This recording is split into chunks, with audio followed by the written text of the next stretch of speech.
Hey, grace and peace, everybody. We are back. Well, all right. It's been a long week, y'all, and it's Friday, and we don't have a Candace sighting on Fridays, but nonetheless, today she is doing a show at 5:30, so about 15 minutes, give or take. And so I wanted to hop on, make sure that the audio sounds good, and give you a lay of the land because tonight's going to be a little bit different, slightly different. We got Candace going on at 5:30. We are going to critique it, give commentary as we like to do, as you all definitely tap into here. After that, earlier today, I did a video on Don Lemon and him being arrested and the justice that needs to be measured out to Mr. Don, I think it's Ronaldo Lemon, right? All right. So somebody took umbrage with what I said, and I invited her to come on. Let me pull this up real quick so y'all can see what we're talking about. All right, so pull this in. All right. Young lady took umbrage with what I said, and I want to make sure. So this is my Don Lemon video. You can definitely check it out. Thank you so much to the mods. I know lots of people have been talking about it today. This young lady right here, I pinned her comment right there at the top so y'all can see. And a young lady wants to come on and tell me why I am wrong about my position on Don Ronaldo Lemon. So let me real quick, I'm going to read this while I'm still waiting for Candace to get started. And I also have the Don Lemon charging documents. I'm going to read that while we're waiting for the young lady to come on. So I want to go over what is a conspiracy and why it is that Don Lemon, in my opinion, is cooked. Not just because I don't like Don Lemon, but he's cooked. He's cooked. Real quick, let me just tell you what this young lady, she said this: unbelievable and sickening. You are celebrating the arrest of two black journalists that were doing their jobs, actually interviewing a pastor. He was previously exonerated by multiple courts, supporting more use of Trump's goon squad. You better stay in master's good grace. Shaking my head.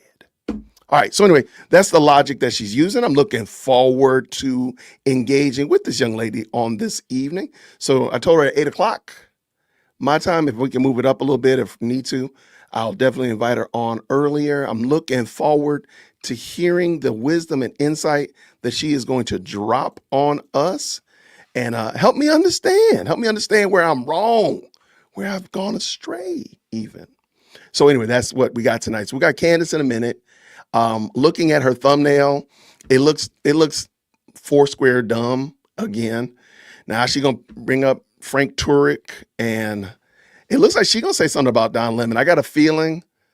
I have a feeling. Oh, and the what's her name? The money lady that she doesn't like. She just gonna keep picking on people till somebody pop her. That's all, as my mama would say. She just gonna keep going until somebody tell her do something otherwise. But so looking at this, I kind of can tell where she's gonna go with this. She got Sister Girl right here. She's got Frank Turek. Frank Turek, of course, said something that she's going to call out. And of course, she's going to address Don Lemon. So we'll see what happens. I got it queued up. I'm ready. Now, because I didn't have a chance to download it and enhance her audio, it is going to be the regular Candace site audio, but we'll let that go. We'll let that go. So thank y'all so much, everybody who's jumped into the best live chat on the internet. Real quick, Cantifa people, come on up here to the front of the church. If you got a problem with me about what I said about Don Lemon, come on up here to the front of the church. Just come on up here to the front. We save y'all seats up here in the front. Just come on up here already. Don't even waste your time. Don't sit in the back. Don't sit in the back. Just come on up here to the front. That's where you need to be, up here. Anyway, it's going to be fun. I'm pretty sure that's what she's going to say. But I'm looking forward to this conversation. I'm looking forward to it. I do want to say thank you to everybody who tapped in last night when we had Peter come through. That was a good conversation, I believe. And I'm hoping that this one will be another good conversation. Did any of them see the first videos he posted? I think I have it. I might have it. I've been out all day, but I will, if I have access and have time while we're doing this, I'll try to snag it up.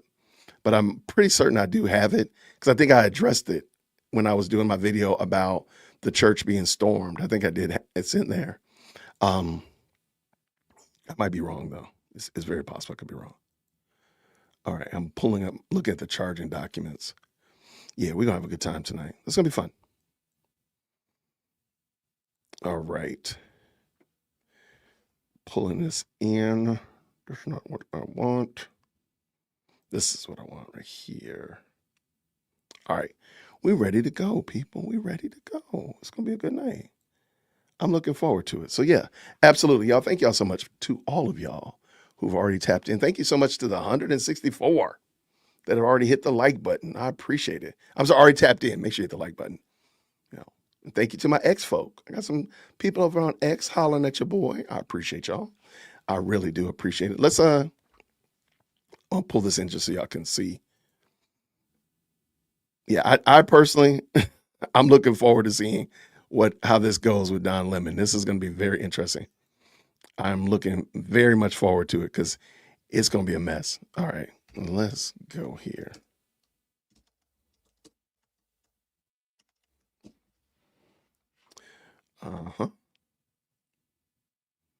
Got it. You know what? I do have Nick's video queued up. I can do Nick's video real quick. I appreciate that, Adam. Thank you so much, Adam. Let me pull that in real quick. I had it ready to talk about because I was thinking I was going to get here early and not be able to do it. So let me pull that in. We got Nick up in the building while we getting settled in. Please, if the mods could make sure we drop Nick's link in the chat, please. And let's bring this in. Here we go. Nick, what you got to say, brother? A California attorney, and today we're asking how far a YouTuber can go in calling Turning Point's leaders criminals. A little while ago, Wolves in Finance dropped a long video alleging fraud and prison-level misconduct based on public records. We'll dig into defamation, fraud, and more commentary becomes accusation. In this newest episode, Zach DeGregorio, the accountant behind Wolves in Finance, pulls TPUSA's 990s, social posts about ballot chasing, and an unusual Treasury letter, then walks viewers to the conclusion that multiple named executives are lying to the IRS, stealing donations, and, quote, should go to prison. Let me start by being fair to Zach. Zach clearly knows how to read 990s, understands the difference between a 501c3 and a 501c4, and spots real tension between Turning Point Action's tiny reported political spending and the ballot harvesting branding they brag about online. As a litigator, where I get nervous about Zach is where he jumps from this looks inconsistent with the rules to this is fraud. In law, fraud does not just mean this feels shady. It usually means a false statement plus intent to deceive someone out of money or cause loss. In his recent video, Zach highlights underreported political activity of TPUSA, a strange constellation of related nonprofits, missing employees, and donors who never got promised hats. Then he says things like, they are lying to the IRS, they stole donations, and that the whole structure is fraudulent. However, those are big conclusions to hang on incomplete data. Zach himself admits that he does not have full access to the books, that he's not doing a real audit, and that innocent explanations are possible. It's entirely possible nobody at TPUSA had specific intent to deceive donors or the IRS. Some of this could be aggressive structuring, bad judgment, or sloppy compliance rather than a deliberate scheme. When intent is that uncertain, jumping straight to fraud and they stole donations is not just morally loaded, it's legally loaded, because fraud is the word we reserve for intentional deception, not every questionable filing. It's funny because you can also hear Zach trying to stay in the protected lane as he does his video. For example, Zach says, in my opinion, this looks illegal. This warrants investigation. That's smart, and courts do give more room where you clearly anchor yourself in disclosed facts and frame what you're doing as interpretation. At the same time, for those who watch the video, Zach puts prison on screen next to specific names and images of individuals, compares them to mobsters convicted for tax evasion, and literally says that if you apply the Bannon standard, the entire leadership team would go to prison. That sounds less like analysis and more like a sentencing memo. And it's not just the words, it's the tone. Zach's voice almost rises into, aha, we've caught you red-handed. There's nowhere left to hide now mode. almost like a prosecutor giving a closing argument. In a defamation case, a jury is allowed to factor that tone in. If you sound certain you nailed TPUSA and present it as a big gotcha moment, it's much harder to later say, I was just floating tentative opinions about public filings. Defamation law cares less about whether you sprinkle, in my opinion, and more about how a reasonable viewer hears you. If you describe concrete conduct, name real people, and say they're criminals who should be locked up, a jury is allowed to treat that as a factual accusation, not just spicy commentary. If TPUSA ever sues Zach for defamation, this does not get decided by YouTube chat, unfortunately. It gets decided by a jury. The jury will sit in a courtroom, watch the clips with prison over people's faces, hear they stole donations and they are lying to the IRS, said by Zach, and answer one core question. Did a reasonable viewer understand this as he's accusing them of crimes or just colorful commentary? I can tell that Zach is betting that phrases like, in my opinion, and this looks illegal, and allegedly keep him safe. The real question is not how he labels it. It's how a jury hears it. 12 jurors won't parse every qualifier. They'll remember the prison thumbnails, the mobster analogies, and the absolute statements about fraud and lying. In a civil defamation case, TPUSA would have to convince that jury, at least by a preponderance of the evidence, that key statements about them, such as fraud, stealing, lying to the IRS, were more likely than not false at the time they were made. At the same time, when Zach talks about TPUSA, he's using criminal language such as should go to prison, even while admitting there might be innocent explanations and that he doesn't have the full books. In other words, Zach's asking a civil jury to give him the benefit of uncertainty while describing other people like criminals, despite the very reasonable doubt he keeps acknowledging. On the criminal side, the state cannot convict these people unless it proves every element beyond a reasonable doubt. And a lot of what Zach says, such as, we don't have a real audit, we don't know everything, there could be innocent explanations, is exactly the kind of doubt that would stop a jury from finding guilt. Now, I can already hear some of you in the comments, such as, Nick, the leaders at TPUSA and the government are corrupt. They'll let Erica's lawyers send cease and desist letters to a YouTuber, but the feds will always protect TPUSA and Erica's friends. That frustration with institutions is real. I'm not ignoring it. But even if you believe the system is captured and corrupt, it does not create a special YouTube court where one creator gets to hand down criminal verdicts. You can say the IRS is asleep, state AGs are political, or the nonprofit rules are broken. You still don't get a legal blank check to label private citizens criminals. Zach's own theory actually illustrates this tension. Zach points to what he thinks is President Donald Trump's handwriting on a Treasury letter about Turning Point and says this could be impeachment-level interference in an IRS matter. If that's true, Zach is basically telling you this: the person controlling federal enforcement is protecting TPUSA. If the very institutions that brings cases are, in Zach's narrative, compromised, then it's almost impossible he'll see these people at TPUSA indicted.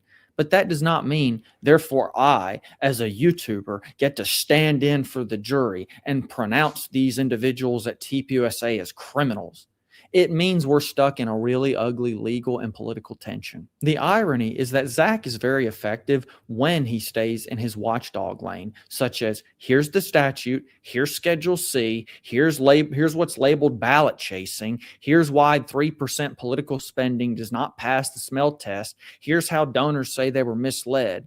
That's all core protected commentary on public issues. Zach steps over the line when he moves from this pattern looks inconsistent with the law to these specific people are stealing, lying to the IRS, and belong in prison with no indictment, no conviction, and while admitting he hasn't seen the full books. That's where commentary starts to sound like a verdict.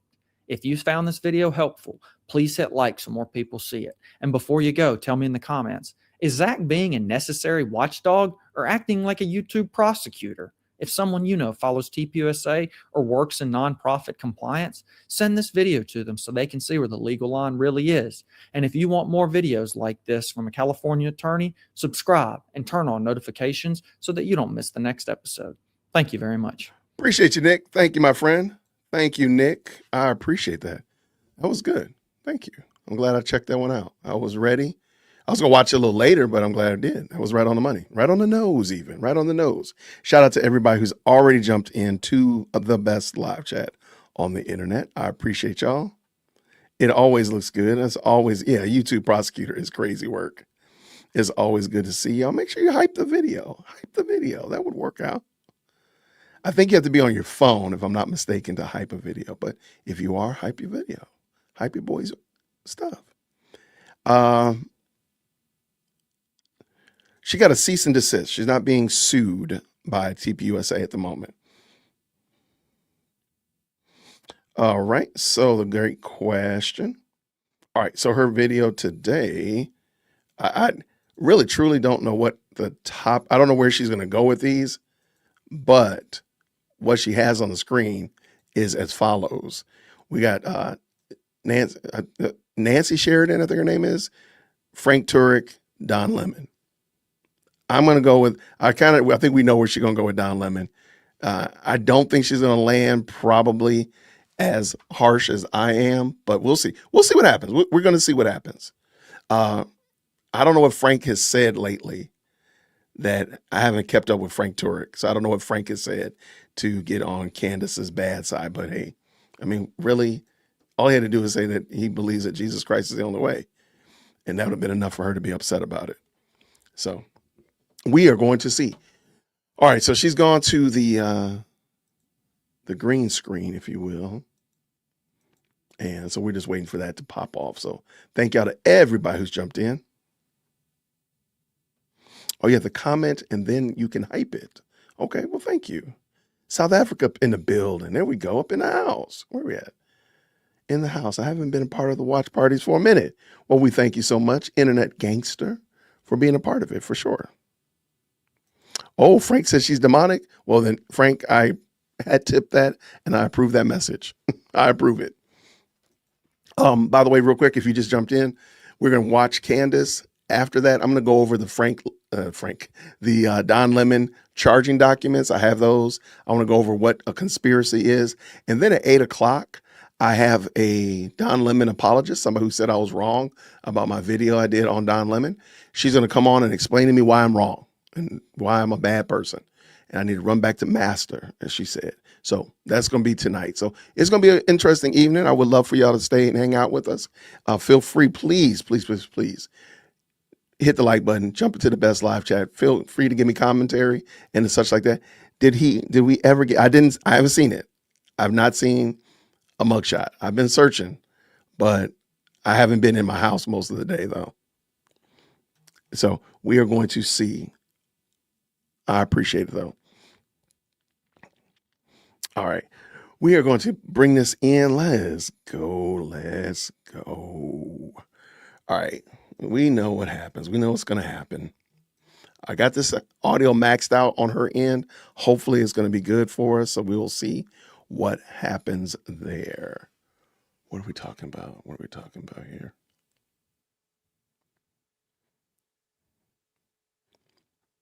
All right.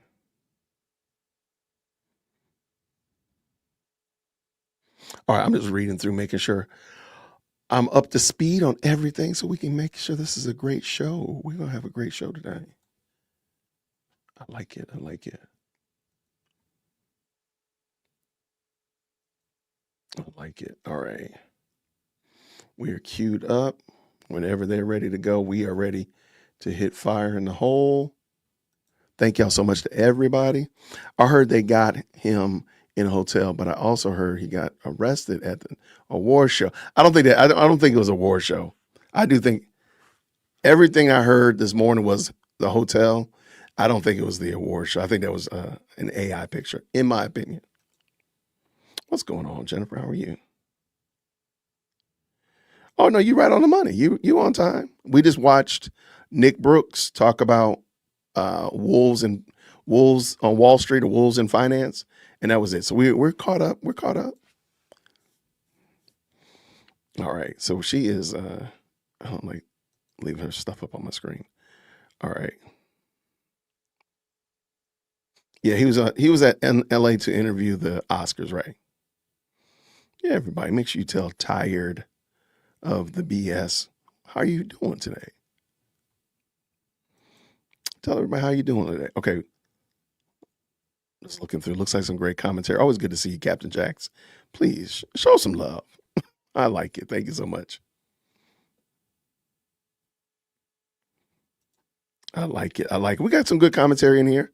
Willie Doc up in the building. There go my brother. There he goes. There was some vintage DWC sighting. Well, there we go. Thank you so much for the 2. Shout out to my brother Willie Doc. Man, always good to hear from him. Thank you so much. He's working hard, keeping people safe and healthy. I appreciate you, brother. What'd she say? Hello, and your channel is honest and sincere. Well, thank you, Jill. I appreciate that. Thank you, friend.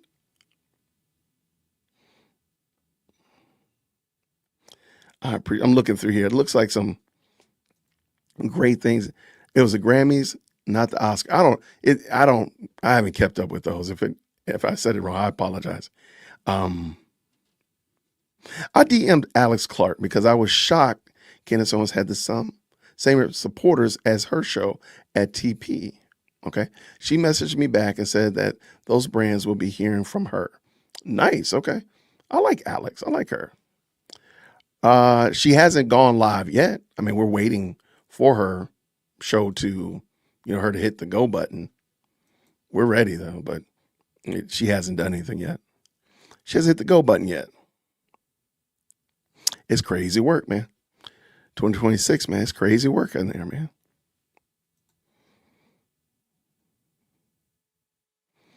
Yeah, it is interesting, especially right-leaning conservative products. I'm not surprised that they have very similar. Masa chips. A lot of people talk about that. Are brands that like Chicks on the Right, I think, are sponsored by Masa chips as well. All right.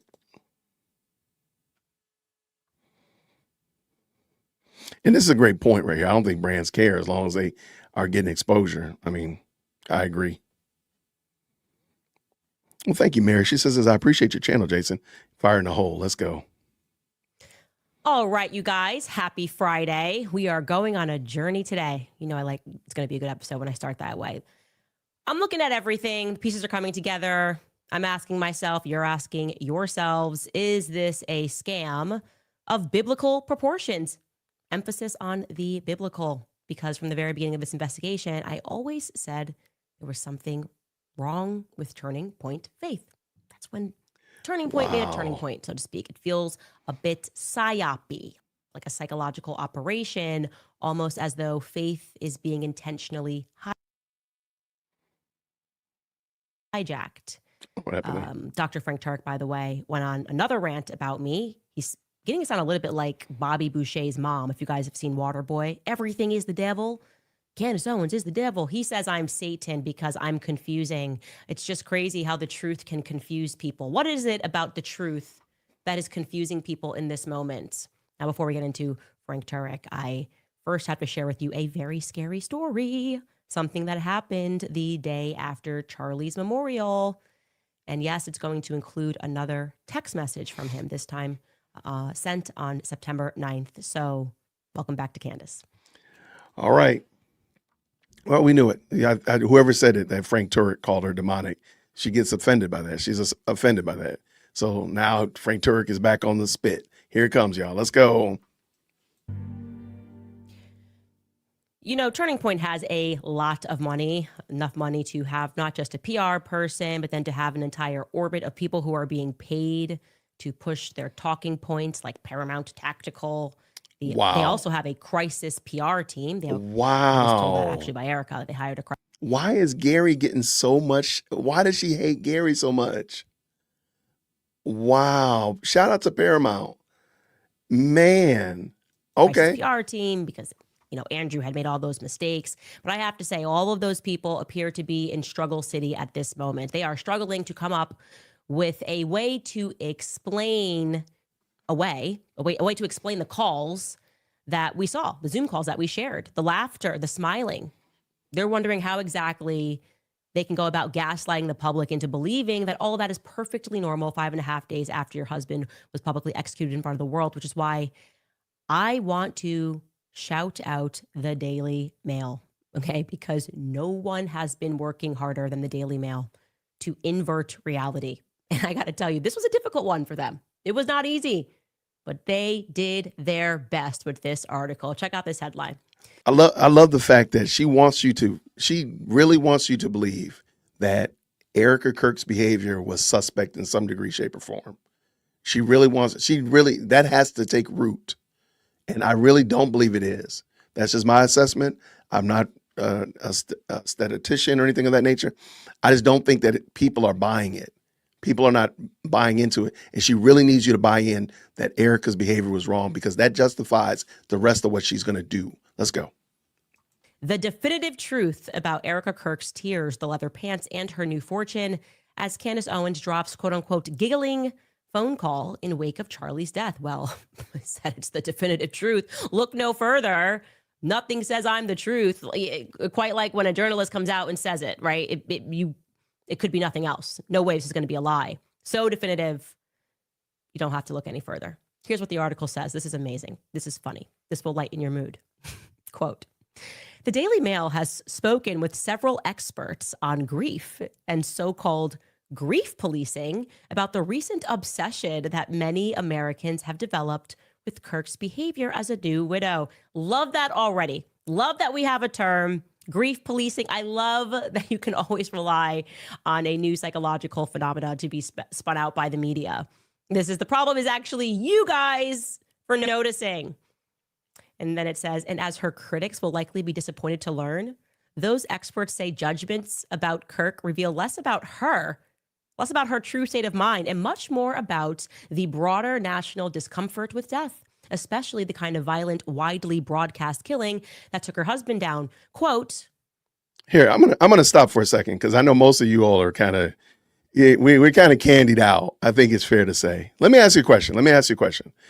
For something to be normal, it needs to happen kind of frequently. Is that fair in the chat? Do you agree? Like, for something to be normal, it has to happen kind of frequently, right? We know normal wear and tear on tires because everybody's car has 4 of them, right? We can say, hey, this is normal wear and tear for this type of car or this type of vehicle in this climate, this condition. Is that fair? I see some yeses. I see some agrees. Okay, like that. All right. So it's fair to say, oh, okay, how about this one? Normal tacos have taco meat, cheese, cilantro, maybe a little bit of pico de gallo. Is that fair? That's a normal taco, right? Just trying to build up to where we're going. And that's fair. Like, that's a normal taco. I'm kind of hungry right now. So work with your boy, right? So because we have it, it's frequent. So let me ask you a question. How many times has a spouse seen their husband or wife publicly executed on the national stage in front of the whole world so that we can gauge what normal behavior is? How many times has that happened? Realistically, like how many times? So we can get like a gauge and say, oh, this is normal response to that event. How many times? How many? I think you get where I'm going with this. There isn't anything normal because the event itself was abnormal. The event itself is a once in a lifetime event. I mean, I think we can only say probably only 2 that I know of, at least. It was Jackie Kennedy and Erica Kirk. I don't know anybody else who saw their husbands get executed on public stage like that. So when we say something is normal or not normal, aren't we assuming that it's kind of like a regular occurrence? Kind of like the tires wearing and tacos? But this dingbat over here keeps talking about something as if it's a normal experience. It's not a normal experience because it only has happened once. I digress. I just wanted to give you that. Just a little station break. And yes, I do see that she's wearing maroon. This is the quote from an expert, guys. It reflects our mourning avoidant, emotion phobic culture where people tend to make all sorts of quick, uninformed judgments about how people are supposed to grieve, says Dr. Alan Wolfelt, Colorado-based death educator and grief counselor. Shout out to Dr. Alan, because this is a tough job. And he's saying a lot of words. He's doing what he's learned at school, is just say a bunch of words, call people a bunch of names. He's like, this is supercalifragilisticexpialidociousness. Like who? And we've talked about this. I think Candace is trapped in high school. I really think she's trapped in high school. Somebody said she peaked in high school. I don't think she's gone past high school level mean girl, nasty high school girl behavior. Y'all can tell me if I'm wrong, but I don't think I am. Let her go. Yeah. The ism, the abracalabrocious What are you talking about? abracadabra dabda doobity doobity dabda ism is what everyone's suffering from. Anyways, it goes on the article. The experts, so step aside, losers. The experts are here. The experts the Daily Mail spoke to were quick to note that Kirk has. When does she ever behave like an adult 36-year-old woman? Y'all let me know. When does she ever behave like an adult female that's married and has kids? When does it ever happen? I don't I don't know. Been an easy target for people who don't share her or her late husband's staunch political or religious views. There is, they say, also an aspect of sexism at play.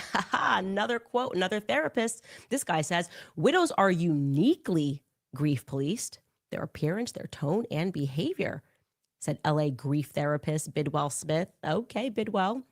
He says there's this cultural belief that a good widow should look really collapsed and devastated, but grief is not a performance and survival is not a moral failure. When grieving, people can hyperfunction, as Kirk has appeared to do. People throw a lot of negative judgment on that, thinking that they feel nothing, when internally, privately, they may be collapsing and not really show it, Bidwell Smith added. I'm going to point out something else. I told you that the lion's share of her show is the first segment. That's usually the longest block of her show, because then she does a commercial break, then she does, an ad read, then she does another segment, then she has another ad read, and usually the comments. This is the largest swath of time. And you also have you have people's attention the most dialed in the beginning. What does she want you to gain from this? What is it that she wants you to take away from hearing about grief? That something is wrong with Erica Kirk. Because she knows you're going to check out by the time she gets to Nancy Sheridan and start talking about Frank Turek, maybe even Don Lemon. You're going to probably fall asleep by then. So she knows that she wants you to think something's wrong. And that's why she's commentating it like she is, which I think is interesting. Okay, let's go. Dr. Wolf similarly suspects that Kirk's insistence on getting up and getting dressed and putting on makeup and fighting for something she believes in every day is a classic emotional survival tactic. And so first I want to say, that's amazing. When I actually thought about that, when they're like, the problem is you and you guys are sexist, is first and foremost, it was the women that came out first and said, I don't like this for some reason. I want to remind you of that. Secondly, I had to go backward in my own mind because I'm close to this situation. And I was like, maybe there is some objective sexism here. Let me think about that. And then I remembered another death that deeply impacted the entire world. Literally, I did not know this man, never met this man, and felt like I knew him. And I boohoo cried in my bed when Kobe Bryant died in the helicopter. I remember this day, like exactly where I was, crying hysterically because I was a huge Lakers fan growing up. And I just always admired Kobe Bryant. This was before I was Catholic. He's Catholic. And I never for a single second do I remember the conversation being about his wife being inappropriate. In fact, there was a memorial. What didn't happen 11 days later. You know why? Because there were no dingbats saying that his wife had the pilot crash the plane. His wife paid the pilot to slam into the mountain. See, or the helicopter. I'll take the helicopter and slam it into a mountain. That's why nobody was calling it out, because there were no idiots like Candace saying the dumb stuff that Candace is saying about Erica. There was nobody saying that about Vanessa Bryant. Nobody's saying that. That's why. That's why, exactly.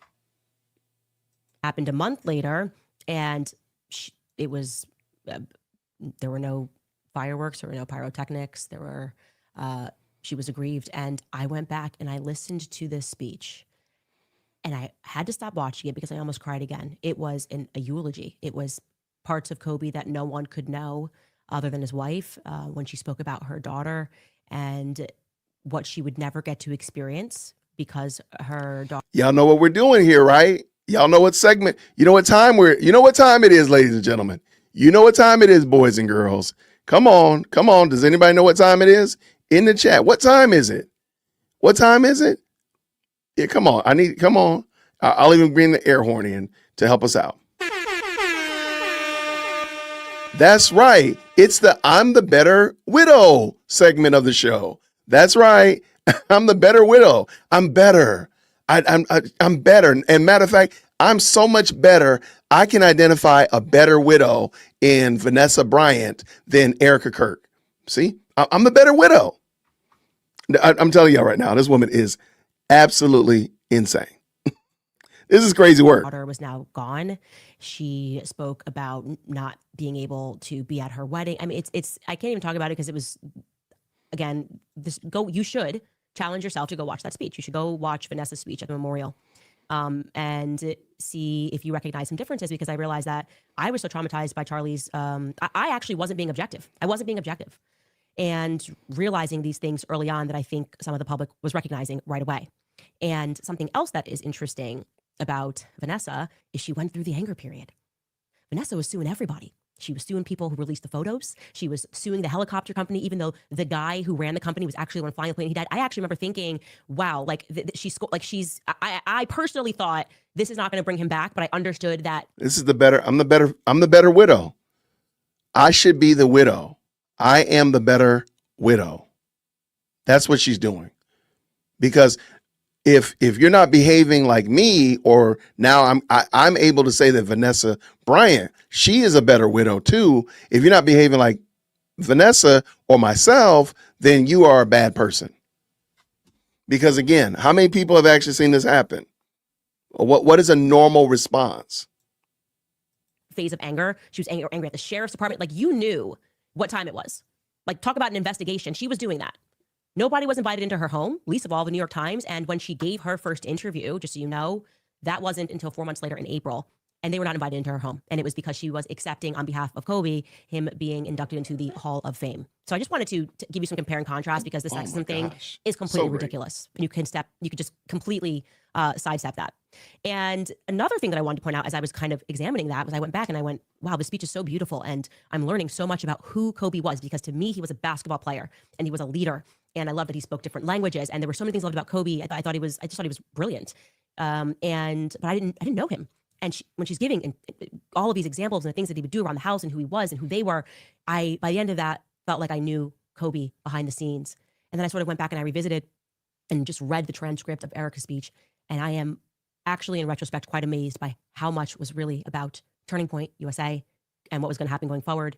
And you don't actually, when you read the transcript, learn anything about Charlie other than Turning Point USA and what's going to happen going forward. Even in the first speech that she gave next to his chair, she talks about Turning. Yeah. You know, it's kind of frustrating. You almost kind of like just want to just like, oh, whatever, just give it up. Like the woman can't win because of this vile, evil banshee. Like, Erica can't win. It doesn't matter. If Erica fell out on the ground and was catatonic, she'd lose. If she stood up strong and conquered the TPUSA and all its issues, she loses. If she has a breakdown every Tuesday, she loses. It doesn't matter. Like, Candace wants, again, I really believe Candace wants to dismantle TPUSA. You're going to have to prove me wrong. I mean, we'll finish it up. Let's go. USA and what we can do for the organization, right? As if comparing it, if Vanessa got up and said, here's what you can do for the Lakers organization today. Here is what the Lakers are going to do. Lakers 2.0. Here's the Lakers. This is what Kobe loved to play basketball. And here's what you can do for the sport of basketball. I think that is the reason people were immediately off-put, because it wasn't a eulogy. It wasn't speaking about those parts and those pieces of him. Watching it in retrospect was something different. And I'm going to let you listen to, again, this piece about Turning Point USA. What was this, 36 hours after Charlie was assassinated? Maybe it was 48 hours after he was assassinated. Take a listen. My favorite too, but my husband's favorite word in the English language was earn. He would call all of you to be people of action who earn the future America deserves. So to all of the young people who felt inspired by my husband's faith and hard work, all of you already know what Charlie would want you to do. You know. If you're in high school or if you're in college, go find your local Turning Point USA chapter. Join it. Stay involved. He wants you to make a difference. And you can. You can. The movement's not going anywhere, and it will only grow stronger when you join it. If there isn't a chapter, you can't find one, then start one. There is no excuse. You can start one. And as my husband used to say in this room, every single day, if you want to get involved, the best way you can do that is going to tpusa.com. That's what he would say every day from this chair. Every single day. I watched his show every day, and he would always say, if you want to get involved, go to tpusa.com. If you're a pastor, join our movement at TPUSA Faith. And if you're a parent, I highly... You know, I really pray that Candace never experiences an issue in her life that really, truly knocks her on her backside, puts her on her pants pockets. I really pray, and she doesn't get treated exactly like she treated Erica Kirk. Because, okay, fine. Erica Kirk is talking about that. Sure. Okay. And like, what's the problem though? Like what is the punchline? What's the rim? What's the upshot? Okay. She's talking about turning point. Therefore what? Like where are we going with this? And I really hope and pray that Candace never has to be on the receiving end of the vitriol and the venom that she's spewing, because this is kind of sad to watch, man. This woman is going through what she's going through, and this woman is looking like this in judgment on her. And let me, you know what, big screen is. I'm not going to rage quit. You know, a lot of the time people will say to Christians, well, the Bible says, do not judge. And you're right. It does say that. But you do need to read that in context. Judge not lest you be judged. With the same measure that you judge, you will also be judged. This is the example. What we're looking at right here, when people say, oh, Christian, you're not supposed to judge. This is what they're talking about. This is what the Lord was talking about. What we're seeing right here, this is the judgment that the scriptures speak against. What Candace is doing to Erica is the judgment that the Bible is speaking against. I just want you to know that. So just in case you didn't know that, please email management if you disagree with me. It's perfectly okay that you're wrong. All right, let's go. We recommend that you come to America Fest in December. Sign up right now for that because we would love to see you. I would love to see you. Charlie would. He'll be there. He'll be there in spirit. That's 3 web addresses. Here's how you can sign up. Here's what you can do. And I now, in retrospect, I don't know. I'm at a loss for words. And then it's the same thing with the speech. It's a lot about Turning Point USA and Turning Point USA as if that's just who he was. Like there was no person other than a business. And I'm telling you that because I now want to pivot into telling you, I think, kind of a scary story heading into the weekend. A little terrifying story. Maybe because I'm a little biased here. Okay, Catholic. And this just disturbs me a little bit more. And I promise, I'm wearing this sweatshirt. I told the priest I would chill. We had somebody message us and say, you should be making these sweatshirts. And it's real. I do actually, like, I'm being always sincere when I say that. But this is a story that involves a priest. And I promise after this, I'm going to chill for the weekend because I think this story is so crazy. I need time to process it because, again, it involves Catholics and we're up. Sorry, guys. It brings me no pleasure to report. So Catholics, if you're watching, take a listen. I got an email from a woman, a Catholic woman, back in October, and the email did not sit right with me spiritually. There was a lot going on, though. I was obviously in survival mode mentally.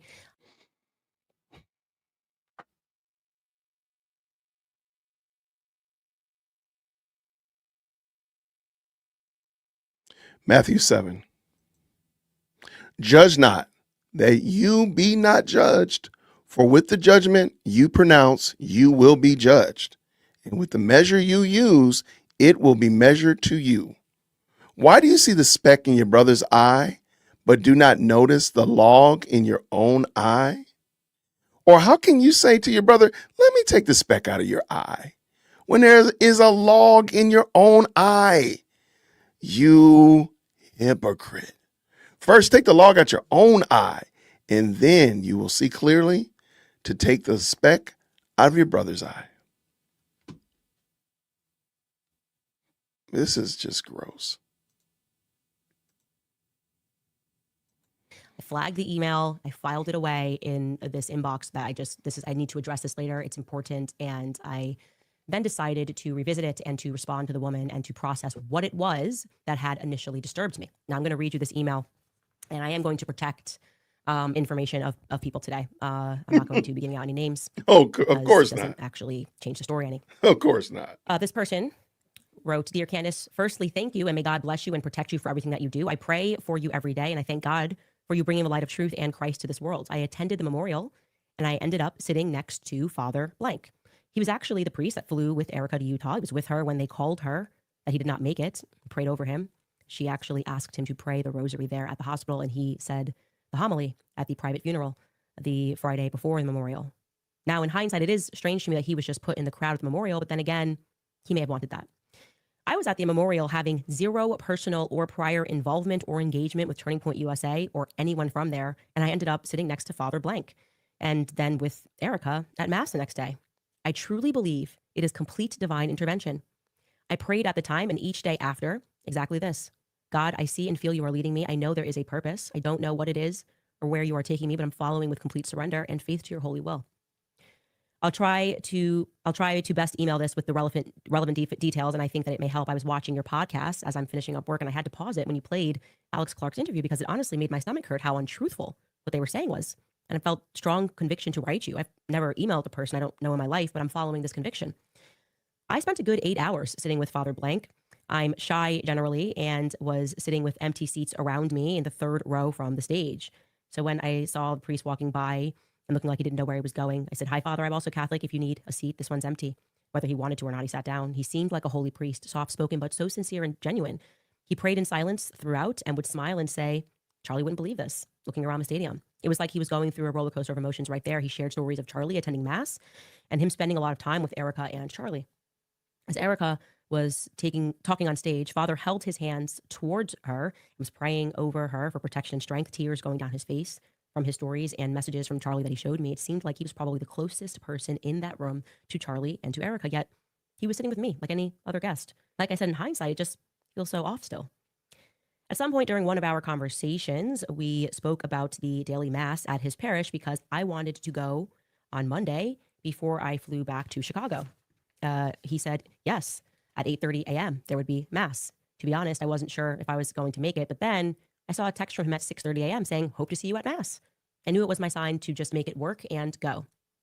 There were about 6 people at the 8:30 a.m. Mass that Monday, the large church of Blank. I sat in the first row and I felt God's presence so powerfully the entire Mass that I couldn't stop the tears from flowing. I didn't cry at the memorial, but I wept quietly the entire Mass. Afterward, I stayed to pray a while longer. Lights were starting to turn off and I looked back and I noticed a tall bodyguard in the back, along with Erica and a middle-aged woman that was sitting by her. At that moment, I went back to prayer and I said, God, if you'd like for her and I to connect or speak, please bring us together. If not, I will pray for her and I'll head out. I did not want to disrupt her, but also I had an intense knowledge of how much God's hand was present throughout the last 2 days. A minute or two later, as I was still in prayer. I'm going to stop for a second. Do y'all realize how many strange coincidences are in her emails? From the Mitch Snow to the person that said, the person that told her about the assassination plot, to now this one, to all these others. It's always these weird, it always has a theme of, I went to the coffee shop and I just so happened to spill my drink and this happened and all of a sudden, there they were right there. It just seems so odd that all of her stories are always these, and again, maybe God is moving. Maybe God is moving people around and that's what you want me to believe. Okay, fine. But it just seems odd that it's always these weird series of unfortunate events. It's always that. It just seems odd to me.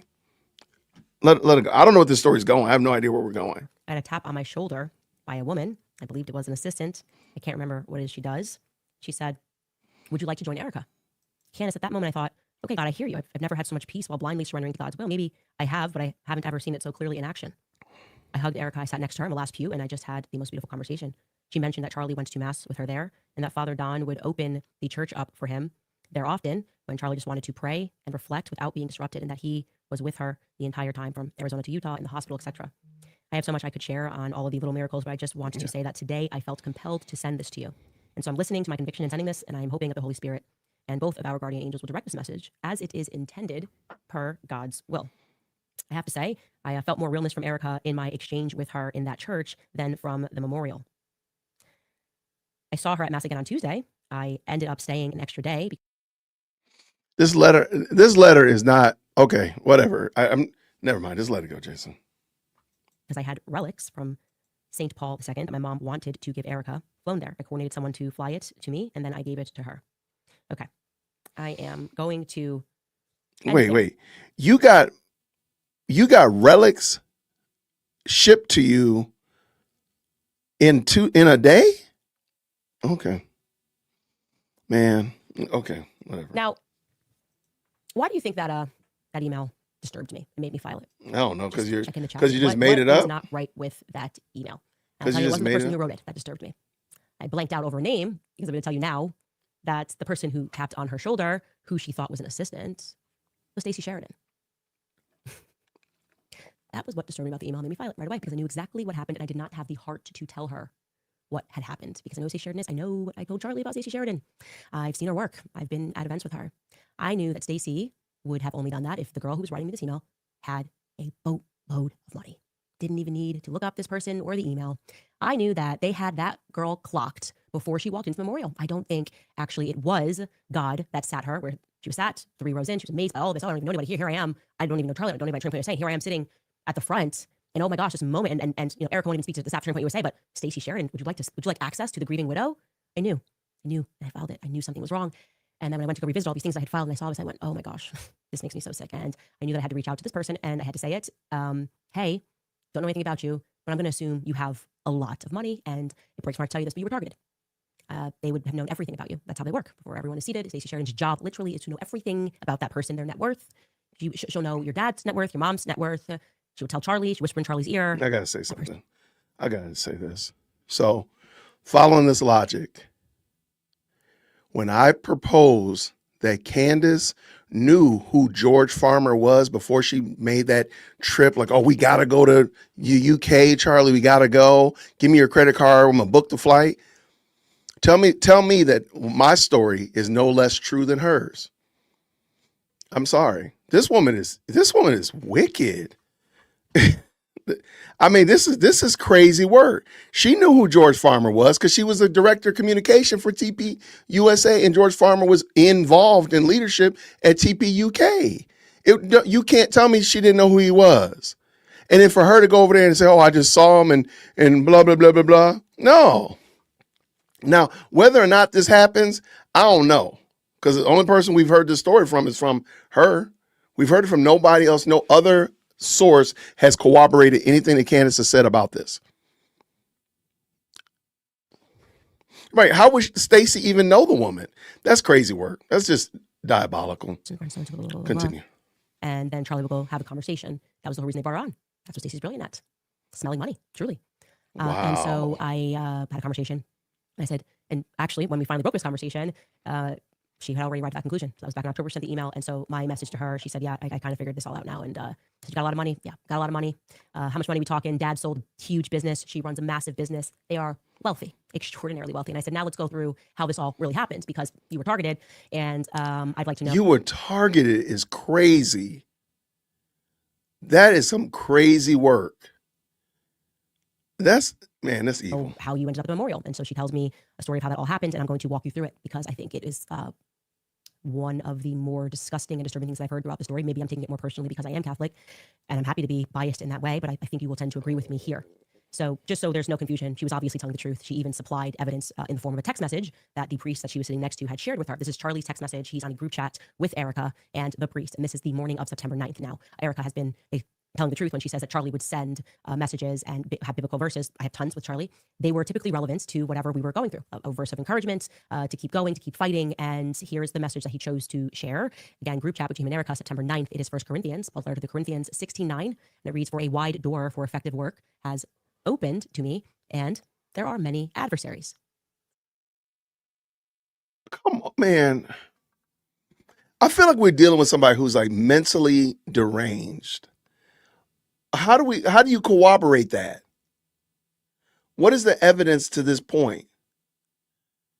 You said you show a random, somebody's going to probably already do it. Somebody's going to probably already screenshot this and ask AI to find it and that little mapping where you can find this picture out on the interweb. Like, how do you know that? How do we know? This is stupid. Find that message in general to be interesting because it is him acknowledging that his opportunities have bred him enemies. Who were the adversaries? I find that to be interesting. That message was shared. Anyway, so I said, how did you actually arrive? Because people were waiting in the rain for tickets. And so there had to be a little bit inside baseball here. And then she said, oh, actually, I was at a different event, a marketing event, when Charlie was shot and was networking with some people that were involved. It was a conference event with some people that were orbiting around, like PBD's podcast. That part's not exactly that relevant to the story because they're marketing people, they're kind of doing their job. And that person then hooked her up directly with somebody that they said could help get her into the venue. She was so struck, emotionally stricken by the Charlie's assassination, like all of us were, that she just wanted to be a part of the memorial. And then just her luck, somebody said, oh yeah, I can get you in touch with someone that can get you through the door. And that's going to be great. And so I also just want to show you this because in retrospect, she reads it and she realizes that she's being manipulated, right? This is the message. Perfect. I'm going to introduce you via text to TPUSA's Blank, who travels everywhere with Charlie, handling many of their big donors. Blank says that Erica has been getting more death threats every day. He's promised Erica that he will run point on raising money to cover the memorial service, which is going to cost approximately $6 million. Apparently, Trump had to get personally involved to secure the Cardinal Stadium, which was planning to host a large and lucrative RV show this weekend. So making up that lost revenue to the stadium is driving the high cost of this event. It's crazy what their team is going through. Right there, already emotional manipulation, right? This idea, you have to rescue Erica, she's not safe. And oh, by the way, it's going to be so expensive, this thing. Okay. I'm just going to be foul. This is more than what we've seen about your alleged assassination plot. By the way, you don't bring it up. So that's how you know Candace's assassination plot was complete and total bunk. So why do you believe her now is my question. She told you that her life was in danger, that the president of France put out a $1.5 million hit on her, and that the assassination team was in Nashville to do her harm, and nothing ever came of it. She's never talked about it again. She's literally talking about Erica Kirk getting hits put out on her, and she doesn't bring up her own hit. And Lord knows she's going to talk about herself. So that's why I'm telling y'all, she's playing with you. And this right here, how do we know any of this is real? You're just showing me something. I don't know who these people are. I don't know that this is a real conversation. Who's it to? I'm sorry. Like, why are you even showing us this? None of this information would be applicable or be useful in a court of law. So as Nick Brooks said, this is the YouTube prosecution. That's all this is. Because none of this would be used. She doesn't even see, she just thinks, oh my God, amazing, I can't believe this, and doesn't realize that this is like, we'll get you in, but we're expecting you to kind of write a check. And by the way, I do want to address that lucrative RV show this weekend. I went back on Wayback Machine, saved screenshots. There was no RV show that was on the calendar for this Cardinal Stadium. Has anybody been able to find this? We've been told the story a couple of times now that the White House got involved and secured the venue, and people started asking questions about how this was possible to turn around so quickly because there are tons of policies and booking these sorts of venues. They don't do things last minute. This RV show, if you know something about it, you were supposed to attend and had tickets and got an email and said, hey, never mind, it's off. Please email more tips at CandaceOwens.com. I need to know more about this little RV show. Anyway, this idea that was going to cost them $6 million to make off the revenue. Obviously, we know they made a ton of money. They geofenced everybody's phones. I can't imagine what just selling the data on that would have been worth. But interesting to know, this is how it gets started, okay? So then she's sitting in the third row, and she's now next to the priest. And I asked, what about the next? Let's go more specifically about how you got to church the next morning. Because that's interesting, right? Like, you struck up a conversation. You said that you struck up. I just really want somebody to explain to me, what does this have to do with anything? I don't understand how it is. I sped it. Oh, by the way, I'm sorry, y'all. I sped it up so we can kind of keep it moving. I'm sorry. So I'll slow it down. If y'all want, I'll drop it back down to 1 1/4. I'm sorry. I sped it up. That was my fault. I'm sorry. I don't know what this is. Like, what's the purpose of this? You dragging Stacey Sheridan's name through the mud. It's almost like she wants people to respond to her negatively for the slander that she puts out there. Why does she do this? I don't know. I don't know what the point is. I don't know what the game plan is. Conversation, whatever. And that the priest said, yeah, come to mass. Well, the part that she forgot is that he told her in this text, Erica might be there. Good morning. I hope to see you at 8:30 a.m. Erica may be there too. Okay. Who is this person? An interesting text from a priest. Now, she believes that this is a good guy, and that's great. And I hope deeply in my heart that is true. But I am beginning to ask questions about that because there's a lot there that's happening. If I am correct, he also canceled his mass on September 10th. Give me just a second because I hear my phone is on. that he canceled his mass on September 10th on that morning. I'd like to know more. I genuinely would like to know more. And I don't understand if a priest is just trying to get you through the door on a Monday morning to go to mass, why you would say, Erica might be here. And also, why is it a might? You know. You more than anyone would know. You've been with her every second of every day throughout all of this. You know whether or not she's going to be there. You, her, and Stacy have been rolling pretty deep. So I feel like you knew she was going to be there. That's my opinion. I genuinely hope I'm wrong, and I'm open to be wrong, but I have to tell you how I feel about this. Anyway, she was amazed by this, and she went, and then you know what happens next? She gets a little tap from Stacy Sheridan, who should burst into flames when she walked into a church, for being honest. Okay, this woman, think about that. What moved Stacy Sheridan to tap on this person's shoulder? Erica told her to do that. Erica gave her permission to do that. Why would she randomly go and say, tap, tap, would you like to sit with the grieving widow? That would be the most inappropriate thing ever. Ever. If you're sitting with your friend and your friend is grieving their husband, you would not be like, let me go up to a rando that I don't know and see if they just want to chill with her. You would want her to have privacy. Okay, there's a conversation that took place. Do not play us for dummies. Don't do it. There was a conversation that took place between Erica and Stacey Sheridan, conversations that I have seen before between Charlie and Stacey Sheridan about who that woman is. That woman was targeted in that church. Okay, I don't care. Cut it, do whatever. Why don't you call out the priest then? If you're saying that the priest is in on this, and she's pretty angry. Why is she so upset? I don't believe this happened at all. But why don't you just call the priest out? You have no problem calling out random people, and you be wrong. So why don't you just call out? Put the priest out there on blast. You want to say, put it on Instagram. Oh my God, clutch your pearls. I can't believe. Yes, you better believe it. This woman was targeted in a church after mass. It makes me sick. It really does. So anyway, she thinks it's all God. But let me tell you something. Where Stacey Sheridan is, we're going in the other direction. Wow. And then she sits and Erica opens up to her. They're having this beautiful conversation. And she then arranges, she was so amazed by this that she organizes to get a relic from St. Michael, the same cave that sits behind me. And here's where I actually see God working, that this woman sent me this email and that 50,000 emails coming in. I saw this email, I saved this email, and she happened to have, this is actually, I'm just thinking about this live. I got this relic. When was I in Wyoming? I got it in Wyoming from the priest in Wyoming. You're going to have to tell me. I feel like it was the first weeks of October, and this is when the woman sent me the email. So that's just something that I'm sorry, I just have like a spiritual vibe about that. That also is the relic that she had and she gave to Erica. So St. Michael's doing a little bit of protection here. And I think that there is a reason that she had to go through this. Even sometimes when you're going through things like being scammed, there's a reason for that. And so this information came to me. She organizes St. Michael's relic, and she gets this to Erica. The next day at mass, she doesn't get to speak to Erica because this time another top fundraiser at Turning Point USA met her there and said, hey, Erica wanted me to follow up with you. And she, again, was so amazed by God working that she decided to even message the priest afterward and thank him that she was able to get this relic to Erica. And I just want to read you this because, again, her and I met perspectives here, but she says, I will always cherish my time with you both so much. I'm in absolute awe of how God worked through me to what I believe was to give Erica those relics. The experience felt like me directly witnessing God working through each of us. Just want to send a quick note to share. Hope to see you soon, Father. God bless. And response, the Father said, God bless. Thank you for sharing your wonderful words. God's fingerprints are all over what is happening. There is no doubt that your presence to Erica was a God moment for both of you. I don't like it. I don't like it. I don't like it one bit. There's this, we have to protect Erica. This is God. This is God. What happens thereafter, I like even less. The intermediary, the person that delivered the relic, another top fundraiser for Turning Point USA, offered that he was going to be in the Chicago area. That's where she lives, in Illinois. And he says, hey, I'm going to be there already. Obviously, Charlie's from Chicago. I'm sure that was true. But I'd love to pop in and see you. And, we're all committed in this faith journey together. And that happens. And he meets her and he meets her father. And while he meets her, he then invites her to the big gala, the one at Mar-a-Lago, where they're going to raise like $42 million. And here's that message. He says, thank you for organizing dinner. It was great to spend time on the road with great Catholics. I had a wonderful time. And thank you for all the prayers, especially for Erica. Can I call you tomorrow regarding the gala? We would love to have you guys involved, but we can talk further. Erica repeated how much she loved meeting you. Again, why does this feel to me like manipulation? Like a bit of Erica really needed you. You were sent from God to Erica with Stacey Sheridan in the middle of it. Okay. Well, here's what happens next. In the chat, I just need a one-word answer. It's just a one-word answer. Nothing else, just one word. Do you believe that any of this happened? Yes or no? That's all I need. I just need yes or no. That's all I need. I'm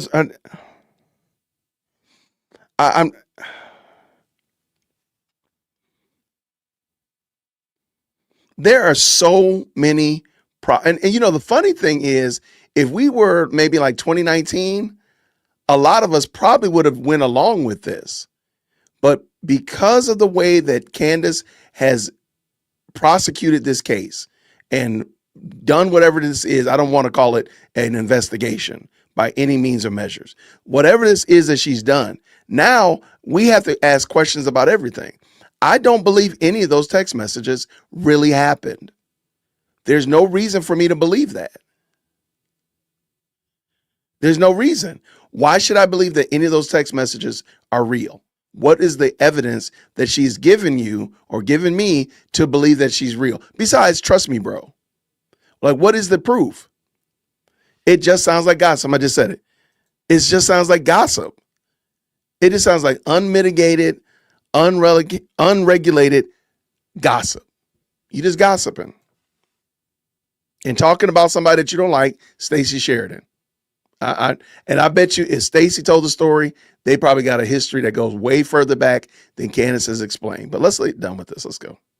She gets a little nudge when she does go down to Mar-a-Lago. She knows nothing about Mar-a-Lago and Palm Beach, and I find this part to be quite funny. Dark humor in this because I know everything about Mar-a-Lago, and it's little Israel. It really is, and it's where a lot of the meetings take place. The Zionist donors, PragerU doing a gala down there makes perfect sense. They do that, and they were all over this. Suddenly she's there, and she's meeting a different Turning Point USA team. Like, she meets them at this church. It's Catholic, but she notices there's no Catholic discussion or presence. Rather, you got Dr. Frank Turek, and apparently, according to her, he's on stage and he's hitting at the Judeo. They're now editing their message because they're in a room with Jews, and suddenly we don't want to talk about the Catholicism. We don't want to talk about faith. We don't want to talk about relics. We don't want to talk about St. Michael. No, we're all crowd for this. Shabbat Shalom. Daddy's home. And so she says to the person she's like, what, aren't you guys doing anything with Catholic stuff? I felt, this was such a strong Catholic bond, and he kind of kicks the can down the road and says, we're planning on doing stuff in the future. Or like, not here. Shabbat Shalom at Mar-a-Lago. And she's just like, What? no, something that this is not my thing. Everyone's dressed to the nines, and she's like, I don't have an issue with Israel, but this feels like something else than what I experienced. And then what happens is they follow up with her, and they keep following up with her because they're looking to have a check. Pretty much, we'd love to have a call, leave another message for your dad. I look forward to getting out involved. I hope all's well. I want us to have time to visit and discuss further support. Are you available the 2nd or 3rd week of February? Hi, I want to touch base and check in. Let me know if we could schedule a call.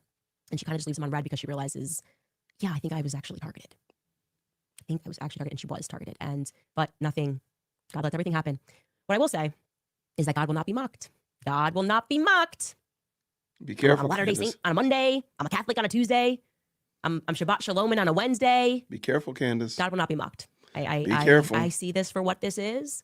And there are no surprises anymore for me. A Turning Point faith, the infiltration, it's very clear. And there is something so especially sinister about hijacking people's faith and their emotion. Wow. And when she expressed that I normally, I'm a businesswoman, I have my guard up, but when it comes to faith and I'm thinking that this is all happening, I look back and I go, man, I didn't even process this, because you shouldn't have had to process that. No one should have had to have been thinking this way, that people were using our trauma and our emotions and our spirituality to manipulate us. Again, God will not be mocked. We'll take a break. I'll be right back. That is very interesting. That's extremely interesting, y'all. Real quick, I already know where to go with that. Shout out to my brother, Willie Doc. I appreciate you, brother, for the 2. He said there's a DWC sighting. It's possible. It's very possible. Thank you, Captain Jax. I always appreciate you, friend. Any response to a traumatic event or abnormal situation is normal. I agree. I agree with you. Thank you so much for the 5. Erica isn't grieving wrong. She's faking her smiles during massive pain and grief for her kids. Candace hasn't even graduated preschool emotions. Wow. Good night. Tell me how you really feel. Don't hold back. Don't hold back. Adam, thank you for the 20. He says, this is my theory.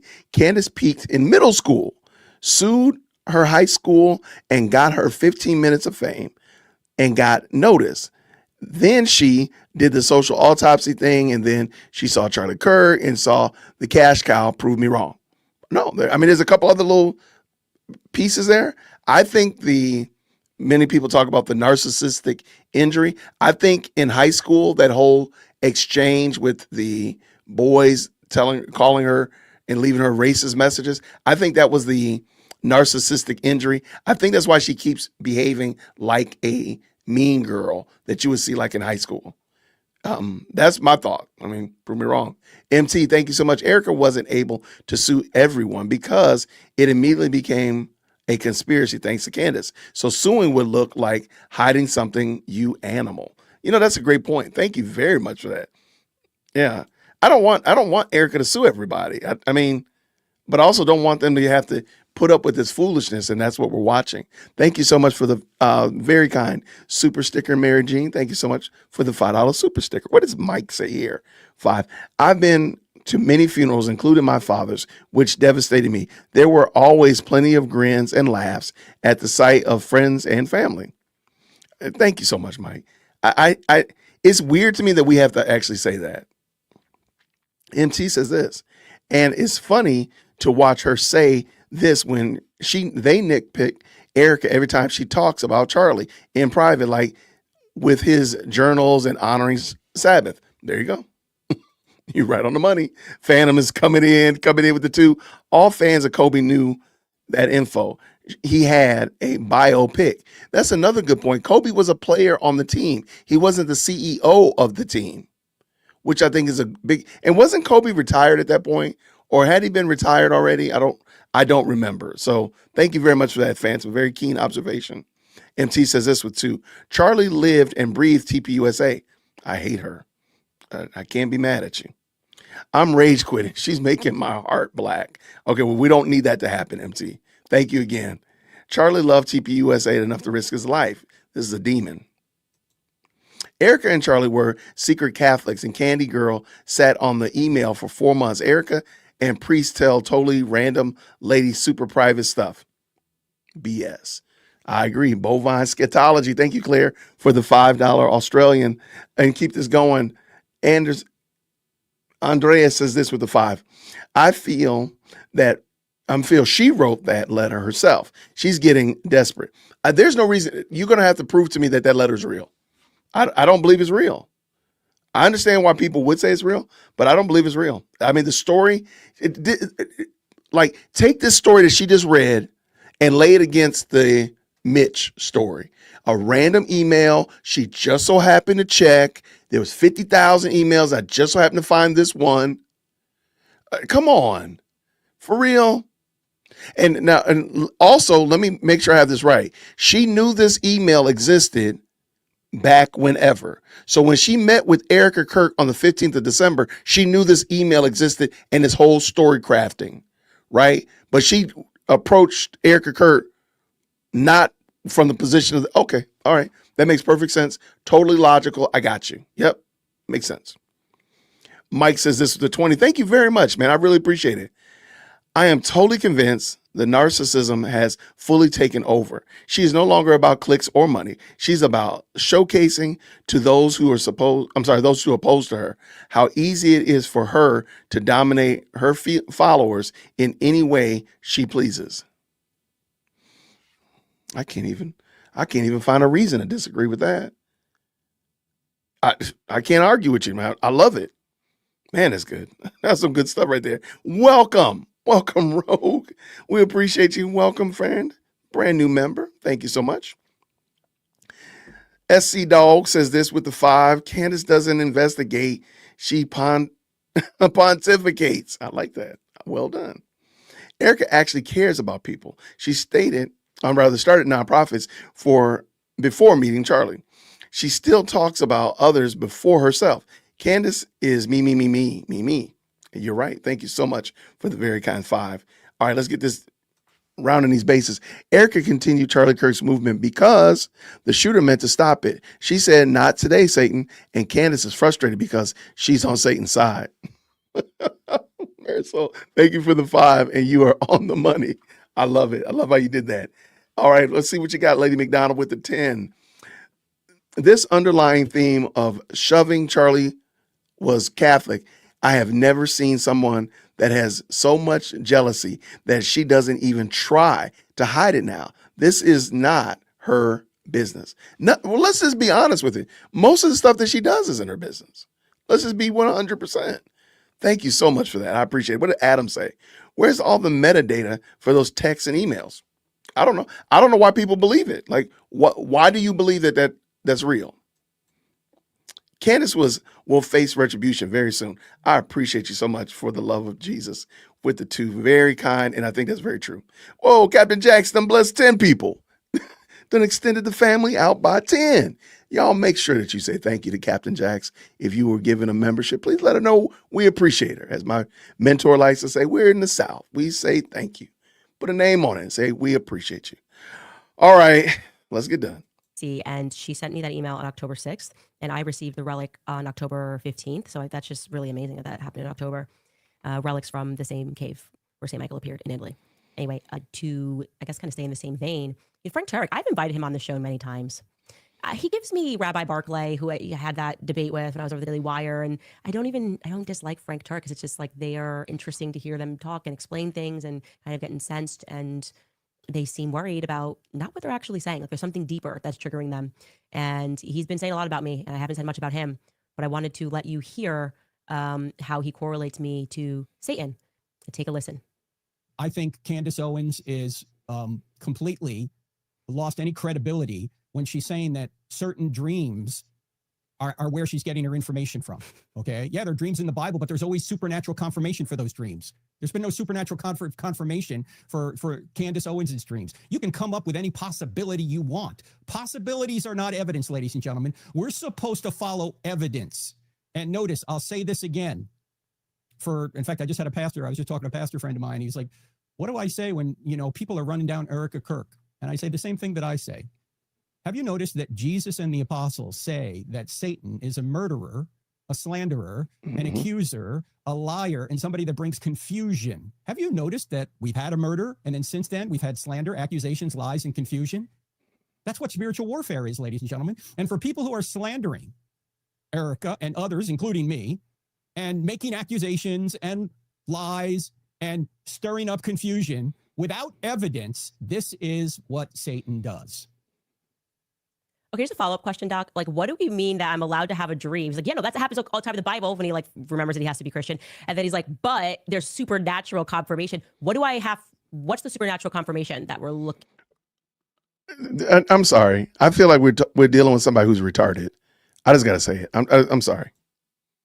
For what do you want me to say? I had a dream which happened, and then what am I supposed to say? Like Charlie appeared in my house. Like I don't know what he's talking about. That doesn't even make sense. That's why he just pivots and then starts going, Satan's a murderer. Yeah, we're kind of trying to figure out who murdered Charlie Kirk. Welcome we already to the show, know, Dr. Frank Turek. We're aware. Murder, when you see that act of murder and you see it in broad daylight, there's probably like a synagogue of Satan hiding behind it. And you guys just don't seem interested at all in going on this journey to figure out who killed Charlie Kirk, which is giving us a little bit of intuition that something's amiss. Again, going back to the example of Kobe Bryant's wife, Sue and Everett. She didn't trust nobody. Everybody was getting sued. Okay. And I didn't even agree with some of her lawsuits. But darn if I didn't agree with the emotion of like a woman who feels like there needs to be justice served somehow for my loss. What would we have said if, I don't know, it would have been kind of weird if she, as soon as the helicopter, I forgive them. I forgive everybody. It's odd to me that instead of dealing with what Frank Turek said, deal that you're not a liar, deal that you're not a divider, an accuser, deal that you're not a slanderer. You're creating this whole side quest story that nobody's asking, nobody's arguing, nobody was talking about Vanessa Bryant. You invited Vanessa Bryant to the group text. Nobody had her in there but you, Candace. And it is odd because you're not actually addressing what he said, which is very much akin to how you didn't address what Dave Rubin said. And many times you don't actually address what Ben Shapiro or even Jeremy Borings have said about you. You've never actually stood on your business and actually addressed those topics and said, no, I'm not lying. Here's my evidence. Because you could knock down that you could probably change most of our opinions of you if you had just shown us the evidence that was a real conversation that you just read, but you didn't.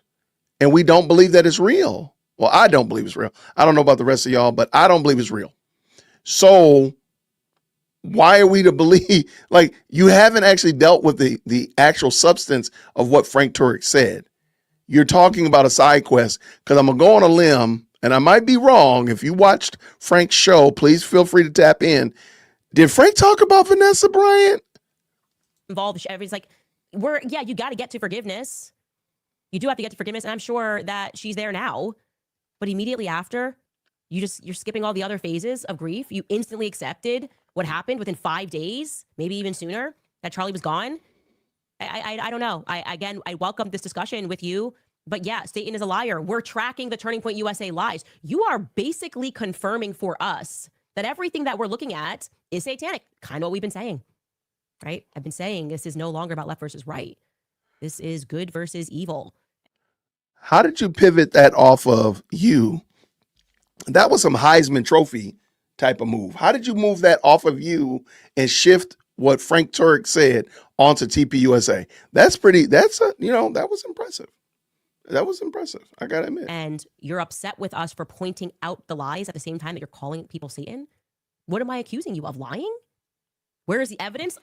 No one in the history of the world has presented more evidence than Candace Owens. There's just so much evidence. And then you really haven't. Lies, debunked in my show. Text messages. That's the thing, though, Candace. You really haven't shown any evidence. You've just spoken. You've given us nothing that we can go back and look at independently. Not a thing. You can say that. And, like Peter the other day was talking about she's given evidence. I'm like, no, she really hasn't. You can say that till the cows come home. But that bovine scatology, baby, we're not buying it. You haven't shown us anything. You've just told us stuff. You literally just read an email from somebody that you've had for 4 months that implicated Erica Kurt, but you haven't said anything about Erica Kurt until December. Okay. I show timelines and they're just like, they concede the point and then it's just over. They're like back to all she's doing is dreaming. All she's doing is dreaming. She hasn't showed us any proof whatsoever. What are we doing? Why do I feel like we're on a hamster wheel with these people? How much more evidence? I have presented so much more evidence than the FBI ever did against Tyler Robinson that they're the accusers. How about they convicted him when Erica said on stage, I forgive you. You're forgiving him, which implies that he's guilty. So who is the accuser? Isn't that adorable? Do y'all see what she just did? She's assuming that the case is over. I believe Tyler Robinson did it, so I will land there. But she does realize the case hasn't even started, right? She's doing all of this extra work, and the case itself hasn't started. As if all of the evidence that we've seen that the authorities have. By the way, she brought up FBI when the FBI isn't running the point. Does anybody think that she actually knows that? Or is she doing that to just muddy the water? Because it's not the FBI's case, by the way. It's just wild that she keeps doing this. I got to get done. Let's go. Let's stop, Jason. Who is the liar? You! Who is the person that you are saying is evil in all of this? The person trying to find out who killed Charlie Kirk, who's willing to sit down. Can y'all put in the chat who is the person that's evil, the person that's lying? Could you type the person's name just in case you, if you don't mind, can you put that person's in there?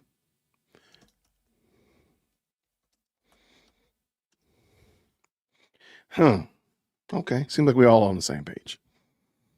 I don't even know where to go with this. I kind of want to see what she's going to say about Don Lemon. Here, I'm going to jump over. I'm going to jump forward. Minnesota is a bunch of protesters figured out that there is a pastor that Zionism on college campuses. And now we're going after Don Lemon because, in case you missed the backstory of this, I knew it. Don Lemon is annoying. He's been annoying his entire life. And should you go to prison for being annoying your entire life? Maybe. In a sane world when I'm the dictator of the United States? Yeah, maybe.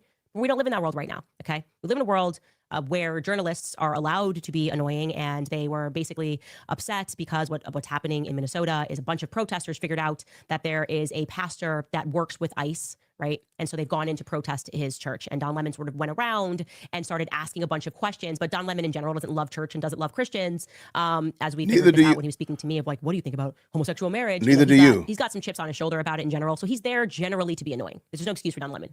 But the arrest of him after, and we can show you a clip of him here at this protest, is pure theater. It is pure FBI, DOJ, look over here theater, because we have actually been inefficient the entire time that we've been in office. We are actually doing nothing but trying to grab headlines rather than to actually solve crimes that are being committed mostly by us, okay?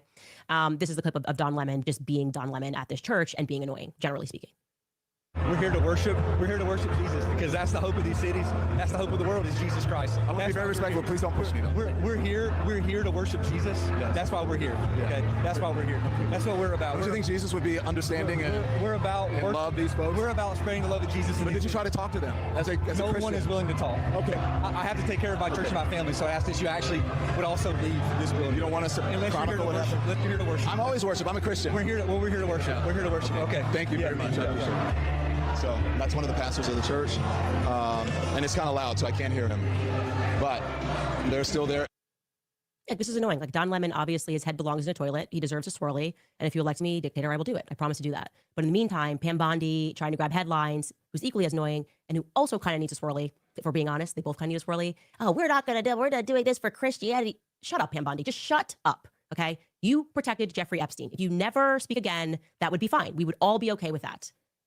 At the end of the day, we know what this is. Everything, literally everything, is fake and gay. So we'll take a brief break and I'll come back and answer some of your comments.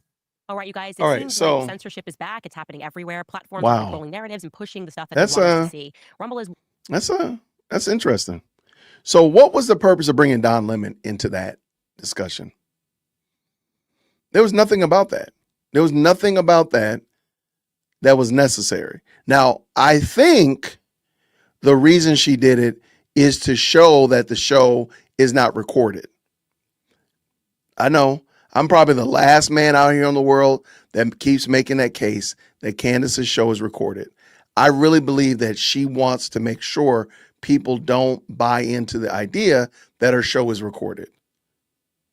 That's why. That's it. I know I'm not that important, but I just want to make that point. Shout out to Greg with the 5. Who are going to believe on grief?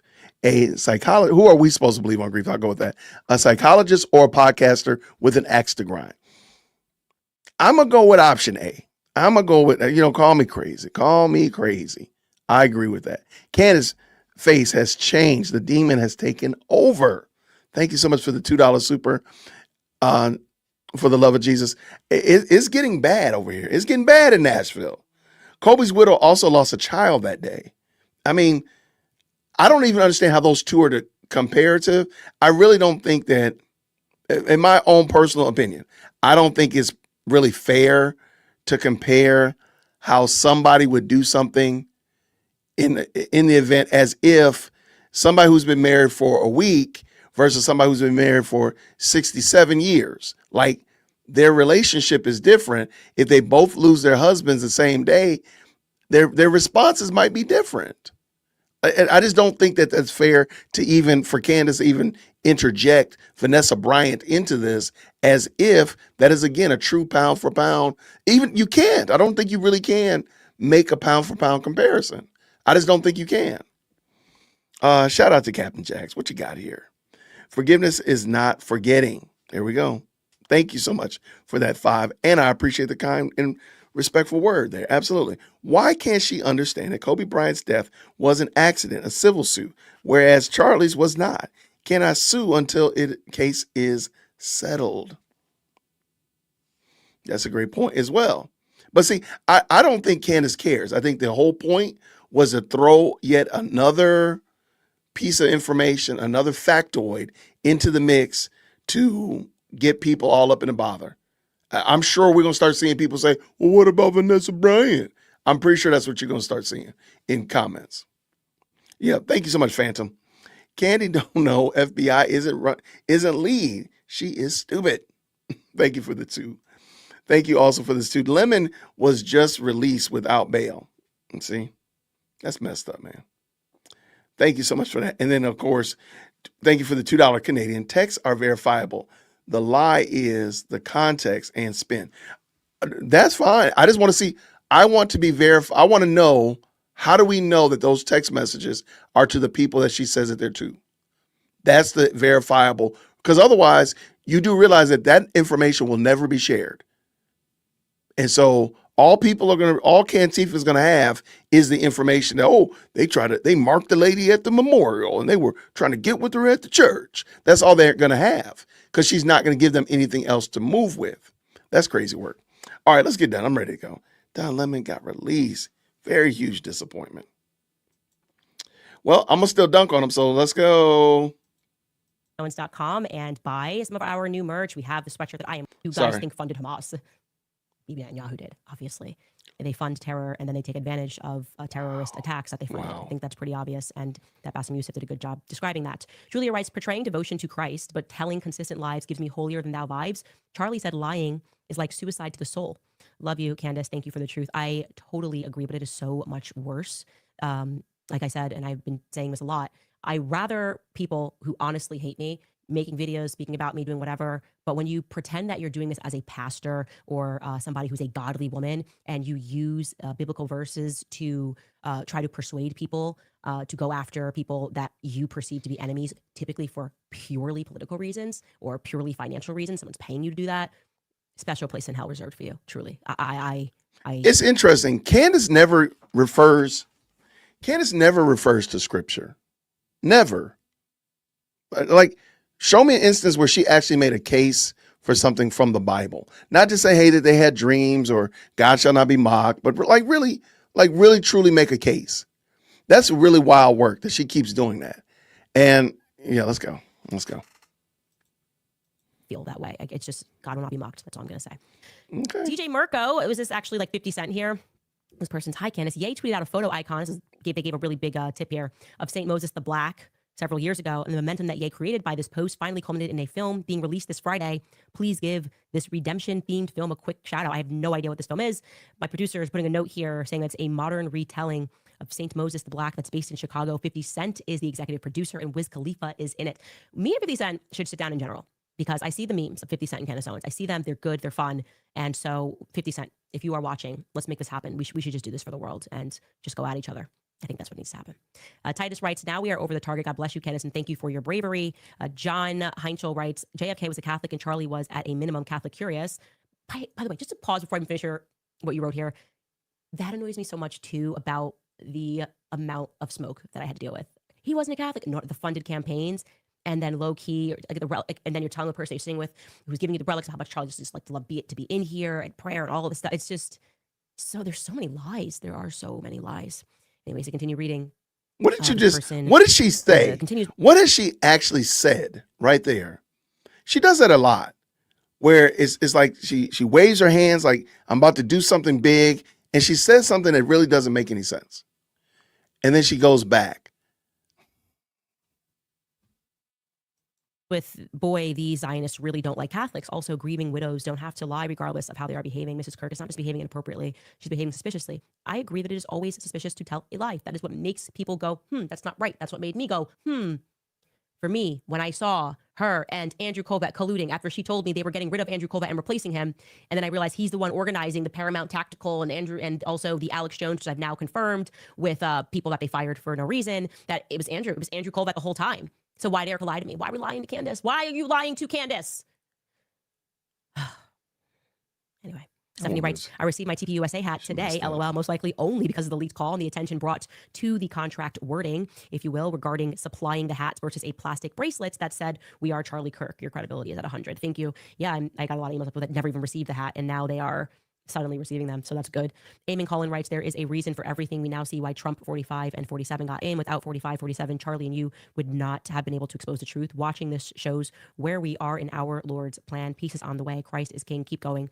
Go Max. And I agree. I shared that sentiment with this woman that I was speaking to. I was like, you know what's crazy? I do think it'll happen for a reason. It's the same way that I say, like, I'm so grateful that I worked for PragerU and Turning Point USA and Daily Wire, because even though I was blinded in many ways at the time to what now feels like, oh, it's just in the belly of the beast, as Basma Youssef was saying yesterday, I had to kind of be in there to see how it works. And I think similarly, she had to be there at that time because it moved her to then email me when she saw this strange lie coming from Andrew Kovach about the Catholic faith. And by the way, another thing that I found out, so many things I'm mad about that I'm now learning from the people that were wrongly fired at Turning Point USA. So the whole thing that Erica told me in my face about that was it was crazy at that time. And Andrew Kovach again went rogue in that interview with Alex Clark. Not true. Try again. Another lie that she told me. Because the reality is he was texting her throughout that interview. You know, it's like badly cut. And he was in communication with her during that interview, according to the person that worked in Andrew Kovach's office that no longer does. So I got to go back and just now track how many lies I was told, because I'm getting the information from the people that were on the inside. Anyways, Mama Essa writes, I love Nimi. My faves are the Buzzin' Bee Balm and the For Lips and the Elbows Body Wash and Butter. It smells divine. Talos and serums. I love your sass and your sarcasm and humor too. Thanks for cracking me up while being great and full of poise and grace and kindness, dignity, strength, and beauty. From Contessa. Thank you, Mama Essa Contessa. And yeah, I actually do love the tallow The tallow cream is really nice. Totally Awesome writes, Candace, will you please tell us more about Charlie Kirk's children, parents, and Eric Kirk's father and half-sister? Also, people think I'm nuts for listening to you, but we don't know, but we know. What I would say, children are off limits, always. Children are innocent, they should be protected, and every chance that I get, that seems for me to just not be a topic that I want to cover. Those are Charlie's children. But speaking about Erica's background, I told you that we have a week break coming up. Not next week, the week after. And during that week, we'll get things together and have 2 episodes, just kind of a profile focus, separating fact from fiction. Joanne Monzo writes, I watched the Rabbi Barclay interview after you mentioned it yesterday. Just wow, my skin was crawling, but I could not stop watching him bury himself in his own psychobabble. Thank you for all that you do, Candace Christ is King. Honestly, it's a journey. You're just like, oh, you're just a Jewish supremacist. He's like, no, we better than you. Oh, don't you understand? You must worship us at all times. That's what you're getting wrong. The only that matters is us. We are the people we love the most, and you must worship us. And I was just like trying to take notes and really understand things. And that probably was part of the beginning of the end of my support for Zionism, because I now believe that it is a objectively racist philosophy. I don't see how anybody could argue that. And most don't. They just want on the internet, but they don't want to actually sit down and have a debate about those things. Lastly, nope. That's interesting. It's interesting that Candace she'll bring up racism. And if you follow me on this channel, I believe it's called partiality. It's showing partiality to somebody's external qualities and such of that nature, not based on merit. But she'll call out racism only when it relates to Jews or somebody Jew adjacent, if you will. But she doesn't call out the racism or partiality that we can find right here in the United States, dare I even say in Nashville, where she lives. Like, why is she so fixated with that sliver of land the size of New Jersey, 9 time zones away? Why do you not care about what's going on here in the United States at all, unless it's somehow or another tied to what's going on with Israel? She only cares about it as much as she can tie Israel to it. If she can't tie Israel to it, she don't care. That's crazy work, man. It's just really interesting to me that that's all she cares about. All right, let's go. We're almost finished. This is almost over. Everything here. Yeah, I got everything. We are good. All right, you guys. We will see you on Monday. Prayerfully not. I hate to say it, prayerfully not. I would be perfectly fine with God metering out some judgment and we not see Candace on Monday. I would be perfectly fine with that. I'm not even trying to be funny. Anyway, thank y'all so much for that. That was good. Thank you very much. All right. Let me just check these. I got a few supers. Thank you again very much for the support. And then we'll transition and talk about Mr. Don Lemon. Even though he got out on bail, we're going to still talk about it. So let us go. Screw Tape is losing control because she's causing some to seek God and love him more. I like that, Amethyst Angel. Thank you so much for the 5.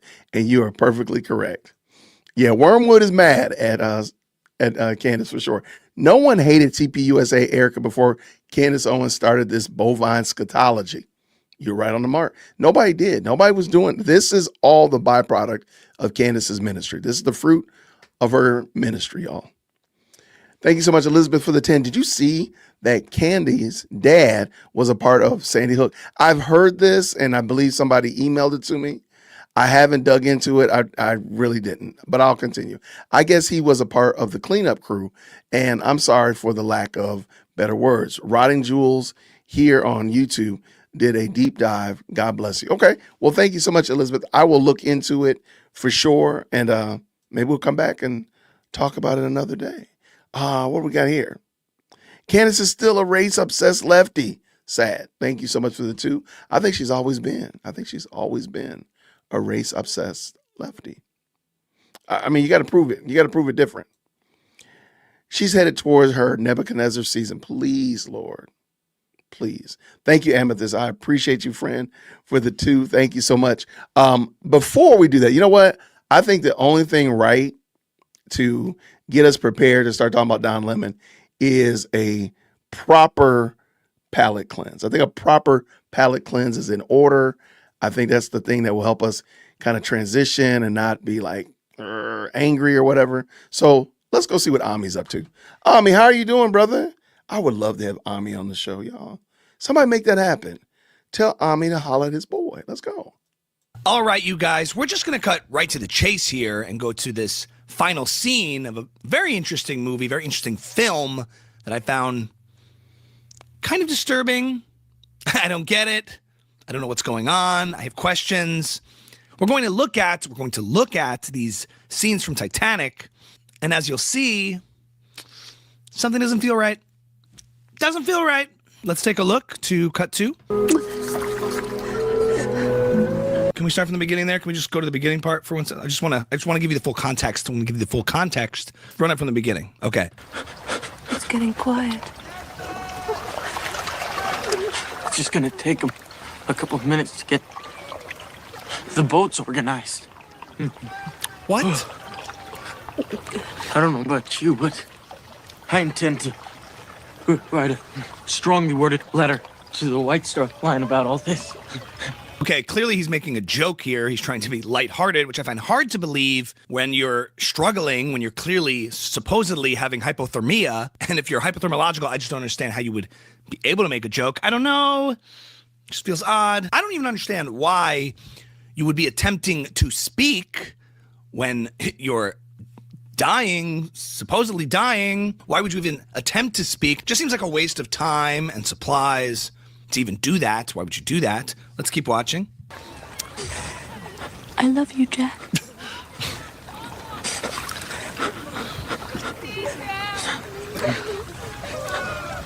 Don't you do that.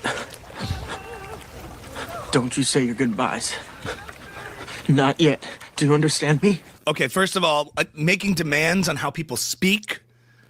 It's very Daily Wire of him. You can't say that. You can't say that. Don't you do that. That sounds very familiar. Sounds very much like Ben Shapiro. I don't know. I don't know if he's involved in this, but this is clearly Jeremy boring behavior. I can feel my body. Winning that ticket, Rose, was the best thing that ever happened to me. What? Never let go.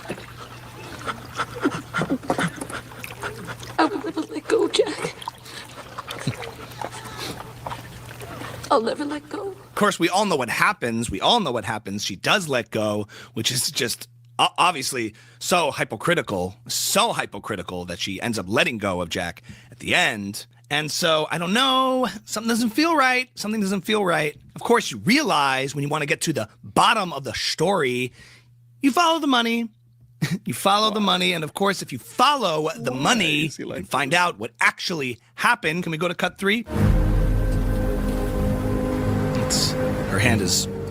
Whoa. She needs some Neemies. Follow the money. Now we know. You guys, they think we're stupid. Obviously, it's about the money, okay? Rose ends up having this all along, concealing this wealth. She's probably working with the Zionists. And if you dig deeper into the story, you actually find out that there may have been a Zionist connection. I don't know. Do we have that image of the actual iceberg beneath the surface? Can we show that? There it is. Wow. Bibi Netanyahu is just not far behind. I just find that interesting. Wow. I find that very interesting. We cut to the very end scene.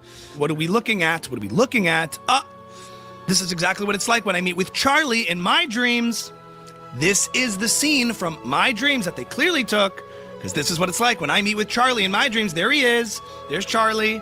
And I'm going up the stairs. This is taken literally frame by frame from my dreams, okay? They can't even be original here. This is from my dreams. There I am.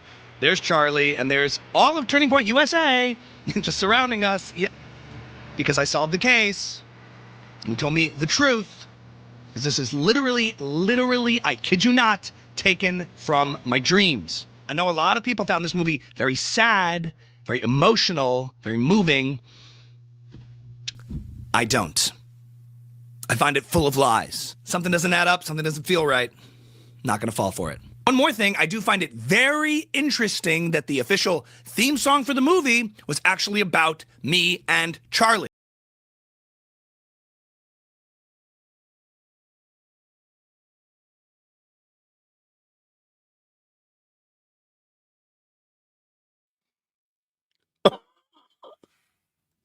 Y'all, what is wrong with him? Why is he like this, man? Wow. Okay, that was good. I have to admit that was good. I mean, most of Ami's skits are right on the nose. They're usually really good. So that was I like it. I like it. His mannerisms watching her, I mean, pretending like he's her watching something is right on the money, is right on the button. Real quick, shout out for sure. What does Tracy say here for the 10? Being a deceiver is greater than being a liar. She doesn't mean a lie to make something to something partial truth with bent reality. She doesn't mean a lie to make something to something partial. Okay, I think I got what you're saying. And I think, well, using Candace's logic though, if you don't give all the information, then you're lying. So if she had information about Erica Kirk back on the whatever it was, the 6th of September, then wouldn't that be a lie that she didn't tell us until now, almost the 31st of January? I think that would be a lie. Following her logic, that's how it goes.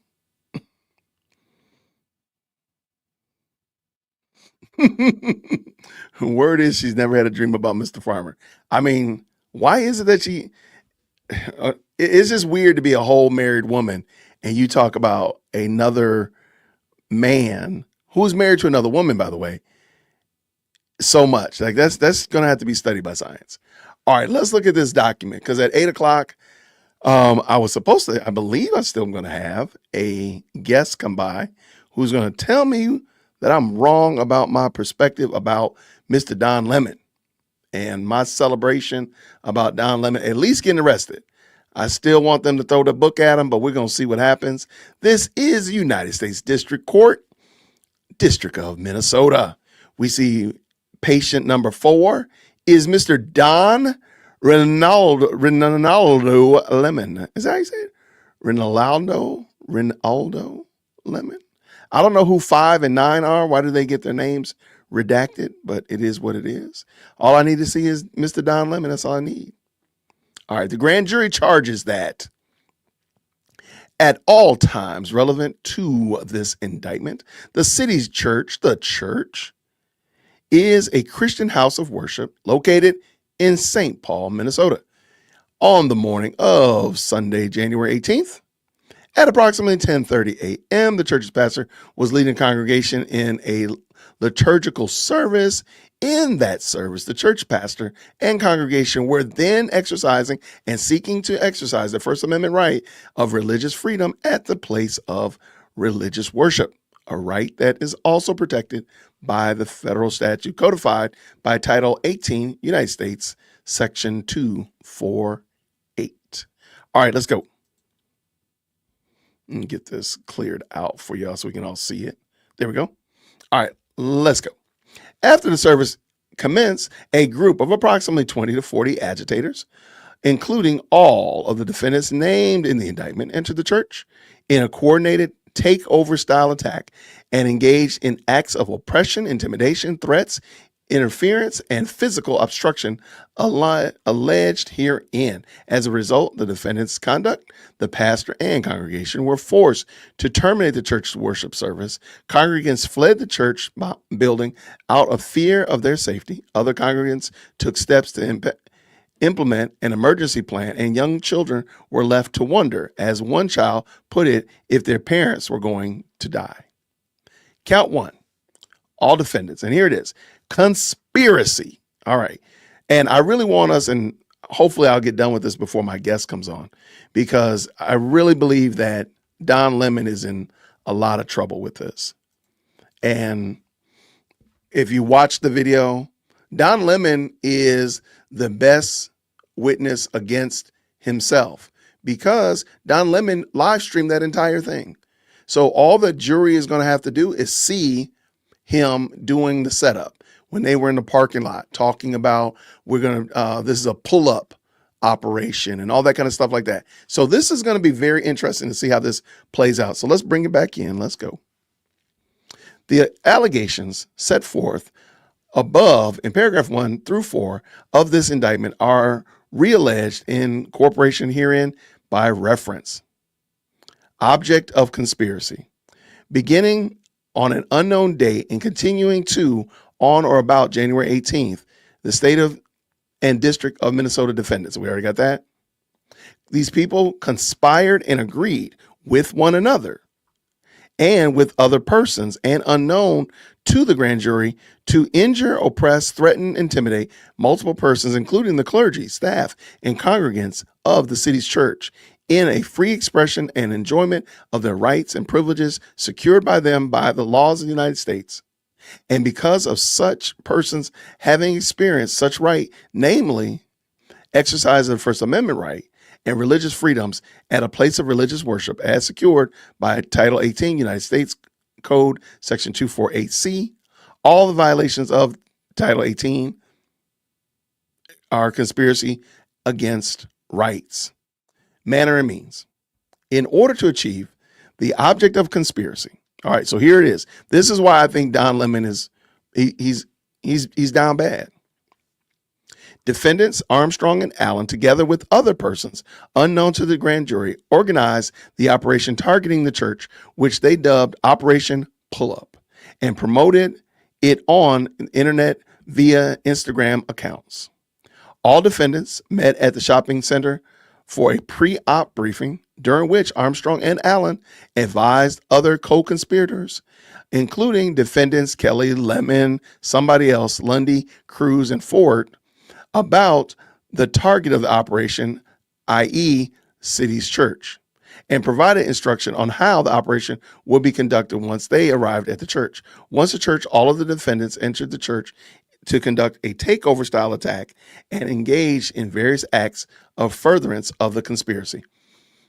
I mean, I don't know if the government has the stomach to do the right thing and measure out serious judgment on this, but there's no way you can tell me that this isn't a conspiracy. I mean, this is a conspiracy. And I mean, we're going to see what happens. So let's keep it going. Overt acts. These are what they did. In furtherance of the conspiracy and accomplish of the object thereof, defendants Armstrong, I'm not going to read all those people, together with other persons unknown to the grand jury, committed various overt acts, including but not limited to the following. Act 1.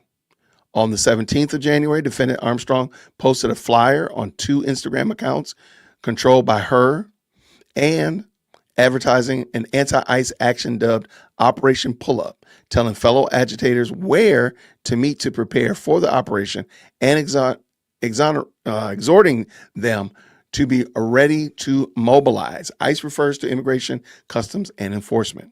On about the 17th, defendant Allen posted a similar flyer on her personal Instagram account. On the morning of the 18th, all of the named defendants gathered with approximately 20 to 30 other co-conspirators for the pre-operation briefing led by defendants Armstrong and Allen in the parking lot of the Cub Foods. They still got Cub Foods up there? Oh, man, I used to love Cub Foods, man. They don't have any Cub Foods that I know of here in the South. Maybe they got them somewhere else, but they don't have them in Georgia at least. Overt Act 4.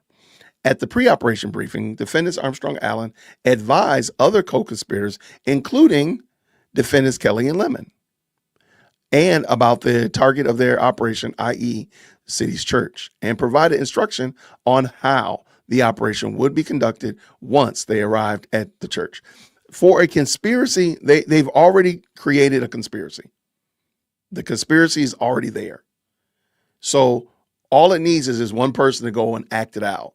And it's a wrap. Everybody that's been included should be roped up and hauled off to jail because you are a part of the pre-planning of this. And I'm going to go on a limb and say that I bet you there's text messages, I bet you there's cell phone data that they were in communication with Don Lemon well before this.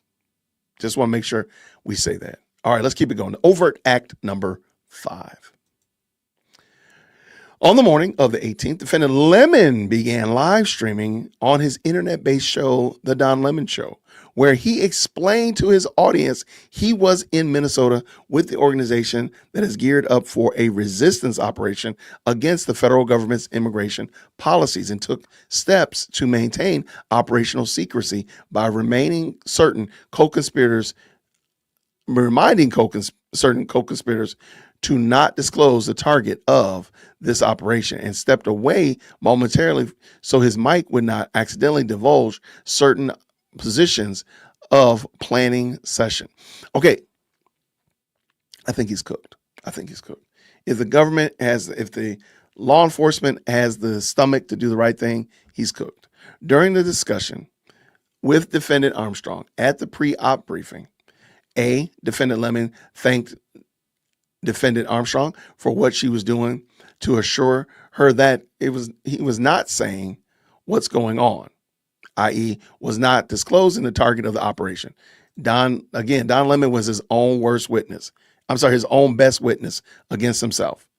Defendant Armstrong explained that Operation Pull Up was a clandestine operation in which she and other agitators would show up somewhere that is a key location where the targets don't expect us, and we disrupt business as usual. That's what we're about to go do right now. And defendant Lemon said he would see her there. I have no idea how they're getting away with this.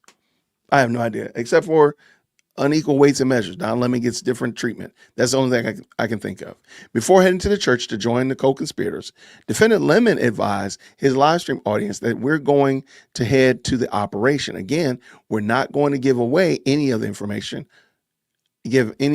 away. Operational details that would disclose where he and his co-conspirators were heading. At the pre-op briefing, the defendant Allen led other co-conspirators in chants that would be used in the church, including "This is what a community looks like," "ICE out of Minnesota." It is up north, though. You would expect ICE to be there, even at 30-degree weather. Urged her co-conspirators that they have the duty to fight for our freedom and duty to win. And as a group prepared to head toward the church, directed her co-conspirators to stay bumper to bumper, make sure everybody gets through the light, confirmed that everyone had the address. Okay. At the pre-op briefing, defendants, and this is over Action 9, Armstrong provided instruction and operational guidance for co-conspirators, including the following. First wave of agitators should enter the church essentially in an undercover capacity and position themselves around the church sanctuary. B, they should sit together and should not wear anything that activists identifying. And C, those who had anything activism identified should wait to come in with the second wave. This is some evil stuff, man. Continuing on in the morning on January 18th, all the defendants got in their vehicles and traveled with their co-conspirators to the church to engage in the planned takeover style operation. This is some crazy work, man. While en route to church, defendant told defendant Lemon that they had to catch up to the others, and defendant Lemon replied, "Let's go catch up." And because he was still live streaming, Lemon instructed blank and an unidentified male, don't give anything away, i.e. don't divulge information about the operation, and advise his audience, we can't say too much. We don't want to give it up. So it's pretty clear Don Lemon was he wasn't just a journalist. He wasn't just an embedded journalist or somebody to memorialize what was going on. He was a part of the event. He was a part of the storming of the church. That's it. There's no other way around that. But let us keep dancing. Let's go.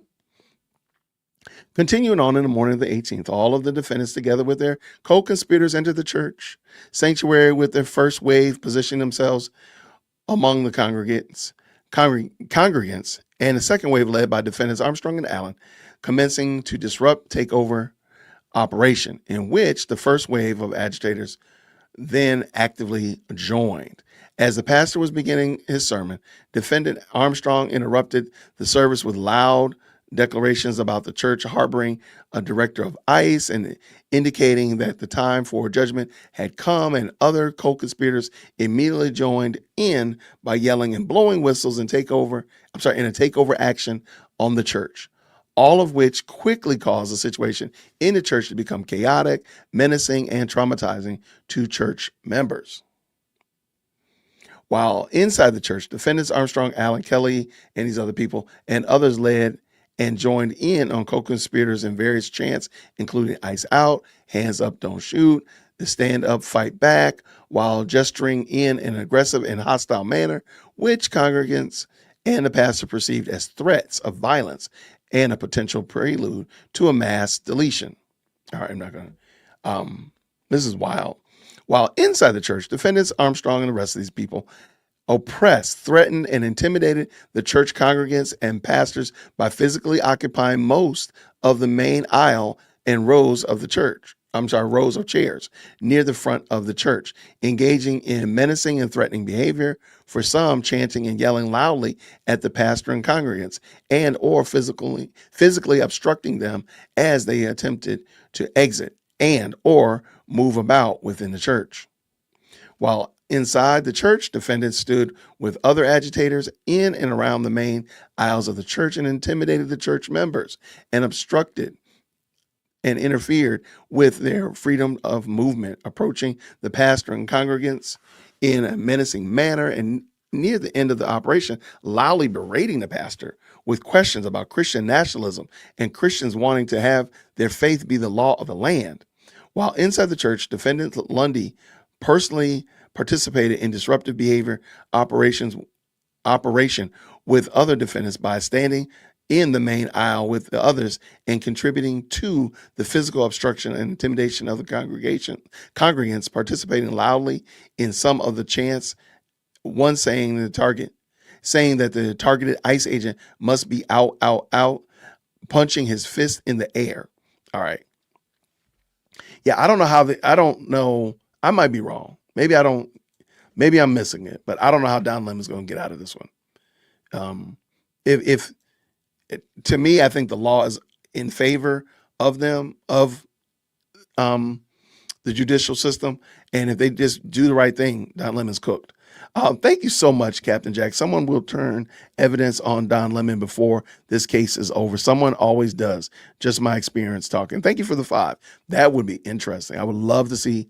Now we got to make sure we get that metadata, but I would love to see some text messages. Thank you so much. With the $10, Vanessa Bryant lost not only her husband, but her daughter as well. So comparing the two is unfair. I can say from the unfortunate experience of losing a daughter that it's a grief much greater. And thank you so much for that. I do appreciate it.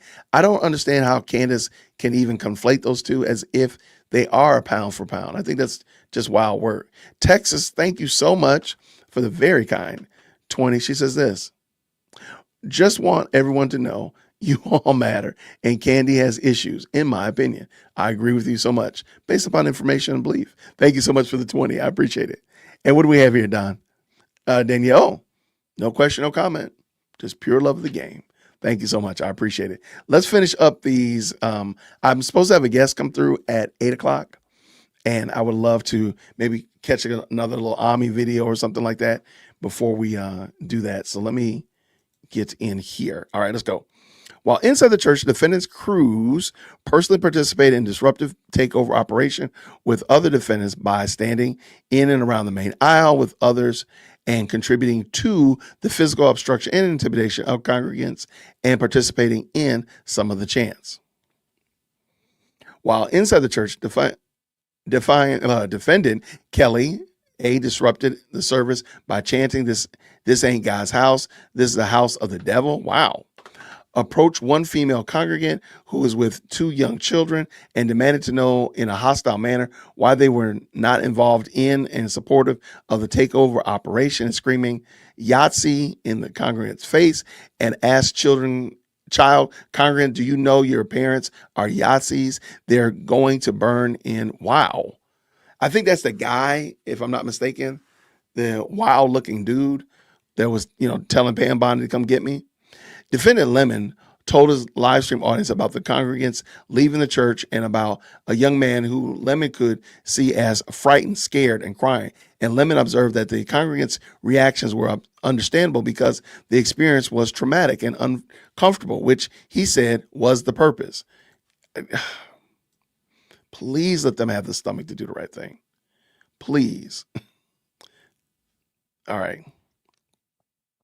As the operation continued, Defendant Lemon acknowledged the nature of it by expressing surprise that the police hadn't yet arrived at the church, and admitted knowing that the whole point of the operation was to disrupt.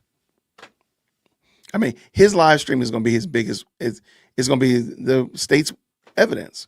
While the takeover operation was underway, Defendant Lemon asked Defendant Armstrong, "Who is the person that we should talk to? Is there a pastor or something?" And she pointed toward the front of the church, but noted the pastor might have run away. Lemon and Fort, approached the pastor and largely surrounded him to the front and on both sides, stood in close proximity to the pastor in an attempt to oppress and intimidate him, and physically obstructed his freedom of movement while Lemon peppered him with questions to promote the operation's message. While talking with the pastor, Defendant Lemon stood so close to the pastor that Lemon caused the pastor's right hand to graze Lemon, who then admonished him, "Please don't push me." I think he should have socked him. That's just my little 2 cents. Although the pastor told Defendant Lemon and the others to leave the church, Defendant Lemon and the other defendants ignored the pastor's request and did not immediately leave the church. After causing much of the congregation to flee, some of the defendants and other agitators engaged in chant proclaiming, "Who shut this down? We shut this down." Wow. Man, the fact that they're proud of that is crazy work. As one congregant reported to responding to police officers, some of the agitators blocked the stairs leading to children's church. Children's child care area, and made it difficult and hazardous for parents to retrieve their children, causing some to take alternative routes in and or around the church. Man, come on, man. That's crazy. Imagine you drop your kid off at Sunday school or children's church, and then you end up, this craziness happens, and you're not able to get to your child. Man, come on. At one point, Defendant Lemon posted himself at the main door of the church, where he confronted some congregants and physically obstructed them as they tried to exit the church building to challenge them with facts about the U.S. immigration policy. Like, what in the world does that got to do with somebody going to church on Sunday? That's crazy work.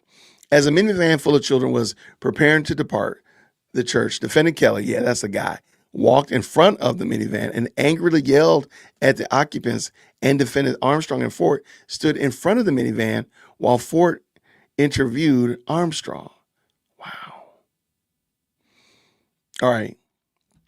And that's all count one. That's all the conspiracy. So now we're talking about this is the FACE Act. Injure, intimidation, and interfere with exercising the rights of religious freedom at place of worship. The allegations set forth, we already know that, or we already know these people. They're going to give you the little, so they literally just lumped it all together. Okay. Each aiding and abetting one another, and together with other persons known and unknown to the grand jury by use of force, threat of force, and physical obstruction, intentionally injured, intimidating, and interfering with, and attempting to injure, intimidate, and interfere with multiple persons, including the church congregation, clergy, and staff, who were then lawfully exercising and seeking exercise of the First Amendment right of religious freedom at the place of religious worship, which conduct resulted in bodily injury to one of the congregants. All the violations of Title 18 United States Code Section 248, A2 and B and 2A. All right. And this is a true statement. We know this people are. We got Pam's name there.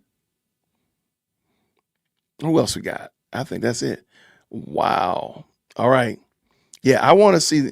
I really do think somebody needs to go to jail. I just don't understand how you're going to get past that. I don't know how you dance around that and say, oh, no, they don't have to go to jail.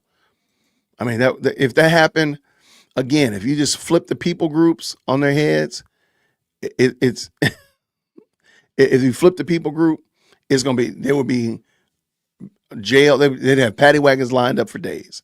So why in the world do these people not go to jail? I would love to know, why do these people not go to jail? So apparently Mr. Lemon has gotten out of jail. And I kind of expected that. I don't expect him to stay in jail. I do expect him to get bond because that's just how they move with that type of person. But I do think he needs to go to jail, though. I don't see how he doesn't go to jail. That's what I don't get. But let me know what y'all think. What are y'all thinking about it? Okay. While we are thinking about it, let me see if Ami had another video, because I might do a little quick body cam while I'm waiting for my guest to come on at 8 o'clock. I'm going to text her and see if she wants to come on earlier. All right, let's us go. All right, Ami doesn't have anything newer. All right, let me grab a quick little video real quick. I don't see a mugshot. I haven't seen a mugshot. Trust me, I want to see a mugshot. I wanted to see a mugshot for sure. All right. I was looking for that thing for sure.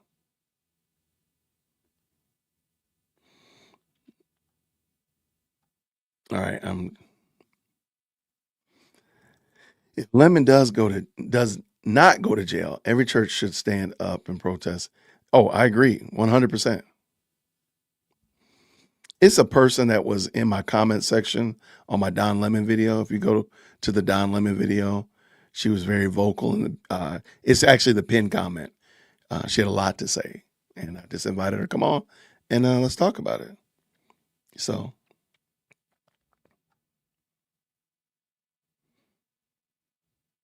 All right, let me pull this one in real quick. I don't think I've seen this one, so I don't know what this one is. All right, we're gonna find out together. It's loud. I know that much. It's loud.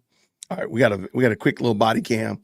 Just have a little detox before we get ourselves ready to have a conversation about Don Lemon. So let me bring this in. Y'all know how we like to do it. Green hearts in the chat. You're not doing what you're told to do. Close the door. Close the door. Oh my God. Because you just ran from me, that's why. No, I didn't run from you. Well, you didn't stop when I told you to stop. Yeah, we're stopped. She just thinks she needs to go to work instead of stopping for me. No, I was trying to get out of the road. You were parked behind me and you turned your lights on in the middle of the damn road, so I turned here and came and parked. Driver's Don't you dare license, try to please. pull that. Why did you not stop back there when we got off the road? Ma'am, give me the driver's license now. Get out of the car. Get out of the car. Get out of the car. Get out of the car. You are under arrest. You are under arrest. Give me a chance. No, I am not. You're still Grayson and Tinson. Stop. You're fucking grabbing on me, you fucking criminals. Are you serious? Yeah. Do not twist my hand like that. I'm telling you. Do not fucking twist my hand like that. You're really gonna have an issue. Yeah. Are you serious right now? You know what? Put your hand on your back. Put your hand on your back. Stop resisting.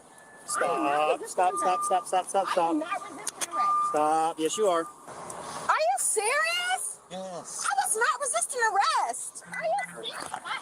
I'm going to call my supervisor so I can let her know that I'm out. Stop. What are you talking about? You're twisting my arm. Nobody's twisting anything. Yes, you are. My camera's pointed right at the handcuffs right now. Clear to see what's happening. So what, you wanted me to let you pull me over and I'm supposed to get out in the middle of a busy road? That makes no sense. I turned right in here and parked. You do not have that right. We need a cruiser, please. You do not have that right. Well, I do. You do not. You're not cooperating with me. But I do. Put your lights on back there. I turned into That's the here so I point. can get out of the road. But I know my I rights, so do. you don't Right have the now, right this to is say the that I point. cannot call someone. Back I there, didn't when we see came off you the road. stop until we got right here at the turning. Whoa. No. That's not what you just said. You just said you saw my lights in the middle of the road. Maybe we wouldn't be here right now, but no matter what, you Right. gotta stop. I would never run from the police. I have no reason You to rolled run. down your window and looked at me. Because I said, can I turn into here? I'm late for work. That's what I was trying to tell you. And I said, don't. I said, stop. Thank you. never had an issue with that. We're a block away They've from where never had. You're a liar. You're a liar. I'm done talking with you because you're fucking lying. Third, You're a Fifth Street, fucking liar. Fourth Didn't I Street. just say I'm done talking to you? Shut the fuck up. You're the one. Wow. I was gonna stop. I was getting out of the road. I've been pulled over before. They've never had an issue with me pulling out of the middle of the street. Okay. I'm done talking to you. Don't pull on me. Don't pull I away. told you, don't ever pull on me. You don't have that right. If you're gonna take me, don't take me to. I'm done talking. Well, that's fine then. So don't worry about that. In your purse. You don't control me. You're a cop. You're a cop that I pay. You're a cop that I pay. So Wow. now you're pissing me off. Do you have Okay. your ID somewhere? Do not touch my belongings. Is your driver's license in your purse? You do not have the right to touch my You are under arrest at this point. We have the right to search your car, incident to arrest. My belongings. Plus, we got to ID you. Walk. I do not trust you guys. You guys are armed. Walk. You may try to put some drugs in your purse. Do not grab on me. Do not Face say the that. car. You do not have the right Are to you touch going my to provide your belongings. You do identification? not have the right to touch my Don't belongings. pull away. I'm not. He's over there working. Don't get working. This is ridiculous. I'm gonna lose my job. Don't. You What about are to doing? lose your Just tell job. me so we can talk about things and move on. You don't want to talk about anything. You want to arrest people. That's Well, you what are you want to doing do. Follow directions. You want me to follow directions? I do You not wanna follow your directions. Yes, you do. Yes, you do. follow I mine. don't It is weird. I That is thought why about you're that under too. I don't arrest right follow now. your directions. Pathetic. You're pathetic. You're All these people out pathetic. here needing help, and this is what you guys are doing with your time. Is your license valid? I'm asking you a question.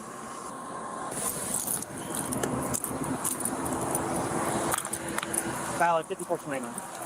Which making the cruiser? In front of my job. Well, if you'd stopped on 4th Street, we would be in front of your job. These people are insane.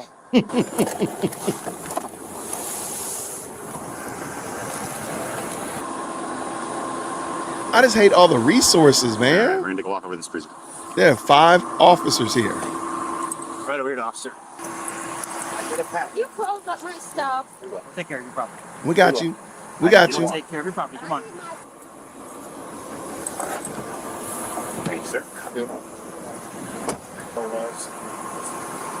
For all right, hold it for Obstruction. Scott. Obstruction. Why am I being arrested though? I'll let him explain that to you. I don't know. Because I was not resisting arrest. Let him explain that to you. Because this is crazy now. Like, this is just too much. Because, like, you guys are supposed to be here to protect and serve, but none of you guys even care about the truth. Well, Y'all just come and y'all just, it's like y'all are gang members that just support. So, ma'am, you said you want to talk to a supervisor? Yes, because I don't know why I'm being arrested. I was not fleeing. When I originally seen his lights, I was right here in the middle of the turning thing. So I turned in here. I'm telling him, call my manager and tell him, like, I'm here, I'm outside, like, you're resisting. It's like, it's just not fair. Y'all just gang up on us. Nobody listens. Nobody likes the truth. And it's like, I don't. You have to respect that when the officer is giving you instructions, you have to follow. Let me finish. You have to follow his instructions. So when he's telling you, I was not resisting arrest or whatever he's trying to say, obstruction, whatever. I don't know. okay, That was not the thing. okay. This is insane. This is insane. Right. Now I'm gonna lose my job. Like I cannot go to jail. I need to go in here and go to work. Okay. And I don't be like out here like I'm some type of killer. Look how y'all, like all y'all out here, all of these out here in front of my job. Like that's insane, man. Y'all don't even think about that. Okay. Cause y'all the real thugs and criminals.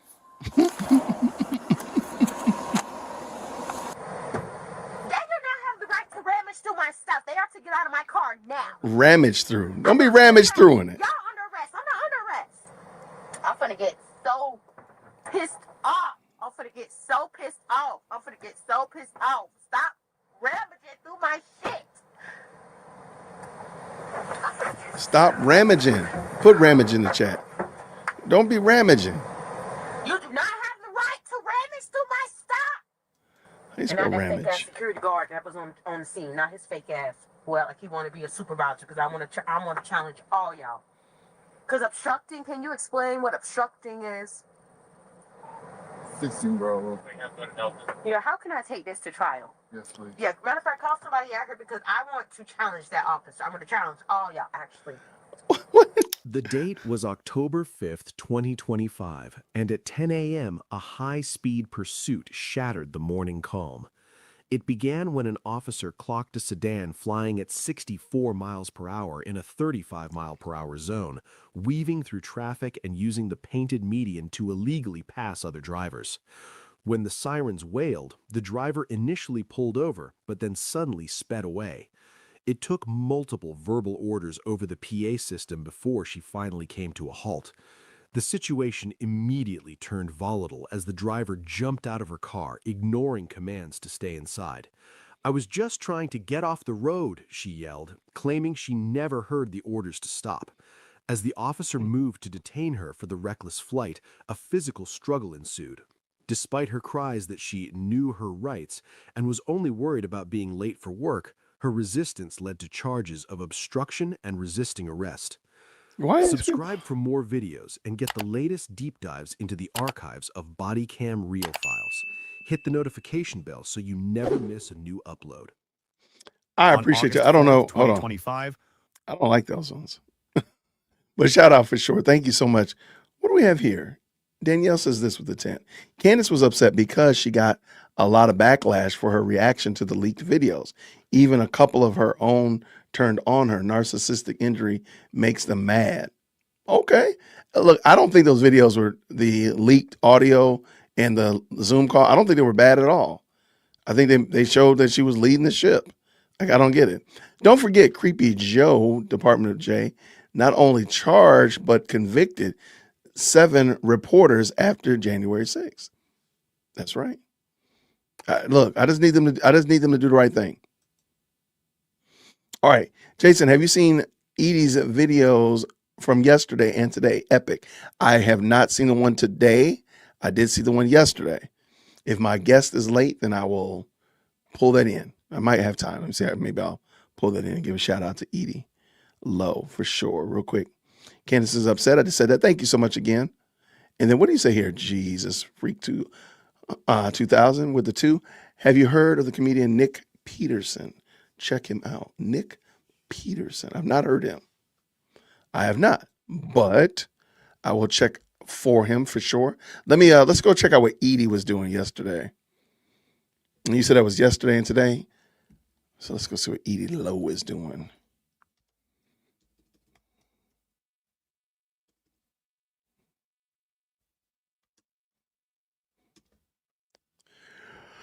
All right, what do we have? This is today. This is a long one, isn't it? This is pretty long. Yikes. Oh, we might have to do that we might have to do that for tomorrow. Oh, both. Yeah, these are long. Yay. Did she do a short?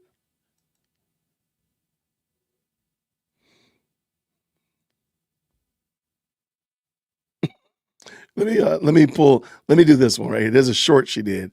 I don't want to do a 25-minute video. All right, let's see what we got here. Hold on 1 second. Bada boom, bada bing. All right. All right, what's Candace talking about? What's Edie got going on? I am relieved that Erica Kirk is at the head of Turning Point USA. She should have never become the CEO and chairman overnight. Erica Kirk, man, she really is just the moment. So stunning. It's just unmatched. I can just look at people and I just catch a vibe and I'm like, I remember meeting Erica and she was just lovely, genuinely such a nice person. And I was like, Charlie, just go for it. It is the general tone that is off-putting. And my only ground rule is no assassinations. It's accident, okay? We'll be right back. And my husband's dead, not to be morbid. That is a sentence that, and I just kept asking him to replay it over and over and over again. Just thought she would be more upset. You're not just a grieving widow. That's what it means to step into a company of that size and that scale. The overall mood of this call. You know, Erica Kirk, I could see the energy is extraordinarily upbeat. She's gonna fight. She's gonna fight and she is going to fight on the good side. Where it comes from, I'm gonna explain the happiness that I feel. It comes from peace. This is a faithful couple because we're witnessing the gospel. This is a woman who consulted a priest and prayed. My assumption was that, so I can't even imagine what it feels like. I assumed she couldn't get out of bed. She's gonna fight. I assumed that she couldn't pick her head up. She's gonna fight. That she was in the office every day. She's gonna fight. So what I had imagined in my head was happening, it's too much. Simply was not so. I can't stop reading conspiracies. It never stops. I'm just reminding us all to just have a little bit of grace, is all. No, I reject it. I reject that 100%. All of this makes my skin crawl. I don't lie. I am relieved that Erica Kirk is at the head of Turning Point USA. Shout out to Edie Lowe. Shout out. If the mods can make sure we drop Edie's channel in the chat, I'll probably do that tomorrow because she has two. They look pretty good, but they are pretty long, lengthy videos. And I was supposed to have a guest stop by on today to tell me that I was wrong about what I said about Don Lemon. So I want to make sure that I give them an opportunity to stop on through. And I did shoot them a message and ask them to come in a little earlier if they wanted to. And let me just give you I'll give you the context as we get closer to her coming on. I'll give you the context when she comes on. So we all know that we can do that for sure. All right, good people. Thank y'all so much for stopping in. What we got here? So, this Nick Peterson, you said? He's doing a touring the Leering Center. I'm assuming you mean the ones up in Minnesota. Let's see, Nick Peterson. Oh, this is short. Is this? Oh, this is not long. Okay, hold on.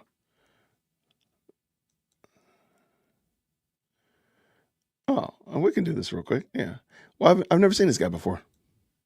Thank you so much, Jesus Freak. Let's pull in Mr.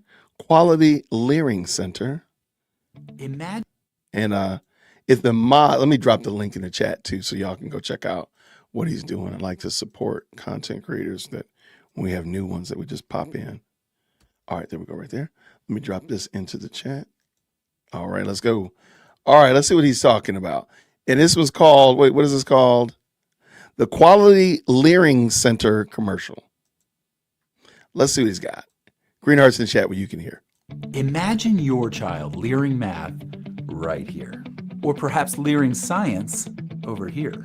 Or leering the future language of Minnesota. Well, imagine no more. Welcome to the Quality Leering Center. At the Quality Leering Center, we strive for greatness, not only for your child, but more importantly, for our luxurious lifestyles, our terrorist friends overseas, and Democrat politicians right here in the U.S.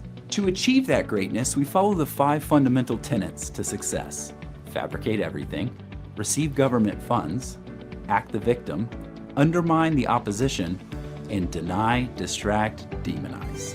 All of our dedicated teachers are former Somalian pirates, so you can be sure your child is in good hands with someone whose IQ is equivalent to a school zone speed limit. Speaking of pirates, Democrats, members of Congress, and even Governor Walz fully support our business operations. Rest assured, absolutely no one will be held accountable. They don't just turn a blind eye for the sake of money. They crank their head 180 degrees and jam it up their own butt. At the Quality Leering Center, we recognize there have been an abundance of fraud scandals, coincidentally, right here in Minnesota, also involving billions in government funding, and also run by Somalians.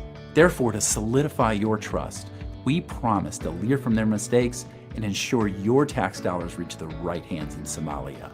Your toothpaste may not make it through TSA, but $700 million in cash, we can make that happen. Now, you might be wondering, I thought this was a daycare. What about the kids? That's all just politics. Now you're getting it. We know that you have plenty of options here in Minneapolis, but while other daycares receiving government funding are only open for 15 minutes a day, we're open for over 45 minutes Tuesday through Wednesday. And if that's not enough, here's some 5-star reviews from happy customers. Oh! Thanks, John Smith. Hey, if you're in the neighborhood, don't bother stopping by. And if you have any questions, please ask yourself this first. What happened to those who questioned Tim Walz's agenda in the past? For more information, please visit yourqualitylearingcenter.com. The Quality Leering Center. Leering made fun.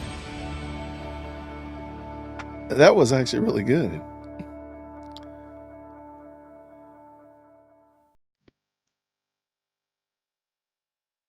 That was pretty good. Okay, I can dig with that one.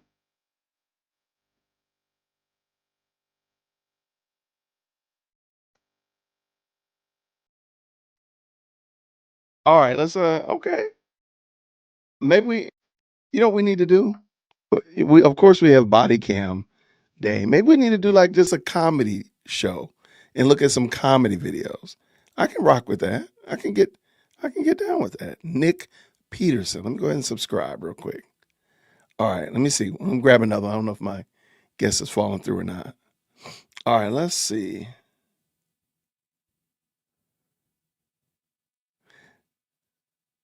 "60 years of failed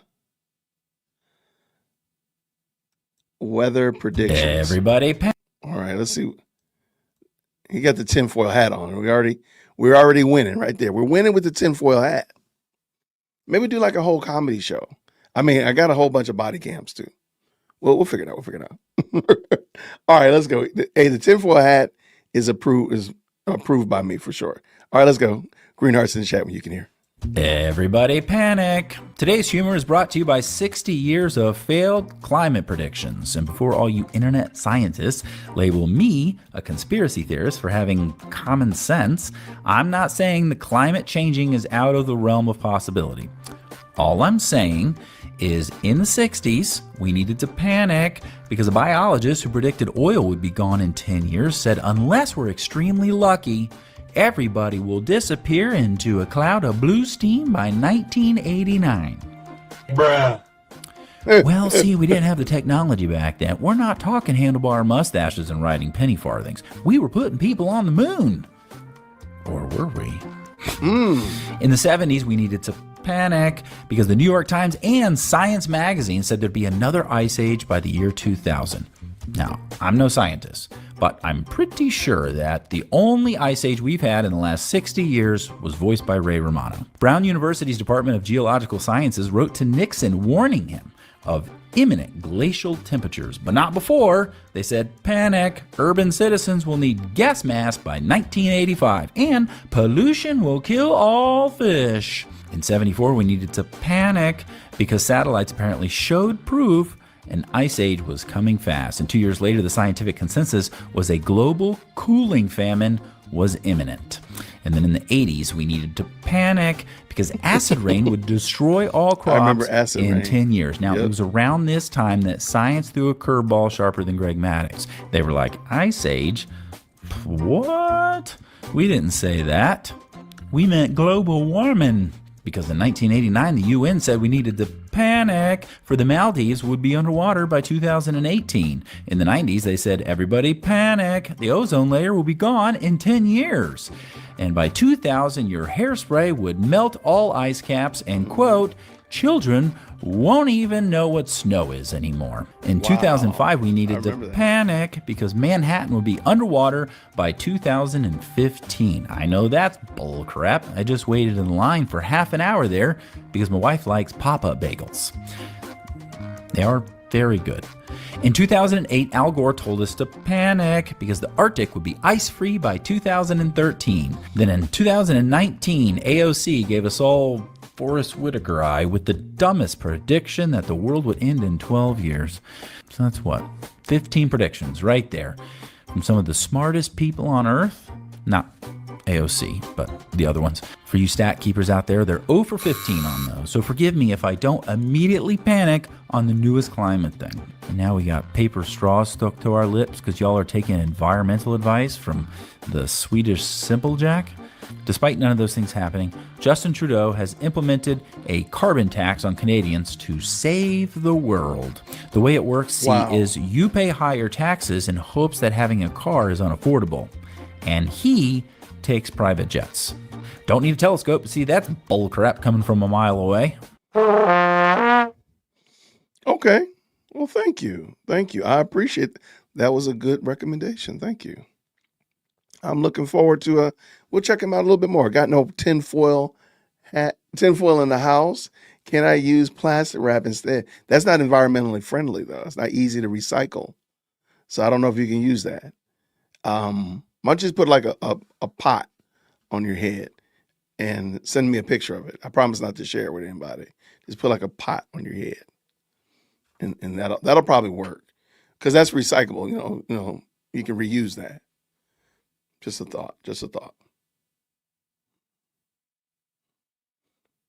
Okay. Oh, Milk Bar did do a good video as well. Let me see real quick. Shout out to Milk Bar TV.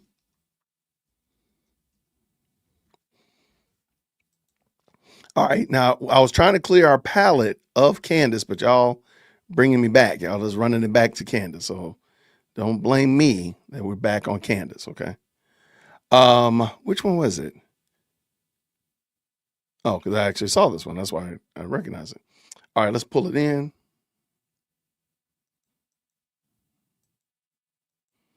Candace is a young Green mom hearts. of like 3 young kids. It's my prerogative if I say to myself, that is not someone. Candace is a young mom of like 3 young kids. It's my prerogative if I say to myself, that is not someone I wish to attack. I won't do it. I think now it's like a point of pride. Is that what Candace is accusing Erica of? Yes. Of murdering her own husband? Okay. Like I said, I don't take in that content, and I have since learned it is not true. Candace has not made that claim. She's specifically been defending Erica Kirk. I really fully believe God's role for me here is to possibly play a role in getting this whole thing to a better place. What I really want is for Candace to move on from Turning Point and Erica. Maybe Candace does want an off-ramp, and I'm willing to try. Turning Point became the focus of Candace Owens. And honestly, Tucker, from that point forward, I worked with Turning Point and Erica regularly. But for the whole time, I was in close contact with them. And then ultimately, Erica was asking me if I would help forge a meeting with them, broker a peace, trying to shame me because I haven't spoken out on the Erica-Candace conflict. I don't have any pearls of wisdom other than go fuck yourselves. Go fuck yourselves. You have no fucking clue what's going on. You don't know what I do behind the scenes. We don't know what you do. Are doing a couple of episodes to separate fact from fiction when it comes to the background of Erica Kirk. You are going to hear her actually be the first person to say an expression that has been used a lot. She's going to remind people that everybody grieves differently. 5.5 days after Charlie was announced dead. We will do our best to continue to make Turning Point USA the behemoth that he wanted it to be. Hearing her sound like she's about to cry when she discusses specifically them keeping their jobs, not Charlie, but Charlie having been assassinated in front of the world, but the prospect of their employment, I do believe with all the new information that I'm getting, and it is a lot, that she has been orchestrating this entire PR campaign. You fail to understand there are real humans involved here, and actually being able to touch grass and have relationships with them, which is something I'm doing, could prove to actually benefit all involved. And you can even check out this clip, which is that her in a car. Stacey, just everywhere. On the phone, Stacey is there capturing every moment. Me, I needed my sister to fly in to be by my side, husband, cousin. Erica needed the head of gifts and donations. I find that to be very strange.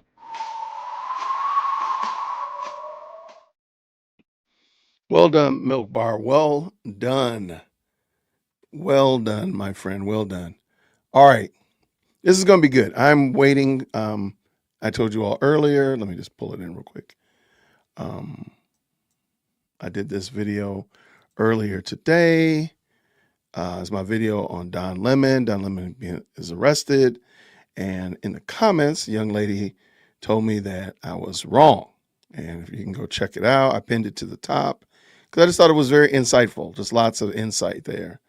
And she's been going kind of hard in the paint. And when I offer people, hey, you can come and share and we can talk just like I did with Peter yesterday. I got no problem with having a dialogue with people. I hope that people can see that. So this person, has been going pretty hard in the paint. Unbelievable and sickening. You are celebrating the arrest of 2 black people, 2 black journalists, please forgive me, that were doing their jobs, actually interviewing a pastor. He was previously exonerated by multiple courts, supporting more use of Trump's goon squad. You better stay in Master's good grace, shaking my head. And I said, well, how do I celebrate more? And he said, you can send Massa a thank you note for the continuous disregard for our constitutional and human rights. Okay. said, girl, bye. The mocking will continue until morale improves. All right. Like I just so anyway, that's who we're going to be welcoming on. Hopefully she'll be coming on shortly. And if not, it'll be fine. We have a plan B. But I did make it, I offered her, I said, why don't you shoot me an email? I'll finish reading this one too.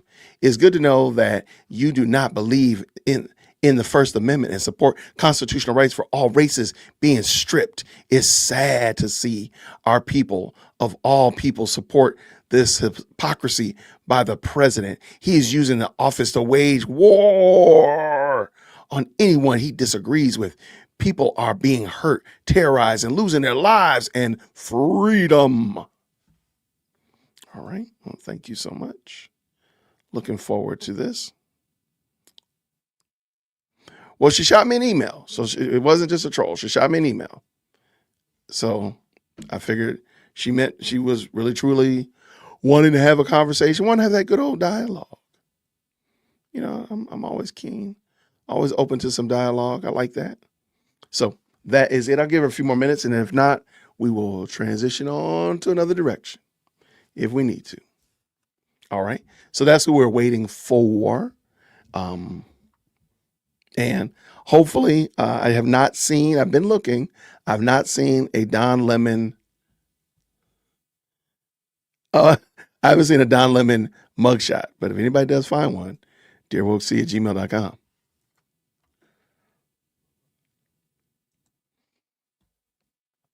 All right. I'll appreciate it. Let me,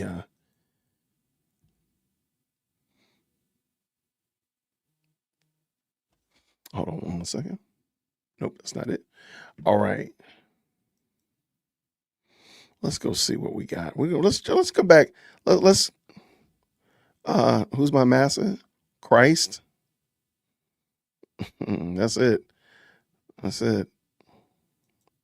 I mean, I guess my wife sometimes she be telling me stuff to do stuff. I feel like sometimes my kids feel like they're my masters too, but no, Christ is my master. All right. Let's while we are waiting. This is a very interesting body cam. I don't know what happened. This is a very strange one. But I will tell you this, it's not mirrored, so we don't have to worry about that. So while we're waiting for my guest to come on, we'll do this one. I think this was interesting. I don't know what to think about this one. Tell me what you think is actually this woman's problem. Like, what is her problem? Police conduct a traffic stop after observing a woman standing outside her vehicle in the middle of a busy intersection. What she does next will leave this officer speechless. Yeah, we're just coming from the beach. The reason for the stop is because you were obstructing traffic by having your door wide open, and if I would have kept all going, your door would have got clipped with you in it. Yeah, no, I know. I just opened the door. I had opened the door when I was right there. Just because, I had opened Did you drop something? Yes. What'd you drop? I had dropped it. Well, did y'all have fun at least? Yes. You happen to have your license, registration, insurance? Yes, You said you were coming from the beach? Yes. Yes, sir. All right, Pensacola Beach? Yes, sir. I work out there. You looking for your ID? Because you put it in your bag. I'm sorry? Looking for your ID? Yeah, I am. Yeah. You put it inside the bag. You had it in your hand, you put it inside the bag. I'm sorry. You had your ID in your hand and you put it in your bag. Yeah. No, I'm not. That's my sister's ID, Brunelma. That's my sister. That's not me. Why do you have her ID? I just have it just because I have it. It was. Why do you have her ID? That is always trying to double verify you come from the beach because that's always a sure sign that somebody's up to some shenanigans and hijinks when they have somebody else allegedly has somebody else's ID in their wallet, in their purse, in their car. It makes no sense. I know they're more likely being dishonest, but oh, by the way, thank you, Mike, for blessing 5 people with some brand new memberships. Guess what? My guest is here. Let's go with that. What y'all know? Shout out. That's what's happening. All right. Now, ladies and gentlemen, Sanaya is here. Sanai? Senya. Senya. Okay, how are you? Good. How are you? Quite well, thank you. Quite well. I'm glad you were able to stop through. I had Yes. just spoken with the watching audience that we were going to be discussing my position on Don Lemon. Went over a couple of the comments and such like that. So I wanted to give you an opportunity to, if you don't mind, tell us a little. If you want to, feel free to tell us a little bit about yourself, or if you want to just jump in and explain your positioning on Don Lemon. Either one is fine with me. Okay, I'll do both real quick. I told you I'm in the Detroit area, Detroit metro area. So I'm here in Michigan. We got on sweaters. It's cold. Yeah, It's freezing. I'm a cost accountant. I work in the development of downtown Detroit. I love it. Love it. Yep. It's doing big things. But I usually listen to my podcast. You're a person that I subscribe to while I'm working. And I saw you pop up first thing when I was logging in this morning. I think I got on your podcast because of who's our guy there, Mr. Umar. Umar. Oh yeah. Yeah, that's he's a gift. He is a gift. Oh my goodness. Yeah, he's something else. But the thing is, I watched most of your video, and I was just taken aback because I just don't understand how it doesn't matter whether you like Don Lemon or don't like Don Lemon. It's the whole situation. It's about our constant freedoms being taken. And I'm like, and it's going to come a day on here, like I said, I was following you because of Umar, this and that. But one day it's like, you can't say anything anymore. You can't say anything anymore. People are being targeted. People are being locked up. I understand that he's high profile or this and that. I mean, we just saw Jimmy Kimmel, Stephen Colbert. We saw James Comey, Letitia James, same thing, and like a couple of comments was like, you're a racist. Oh, not at all, baby. I'm from Detroit in the country. Okay. I tell most people they don't care that my best friend is white. They're like, you've been friends since kindergarten? Since kindergarten? Yes, right. Because I'm from the country. We build relationships and we stay with each other. That's how we get down. So that is just ludicrous. And like I pointed out in one of my comments, I said, it's going to affect everyone. It doesn't matter your color. Like people I just named, James Comey, he's not black. You see what I'm saying? If you say anything against this administration, you speak out about your rights, this and that. If they don't like it, they're telling you, we're going to lock you up. We're going to take away your rights. We're going to do this. It's like a civil war is happening in the streets. And I don't know if you saw the recent case. I was leaving Detroit yesterday, and my coworker was like, did you see the news? Did you see what happened at the school? The school, all my kids are grown, but they went kindergarten all the way up. I don't believe it's made it your way because it's national news, where the parents dropped their kids off at school, pulled out. I've dropped my kids off there all the time. It was just crazy to look at it on the news this morning. ICE detained them. I didn't even know ICE was out here. I didn't even know they were out there. Them poor kids went to school, and then their parents swooped up. It's insanity. It's like, where does this stop? Okay. When is enough? No, and you make a great point. And I'm gonna since we were talking about the Don Lemon, I'm gonna like centralize it there. Yeah. So that because I literally just read the charging documents. We've watched several videos about it. So then I think that I'll stay right there. But yeah, I read them too. Okay. So before I go there though, because you listed off a couple of names, and I thought that was very key. I'm gonna do the same thing. I'm gonna list off Laken Riley and Rachel Morin and Jocelyn Lascelle Nigeri and Megan Boss. And you might be saying, well, okay, who are these names, Jason? These are women that have been deleted by persons who are in the country illegally, that had a warrant for their deportation, and they weren't deported, but they were able to do something. Like Laken Riley was here in Georgia, at the University of Georgia, where my daughter would have been going to school this fall.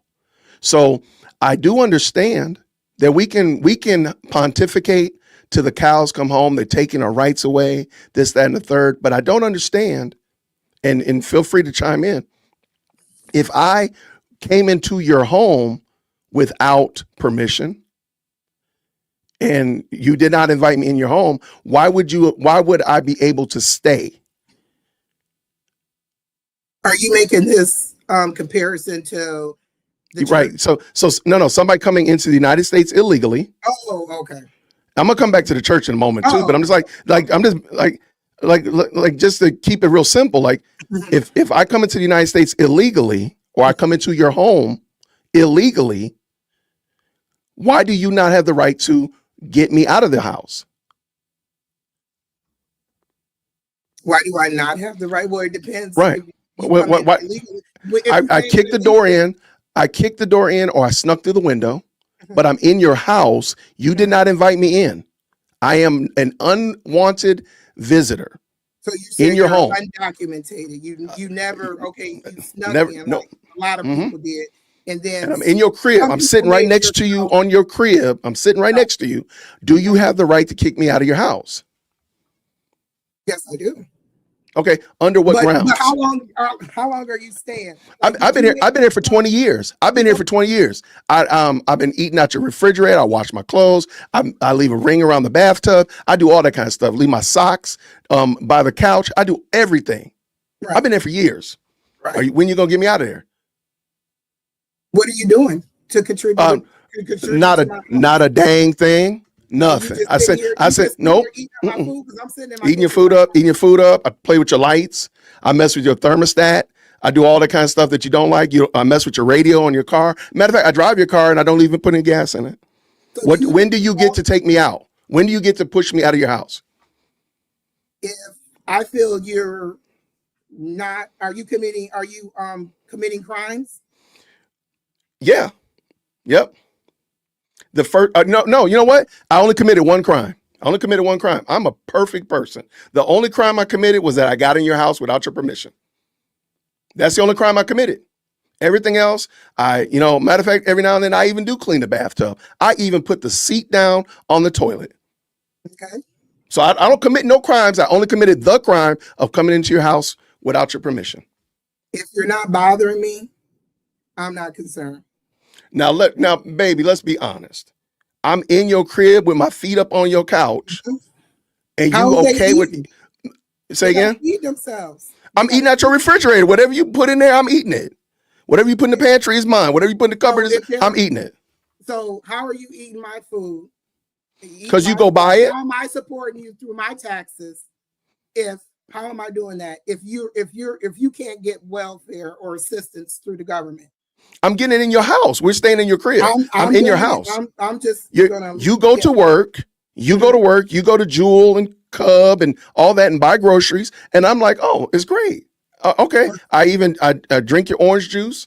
I fry me some eggs. I do all that stuff with your, and I don't contribute anything. Do you think that that's fair that you continue to take care of me? Am I really taking care of you? What do you mean? If I want to take care of you, I'll take care of you. It's not a problem. If you're not bothering me, if I want you there, you don't want. So you just, I told you I broke in. You didn't invite me. You don't know me from a can of paint. I just popped up in your couch. You came downstairs one day and I'm sitting on your couch. Of course, a stranger comes into my house. Yes, I will have issue with that. Yes. Okay, so at what point do you? When does the issue kick in? The issue's gonna kick in as soon as I see you. I got 2 pit bulls. Okay. Well, okay. So for whatever reason, you feel like it's okay if somebody's in your house that you jettison them out. Why do we not jettison people out of the United States the same way? No one came here. This. Who are we? No, we're talking about. We are talking about right now today. We can go theorizing. We can go back into history. But I'm saying like somebody who comes across the border and 4 years ago came across the border with the invitation from the former administration. Just come on up in here, and it's okay for them to be here. Yeah. Did they apply for their paperwork? Nope. They just roll up in here. Okay. I don't understand how they're going to get around and stuff with no documentation. But they've been doing it. That's the thing. You live in Detroit. You're not too far. I mean, you see them. Yeah. You see what's going on in Dearborn. You see what's going on in Minneapolis. You see, so you know that they're there, and you know they're doing it. So they're clearly doing it. They ain't bothering me. I'm 50 years So old. so They ain't bothering oh, me. so let me make so because they're not bothering you, you're okay with them being in the United States illegally. I think that they should, like, what do you apply for? What do you call that? They haven't applied for I-9 anything. They or haven't applied this for and that? anything. They're just there eating up your food, Well, taking people up your should take, water. we got a lot of people that don't handle their business, that's deadbeats and this and that. Well, they should take care of their, get your paperwork in order. They should, but Why? they don't. But they're not. Okay. Well, they But they're should. not. There's a And lot of so there's people that should be in rehab. There's crackheads walking around the place. So- You should go get help. They don't. so you're okay with them, and you have no problem with them being in the United States using your resources because they're using your tax money to take care of them. How can they use my tax money if they're undocumented? They can't go to the welfare office and get food stamps. Yes, they do all the time. How can they? They can don't get. exist. Wait, so am I to believe? Wait, are you? Wait. You're not telling me. Always this big cost account. No, You're not telling me that. You got to put down a social security number. Okay, so every person that gets Social Security, every person that gets welfare is a documented American citizen or naturalized citizen. Is that what Those questions are on the welfare application? So is But it the people at the welfare office is not doing their job, they due diligence? Because I But filled that's them not out true, before though. a long time ago. I mean, there are people. Joe I don't know Biden how was it giving works now. Joe Biden was giving people cell phones, Social Security cards, and all those amenities once they walked across the border. They hadn't. That's done, how they got it. That's how they can get food. but they stamps. don't. But Okay. again, that's so. So I think we can agree. Well, maybe we can't. Can we agree that that's fraudulent? They've given me permission to be in. If you're saying you just said Joe Biden, they walked across and Joe Biden gave it to him, correct? Right, but they didn't go That's through what the you said, proper right? process. That is correct. He just gave it to him. So And the you're proper, okay. So the proper process is Was circumvented. The proper process was circumvented. Okay. So the proper process for people that lost their lives when January 6th, when the Capitol was stormed, to be, what do you call it, pardoned? That's the proper process. You commit. How do we get to people lost their J6? How do we get to J6? Because you're talking about different. You're saying this set of people got this thing circumvented for them, and then I'm telling you another group of people got something circumvented for that, but that's okay. Okay, so all right, you know what? I think that's great that you brought that up. So now that you did bring that up, so I think it's fair to say that the J6 people should be locked away, and not because they did violate a sacred location, the Capitol. They should be locked away. You agree with that? I agree with you. Okay, so now we're going to go ahead. So now we'll just go ahead to the Minneapolis church. Don Lemon should be locked away. I don't agree. Why do you not agree? Why do you not agree? Is there a sign on the church that says no trespassing? Now, let me just make sure. Let me just assume something. Well, let me ask you something. Can you please tell me what is your biblical or faith understanding? I don't want to assume something about you. So can you tell me what your faith understanding is? Are you a Christian? What is your understanding of faith? Go ahead. My mom raised us Orthodox Hebrew. Okay. So you go to a temple. I'm sorry. I'm Ghanaian. Okay. You attend a temple or what do you do some kind of community worship time? No, I do not. Okay. At all. All right. Because of all of the stuff you see around. I can have Sabbath and everything right here. I don't need to go into anybody's temple or anything. Okay. There's too much corruption in any form of. I've been to plenty of Baptist church. My kids were raised Baptist because of their grandparents. But no, it is too much in the church. Not a problem. Not a problem. I'll let you have that. So so now we're back at City's Church of Minnesota. Mm-hmm. So you're saying that they had to have a sign that said no trespass in order to make what Don Lemon did not right? Am I understanding that correctly? No, you're saying that he wasn't supposed to be in a church. He wasn't supposed to be there. He's no, a human being. What they were doing, but what he was doing was not there. He wasn't there to do what they were supposed to be doing at church. That would be very much akin. Supposed to do. You know, you were Well, just talking about homeless. You were just talking about people living off of people. You know, some people going to church just to stay warm.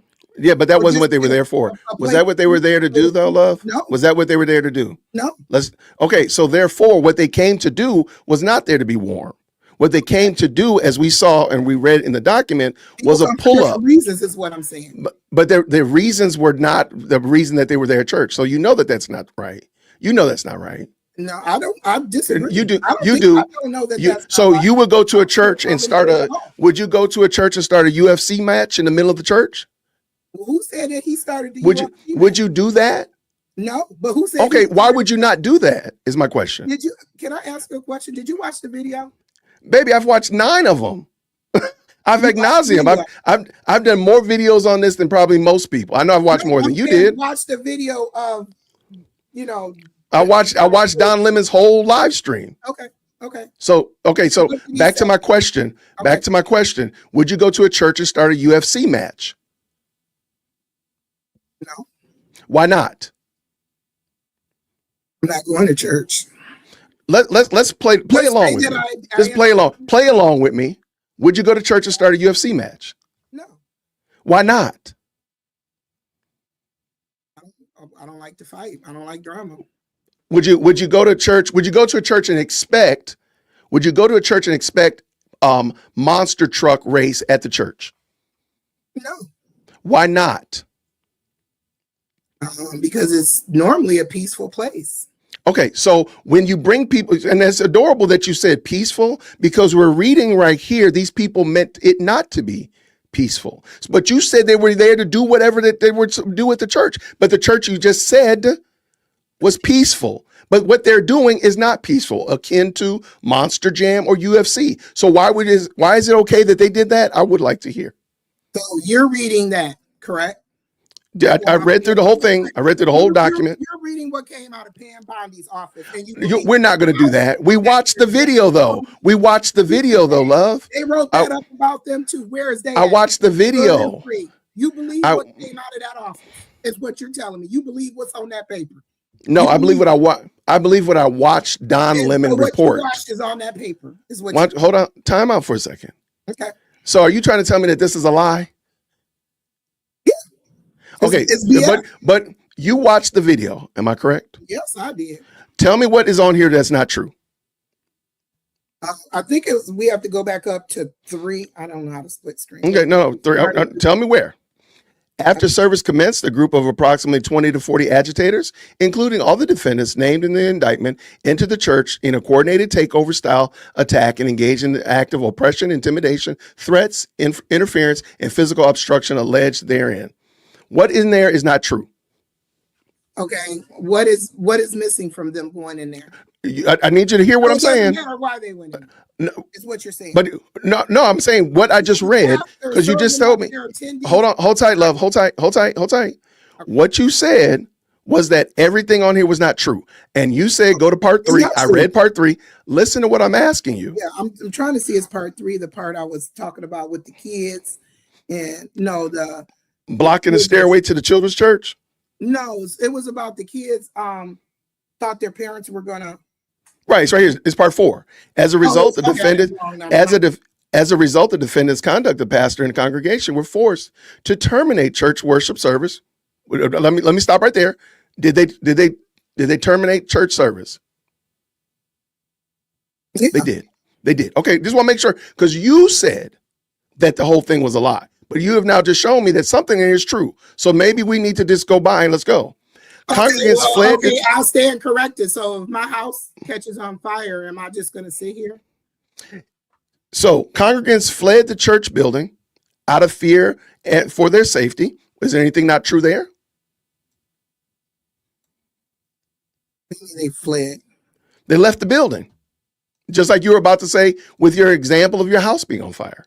Yeah, They left the building. Is that true? Yeah, I'm going to flee. Okay, so far we're 2 for 2. I've read 2 sentences of this part 4, and they both have been true. But you told me that all of them. So you're saying that he went in there, attacked the people. No, because that's not what if the document didn't say he attacked the people, I'm not saying that he attacked people. Did I say that? Then why are you putting that in my mouth? I did not say that. So I that's never said. put someone in jail because they come in. Let's. No, but he violated their rights. That's all the FACE Act and the KKK Act requires. I apologize. That way. Why is the 40 protesters not being arrested? There are more that are being arrested. There are more being arrested. Why are we acting like they're not? Why are you acting? Why are you acting like they're not arresting? Protests, and no one should be arrested. Not in somebody's church. You don't. That is a private location. A church is a private location. You don't have the right to just go to a church and protest. You don't. Yes, you can.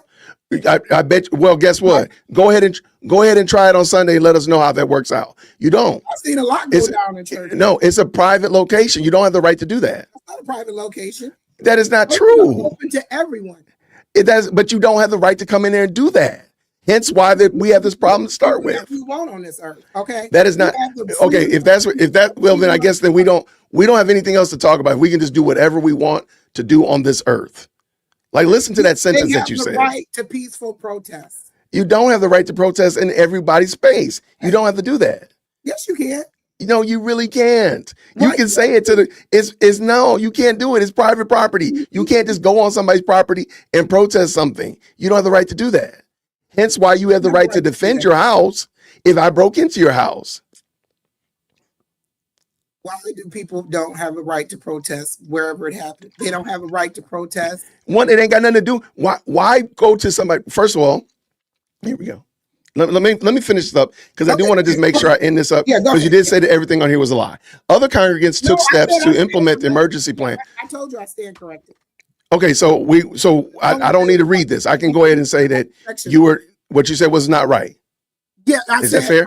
That's fine. I stand corrected, and I used That's fine. the section wrong. I only read it over twice before. Okay, not a problem. As long as we know that, in fact, so my point here again, they violated the FACE Act.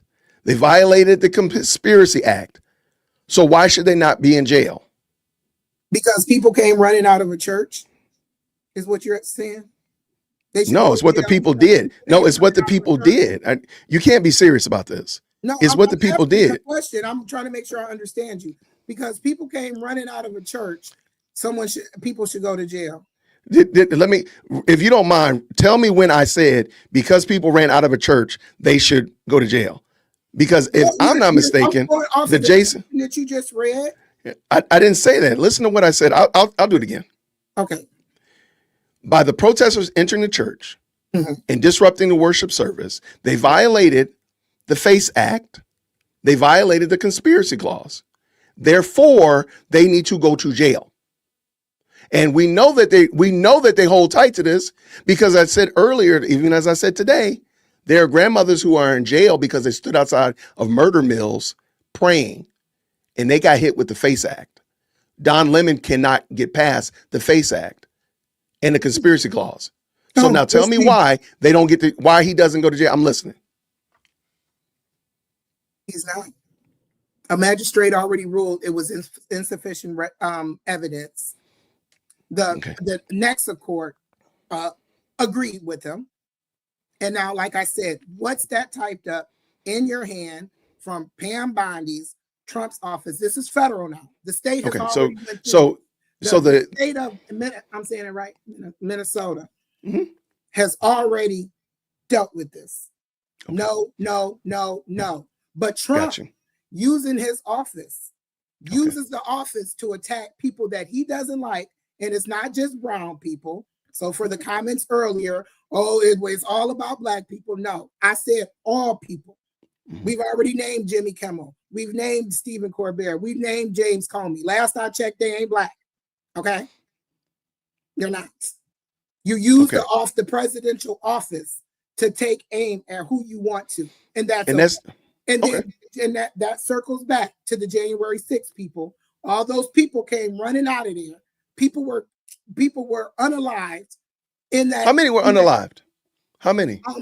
The number varies. Some got unalived, the officers, but then remember there was how many? One or two more. You may remember. Is it one or two more? They were so traumatized they committed suicide. Do you remember that? The January 6th officers? Look it up. Yeah, there was one or two that committed that unalived themselves. So I'm not trying to be coy about it. I'm not trying to be like flipping about it. But you said 2 to 3, if I understood your number correct, about 3. I listed 5 women that have been assaulted and unalived by illegal immigrants here in the United States, and you didn't bat an eye. You didn't even shed it. You didn't. But you didn't care. You didn't care enough. You've told me about Jimmy Kimmel and Comey and such of that nature. You gave me the number, but you didn't even bat an eye. But that's okay. If that's the way you get down, that's the way you get down. I watch it all day. But watching it and being concerned about it are two different things. Myself, yeah. Okay, so all the time, and that's sad. But it didn't seem like it bothered you as much as allegedly going ham on Pam Bondi and Trump and his goon squad, I think is what you said in the comment section. And I'm finding it adorable that when I said that you still have moved off the pivot, why Don Lemon should not go to jail. And it's just because he shouldn't. And I don't know why he should not. I believe Don Lemon should be in prison for what he did. And you're going to say no, but I don't understand. He's a journalist. Why. He has a right. He has a right. But he wasn't a part of the protest. He went in to video what was going on or interview. He's asking the pastor, why are these people angry, saying that you're serving up? So here the defendants, and I'm going to read right here. All defendants met at a shopping center for a pre-operation briefing, during which Armstrong, Allen, and the co-conspirators, including Lemon and whoever, about the target of their operation, city's church, and provided instruction on how the operation would be conducted once they arrived at the church. Once at the church, all the defendants entered the church and conducted a takeover style attack, engaged in various acts in furtherance of their conspiracy. And we can go back through this again if I need to, but Don Lemon was just as complicit as anybody else that was arrested. So this is not he wasn't just a journalist. He was a participant. He literally says, we are ready to, wait right here. In the beginning, during the takeover preamble, he's literally saying on the morning of January 18th, Lemon began live streaming his internet-based show, Don Lemon Show, where he explained to his audience that he was in Minnesota with the organization that was gearing up to do resistance operation against the federal government's immigration policies. Nothing about I'm here to journalize it. Nothing here about I'm just here to memorialize it. No, he was an active participant.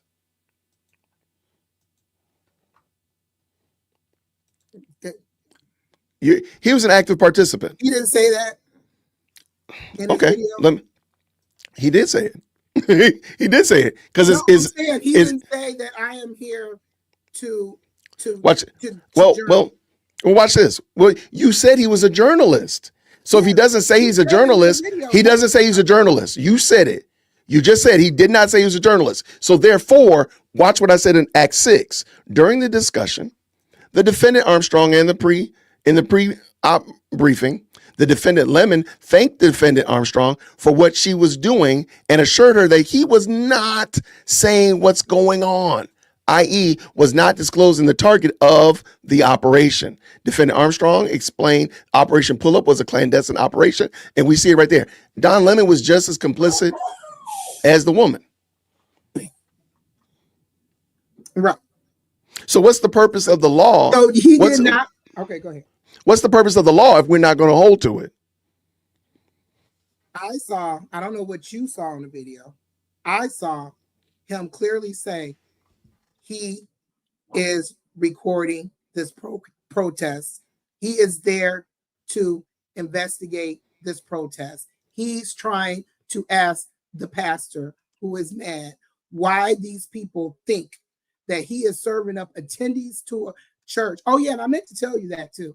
I would be happy if let's say I was in a church. Remember you asked me that earlier? Mm-hmm. I would be happy if I was sitting there attending that church and have those people storm in there and realize the reason they are so upset and yelling is because the pastor of this church is serving up the attendees to ICE. I'd be like, oh, well, I don't want to be a part of this. I don't want to be in this church. I would be happy if it happened to me. Let me ask a question. What's the purpose of church? For peace. Like I What's the told you, purpose? What is the purpose peace and of prayer? And like I peace said, and it prayer? can have different purposes. I would like to hear. I'm just interested in hearing your theory. What is the purpose of church? What is the purpose of it?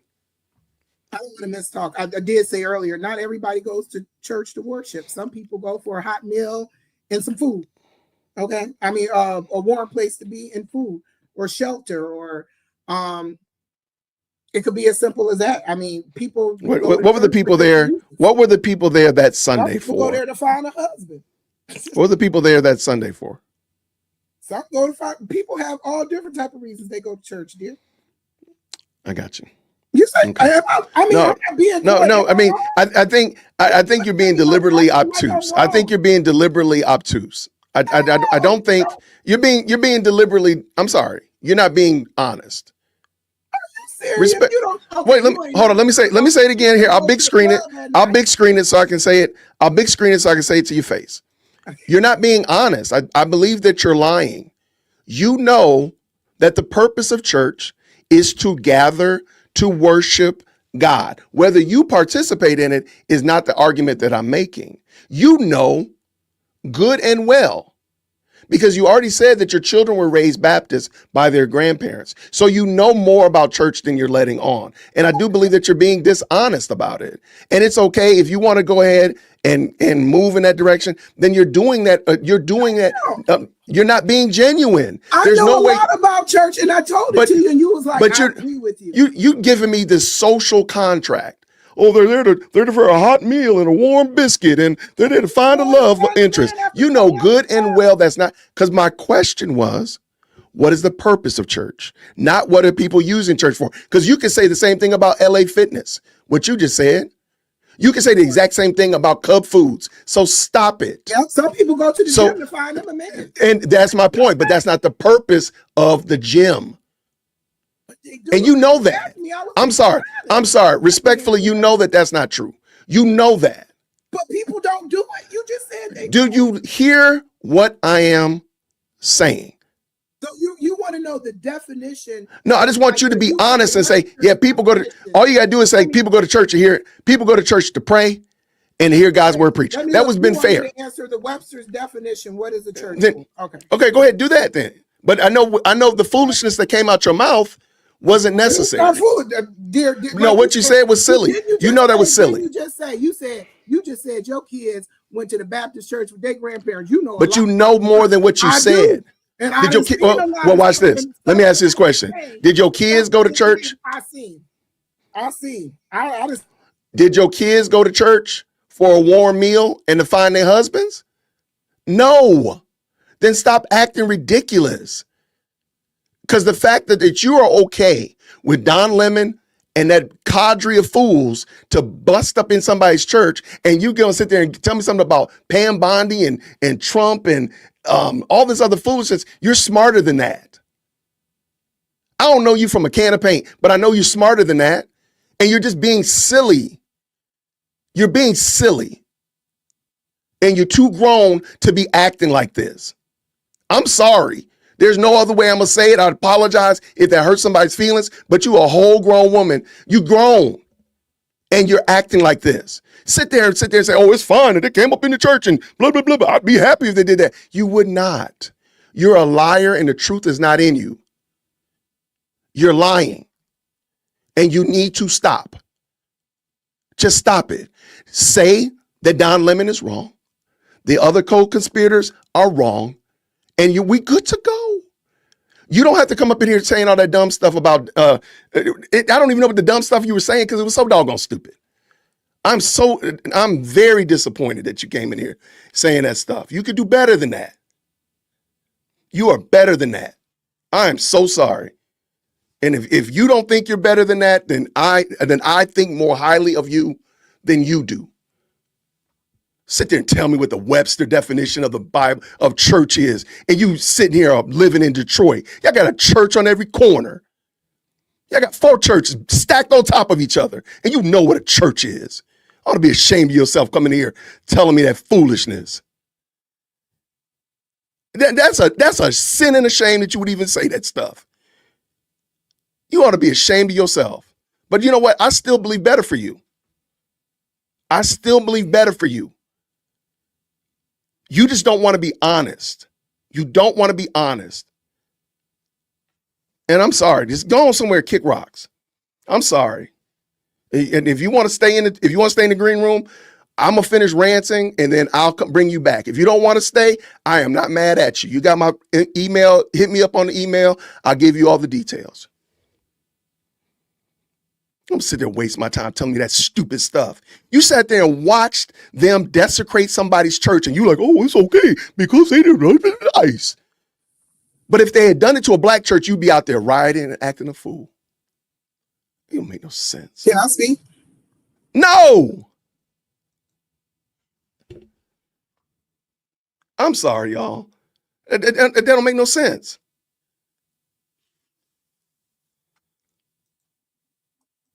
Go ahead. So, because I expressed to you what I've seen around the church, some people go in there to pray. Some people do. Some people catch the Holy Ghost. All of that. You're right. I've seen it all. I've seen people go. I've seen them go to the club, come out.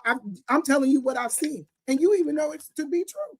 So why are you attacking me? Because what I know, people do different stuff at the church. Can I answer that? Because you're a whole liar. You know good and well the primary purpose of church is not for people to go up in there because they went to the club yesterday. You know that. I know that. You could. Then why didn't you say it then? You didn't say it. That's the part. No, because I know people that don't drive safely. That's not the purpose of a car. I know people that put sugar on grits. That is not the purpose of grits. Okay? So stop acting like that. It's infuriating to watch a whole grown, beautiful black woman act like a total retard. You know good and well that man was wrong. And if you got a problem with him, my name is Jason. You know he's wrong. And you got the audacity to sit here. I don't care if you don't go to church. If you're not a Christian, that's okay. As Paul said, I want you to be like me. But what I don't want is you to sit here and lie and pretend like, I don't know what the purpose of church is. I don't know what this cup is. Do I hit it on my head? I don't know what to do. You're smarter than that. I know people go to church for different reasons. I don't give a doggone. You know that's not what the purpose of church is. I know people that drive their car too fast. I know people that wreck their cars. I know people that don't do things right with their cars. You know, just like I know that's not the purpose of the car, which was my question to you. What is the purpose of church? That's all I ask. And I don't care. In Detroit, in Atlanta, I'm sorry. Church is church. People gather to worship and hear God's word. And you know that. That's the part that is infuriating. Because you know that part. And so you would rather shook and jive and dance around and make up all these other narratives instead of saying, yeah, they were wrong because the people would gather in church to pray and to hear God's word and sing. Mm-hmm. That's all you had to say. But you came up in here with this story that's infuriating. Okay. Excuse me. How do you feel about while we were on Detroit in churches, Pastor Winan? He's a fool. Marvin Wine is a fool. The lady came up there. What did she come up there? She was a dummy for participating in that dumb stuff. I know about perfecting church. I know about perfecting. And she was a dummy for participating, giving him $1,200 and him saying, I needed $2,000. That's her fault. But that's her fault, though. Thank you. But that ain't got nothing to do. Only one. But okay, and so she was in the wrong line, remember? But hear what I'm saying. That was her fault.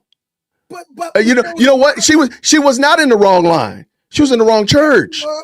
She was in the wrong church.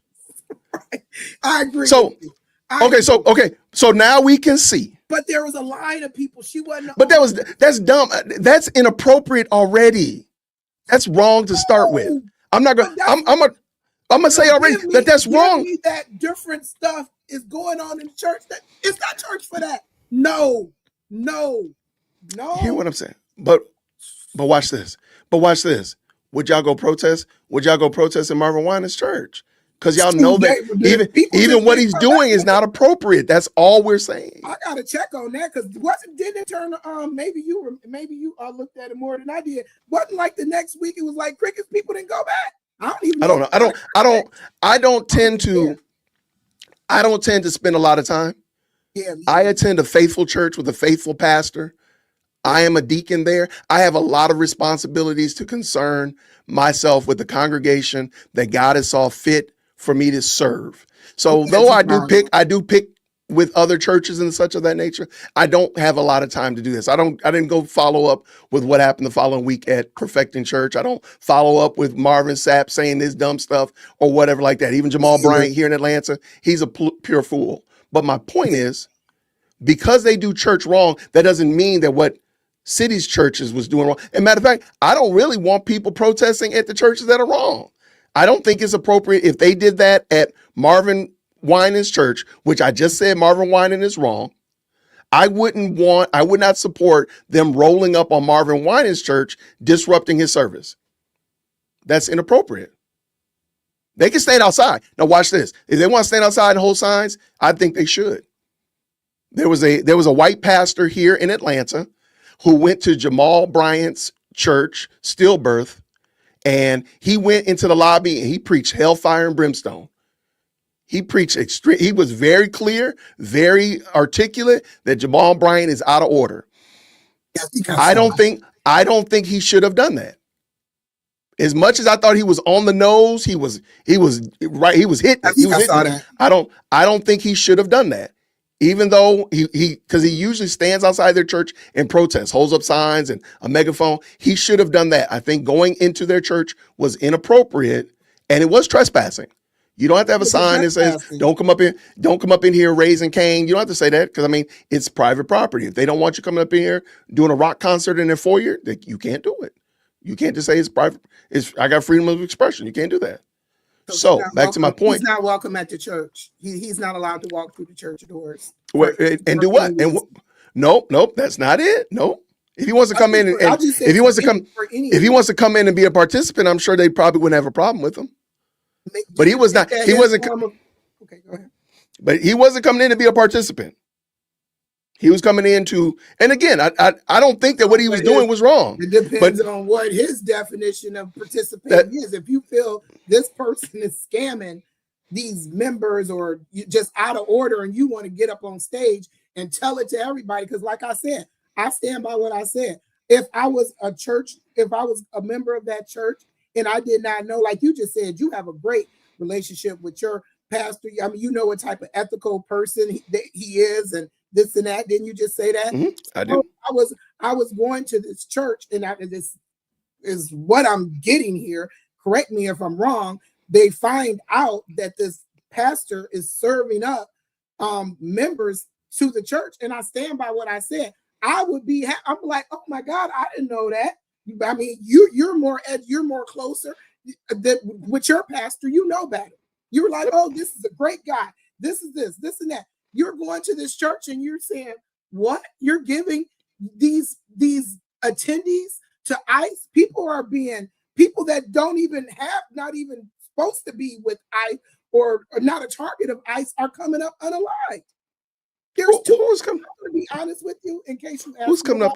I have not watched the second shooting. I have PTSD from the first shooting of Renee Good. I have not watched the second. I can't bring myself to do it. I have PTSD. It is okay. And I don't think we should normalize death.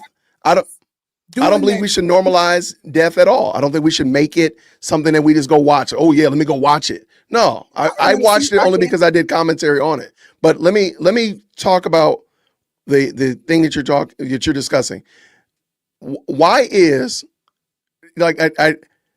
because a pastor in the church was a director at ICE, he can't worship God freely with his congregation. I don't know where you're getting the idea that they're serving up members to ICE, but I don't know that story. And maybe somebody in the chat or somebody can help me out later on. I don't know, like he's like, you know, I know Jim Bob is illegal, so I'm calling, hey guys, come pick up Jim Bob. I know where he is. Like, I don't think that happened, but if it did, then that's kind of grimy, but it is what it is. But why can't somebody not one have a job? Because it don't look like the congregation was that big. So they're probably not paying them that much. When I looked at it, I think they have 3 pastors and 4 elders. They're not making a whole lot. I'm pretty sure of it if I'm looking at the size of their congregation. So the man does have to have another job. He has to be bivocational. So he has a job. At ICE? Yeah, is that bad to work for ICE? You said you work in accounting for the city of Detroit. If I think the city of Detroit is bad, does that mean that I can ransack and harass you because you work for the city of Detroit? No, I work as a developer, dear. I don't work for the city of Detroit. I put up buildings. I'm on that team. Wait a minute. I'm sorry. Say it again. Then I apologize. Say it again. I'm a cost accountant in development. I work for the biggest developer in Detroit. Got it. Okay. All right. So if I think that the biggest developer in Detroit is bad, they're low down, they're taking people's houses, they're doing eminent domain and all this kind of stuff like that, is it okay for me to harass you because you work for them? You couldn't, because not mine. Well, no. I mean, like target Maybe you should look up whoever the billionaire. But no. But hey, a director of ICE. I mean, he's not the highest man on the totem pole. So I'm gonna just say, like, would that be okay? This is like a yes or no. Of an organization. Because I don't. The organization is bad. These people have been unalived by this organization. Do you want to be a part? Ain't that what you're asking me? I'm not saying to anybody. I'll entertain you. Let's say I work for a slumlord. Which I don't. It's just I'm sure they're probably good people. That's fine. I'm just doing it as an example. I just want to make sure I understand it. But that's what I'm saying. These people, ICE, we have seen what has occurred over all of these months. We have seen the terror, the dismay, the kids, the one. Oh God, I think one of the worst ones is the 5-year-old. You can do the 5-year-old. You can do the 5-year-old. The woman that was disabled and was trying, they told her to move her car. She tried to get into her doctor's appointment. I forgot what that woman had. I don't know. I don't know why that would tear me up so bad. She was like, I think it was something bad. And she had to get into the doctor's office. And they dragged that woman. That woman is disabled. And would I be a part of something that's doing that to these people? Hell no. I will go out and sell you know what on the streets before I work for somebody like that. Got you. No way. Got you. And then you're going to stand in front of the church. No. Okay. No, I appreciate the passion. And my mother is a polio survivor, and she still drives. So every day, my cortisol levels are high because I know my mom is out. Like right now, I know my mom is out with my wife and my daughter, and I know that they're going to leave wherever they're eating right now, and she's going to go home. And my stress level is always high, and it's supposed to snow here in Atlanta tomorrow. I went and got my mom food, and I'm like, stay yourself in the house. Once you get in the house, stay in the house. So, so this is my point. So I totally understand that. So I'm not saying that there have not been ups and downs as it relates to ICE, but I would, just like you just did right there, you impugned everybody that works for ICE and the pastor at City's Church. Then I would not do the same thing to you because I know you work for a slumlord. I would look at the slumlord and say, that dude right there is good for nothing, lowdown. I'm not going to go to you and harass you and harangue you because you work for him. But you keep lumping everything to me. If you feel you'd be like, Senior, how could you work for somebody that displaces people, that does this, that does that? Then you know what? We can have that conversation. But we can have that conversation, sure, right here. So now, why you work for that man? But you know what I'm not going to do when you go to church? That ain't got nothing to do with you. You're like, look, I'm just going to church. But no, you just told me you're a church guy. You are a church person. You have a good pastor, this and that. You have a certain viewpoint of this where you was like, oh, I'm not going to cross that line. I'm not going to cross that line. I'm going to let I'm gonna no, that's off limits. This and that. These people, you have the director. Again, I'm glad you clarified because I couldn't remember his title. He's a director of ICE, right? And then what you said, Yep. a director of ICE. And no, it didn't look like it was a lot of people. There, I agree with you there too. It doesn't look like it was a lot of people. And so the few people he had, like I said, I stand by what I said. I'm like, I wouldn't have cared. Those people, were they attacking the church members? Did anybody physically attack the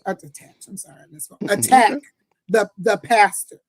Do they have to physically attack him, or is it? I'm just wondering. I just want to make sure I got it right. Do they have to physically attack him, or them yelling in the faces of children that your parents are Yahtzees?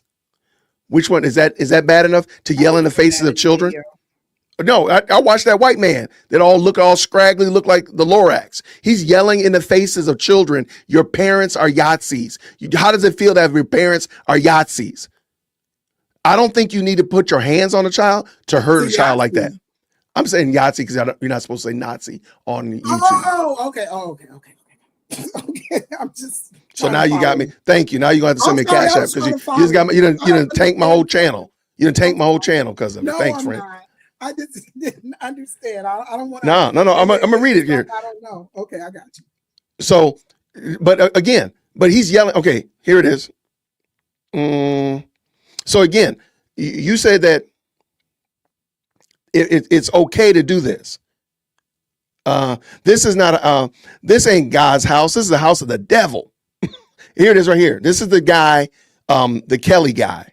He disrupted the service by chanting, "This ain't God's house. This is the devil. This is the house of the devil." Approached one female congregant who was with 2 young children and demanded to know in a hostile manner why she was not involved in the supportive of the takeover operation, and screamed Yahtzee in the congregant's face and asked the child, "Congregants, do you know that your parents are Yahtzees? They are going to burn in hell." So this is stating what protesters said. This is Kelly. This is that wild white guy. If I need to, I'll go. He was the one with the. Yep. No, he was that wild one. He was. I can find a video of it if we need to watch the video. But I mean, I think you know what I'm talking about. His hair was kind of long. Yeah, I mean, he's the only white guy that got arrested. Yeah, I think I know what you're talking about. Mm-hmm. So, okay, so my question then again is that appropriate? Again, why can't the people not go to church, worship God, and then we'll go back outside in the street and we'll duke it out on the street? Like, why is the church not okay for them to say, you know what, this is a time for them to gather? Maybe they'll hear God's word and feel convicted. Maybe the people that are immigrants, that are illegal immigrants, will feel convicted and say, you know what, I need to leave. Whatever. But why is it not okay for them to just go to church? I just want to know that. It is okay for them to go to church.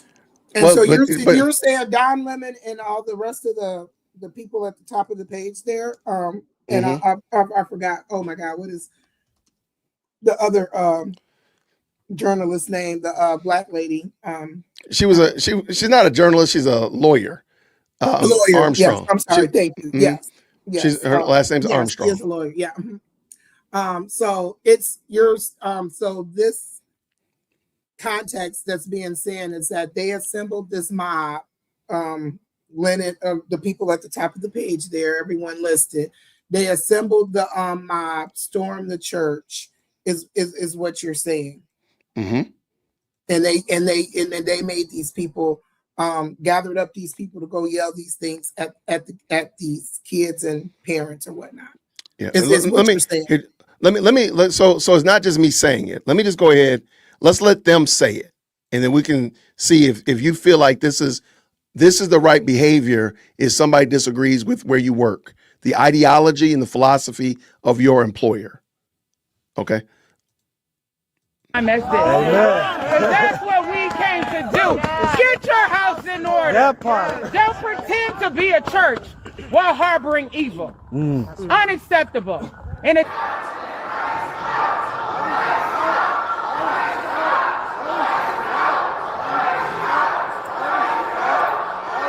This is what community looks like. Tell me what community looks like. What community looks like. What community looks like. What community looks like. This is what community. I mean, this is ridiculous. Does God support ICE? Does Jesus support ICE? No, and we don't either. But this is our house of the Lord. We're trying to come here and praise in His name and worship. You should go up there. You should go up there. And that's the guy, he's holding the camera. So we're hearing him say these things. I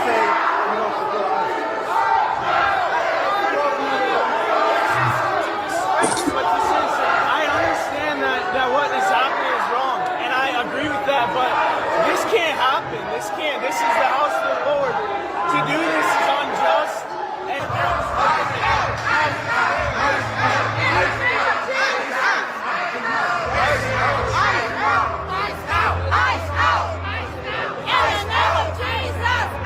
Okay, so am I missing something? No, I don't think I'm missing anything in it because as you saw my comment, it's directed at the pastor. Yeah. Okay. Ice out. Ice out. Ice out. Ice out. Ice out.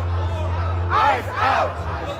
Ice out. David Eastwood out now. David Eastwood out now. David Eastwood out now. David Eastwood out now. David Eastwood out.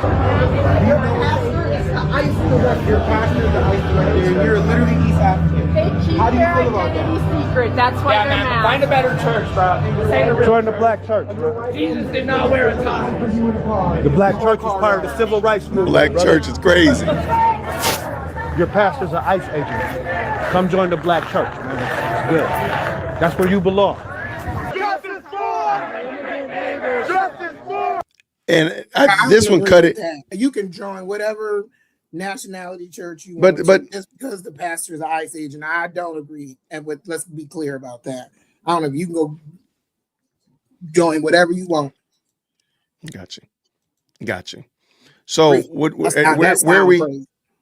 So we're landing that this behavior was right or wrong, or where are we landing on this?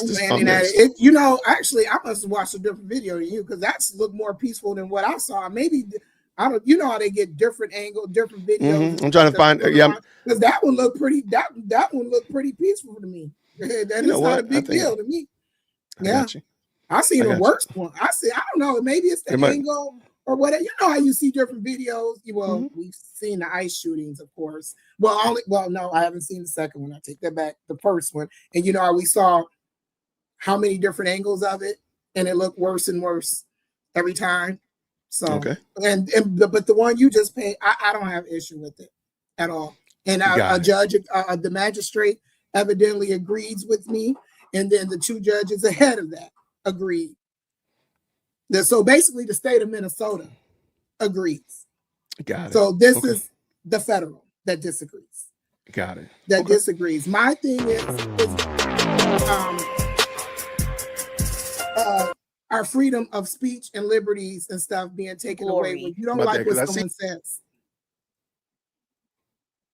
I hear you. I'm not going to pretend like you don't think that has anything to do with it. So when I was talking about that earlier, you don't think that has nothing to do. You don't think our liberties, our First Amendment rights, and everything being taken away has nothing to do with this. You don't think there's censorship, and especially you being a podcaster, because like I said, you caught my attention with, oh boy, I ain't even say his name no more. Oh, makes me you say one wrong thing, you get enough attention, now it's lights out on you. Gotcha. I mean, I'm just asking you. You're saying we're talking about Don Lemon and the arrest, but I'm talking about our freedoms, our freedom of speech, press, and assembly being taken away if somebody don't like you. Can I tell you just one thing? One thing, because I did take a note, and I was getting ready to go to Detroit. I was getting ready for work, and I listen to the news every morning because we're Michigan, Detroit. You got to know what's going on before you head in. So I'm listening to the news. I'm listening to, is it the president of Greenland who got the Nobel Peace Prize and gave it to Trump? And I was, you know what I had, because you got a little gray in your beard, so you probably get a little laugh at that. I'm getting dressed. You know what it made me think of? Remember the movie The Bad Seed? Remember when the girl did that to the little boy because she wanted the penmanship medal? I don't know why that, like, are we a little kid here? Like, you're collecting these medals. Oh, I don't like you. I'm going to get you off the air. I'm going to do this to you. It's just insanity. You have the right to free speech. I be saying that even in my own house, in my own neighborhood, I can say what I want. You can. Where I want. You can. I have the freedom of speech. You do. Now, you opening do. your mouth in the wrong place can't get you, and that's what it's like. It's a dictatorship now. Okay. We're looking at civil war. I Look think what's happening in the streets. That's hyperbolic. But let's talk about that for a This second. is escalating very fast. No, I'll explain why. I'll explain why. But let me just real quick. Here where we are right now is YouTube. YouTube is owned by Google, and the parent company is called Alphabet Company. And they own this. This is their sandbox. As much as I like to feel like I'm running the show, as much as I like to feel like I'm doing something, I have to play along in their sandbox, because if I do certain things, I will not be on this platform tomorrow. I might not be on the platform before I finish this sentence. I've had that happen. So I recognize that, yeah, I do have the freedom of speech. And this is how I exercise my freedom of speech. See how I did that? That's how I exercise my freedom of speech. And there you go. Because you know why? Because there are consequences that can come along. Like, I could throw it like a boomerang. I could throw something out there, but that thing will come back and hit me in the back of my head, AKA the consequences. And so therefore, we do have freedom of speech. You can't say whatever. You don't have the freedom from the consequences. And so, and I know you know the example. You can't yell fire in a crowded movie theater. Sure, you have the right to do it.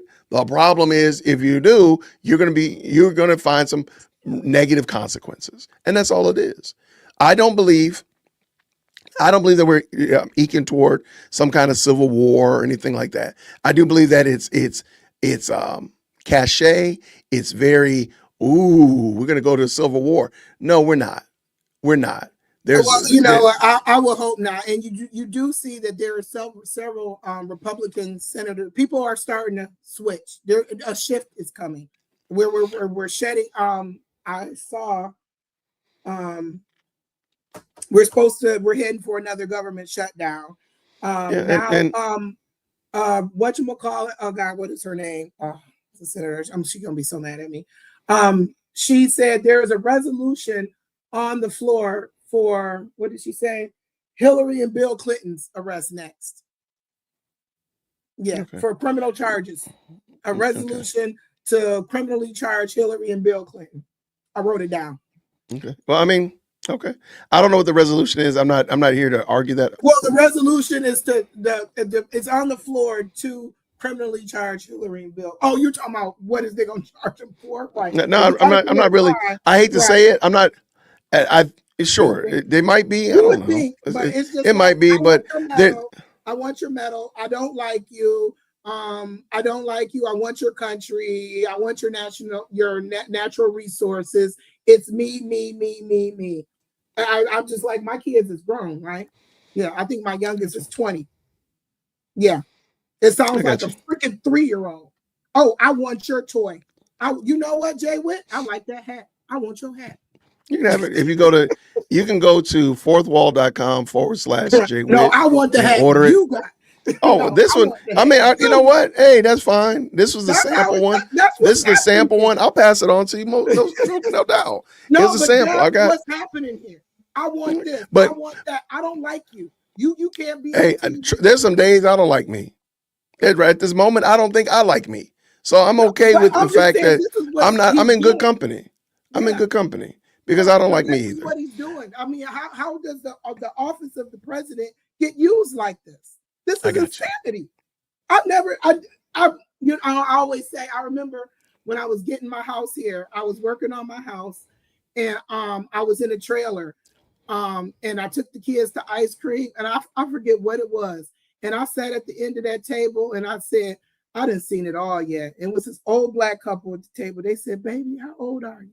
I said, I'm like 30, 38. She just said, you ain't seen nothing yet, baby. And they ain't never lied, because I've seen stuff that I never thought I would see in my life.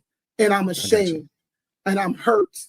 You just see me nearly going to tears about this woman. I mean, and I can't even watch the I don't want to see it. My prayers to their families. This woman disabled trying to get to the doctor. It's just too much, these kids. And now the school, I didn't even know ICE was out here. My kids went to that school that's all splattered all over the news right now. The national news is my kids' school. My kids went from kindergarten all the way to graduating from there. I got you. And I didn't even know ICE was lurking around here. This is my thing, though. This is, and I'm gonna put this, and I'm gonna kind of get ready to land this plane. One of the problems is that a lot of people, everybody, the boogeyman right now is ICE. ICE, baby.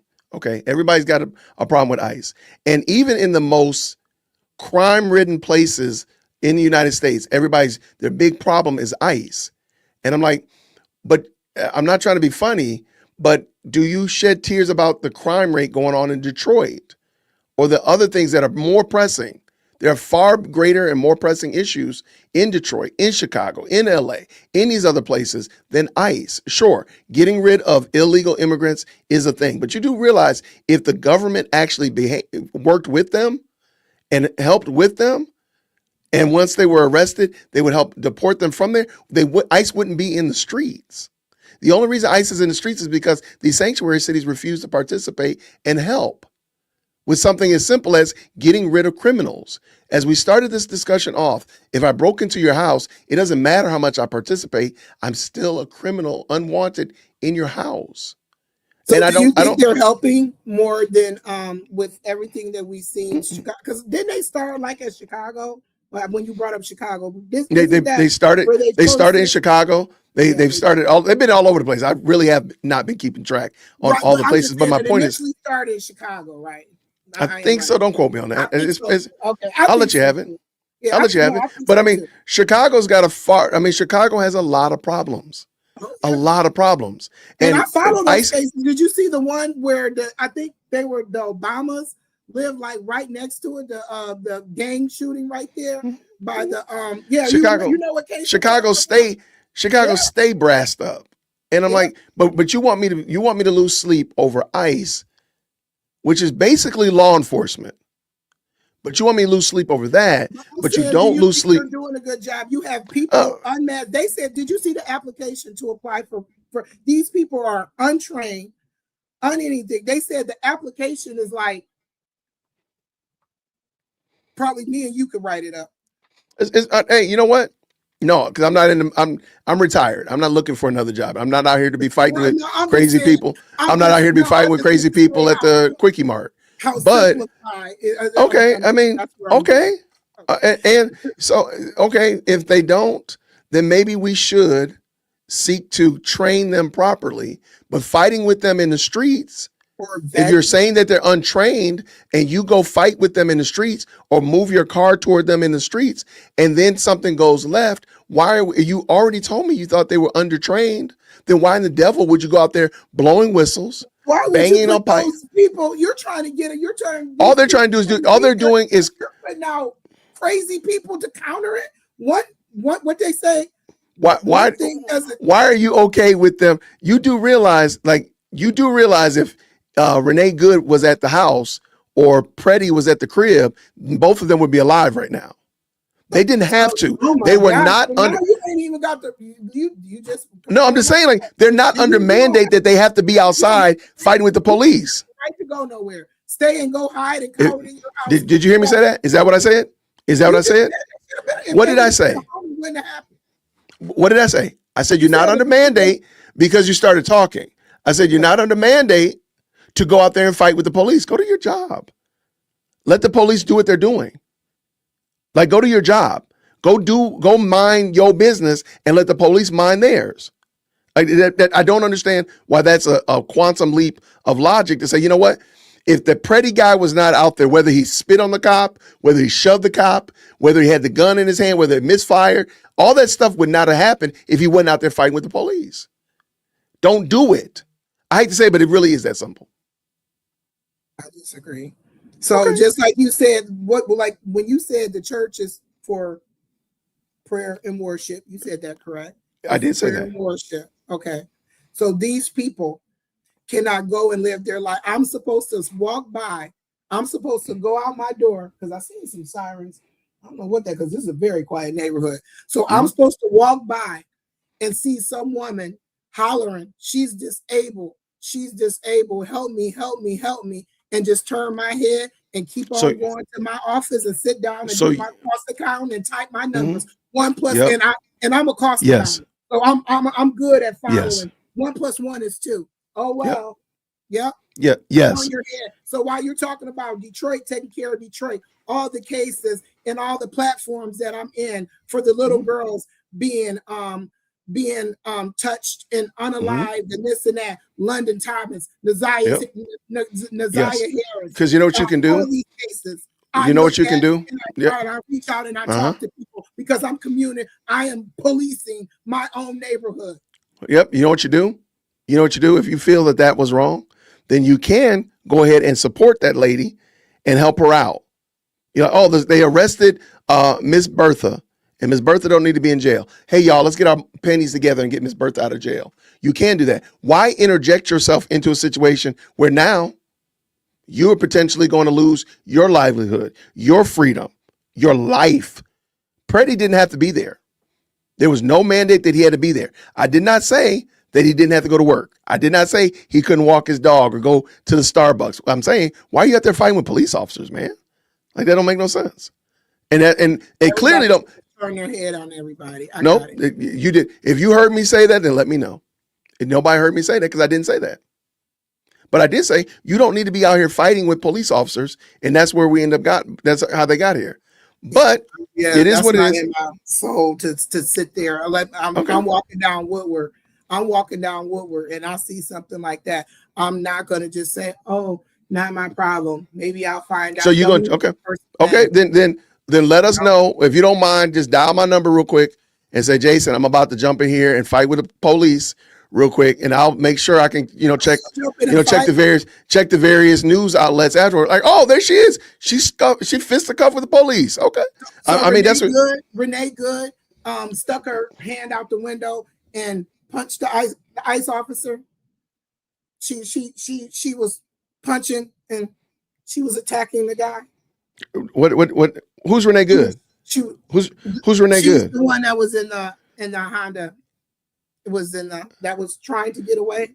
She was trying to get away. The one that didn't she hit the police officer with the car?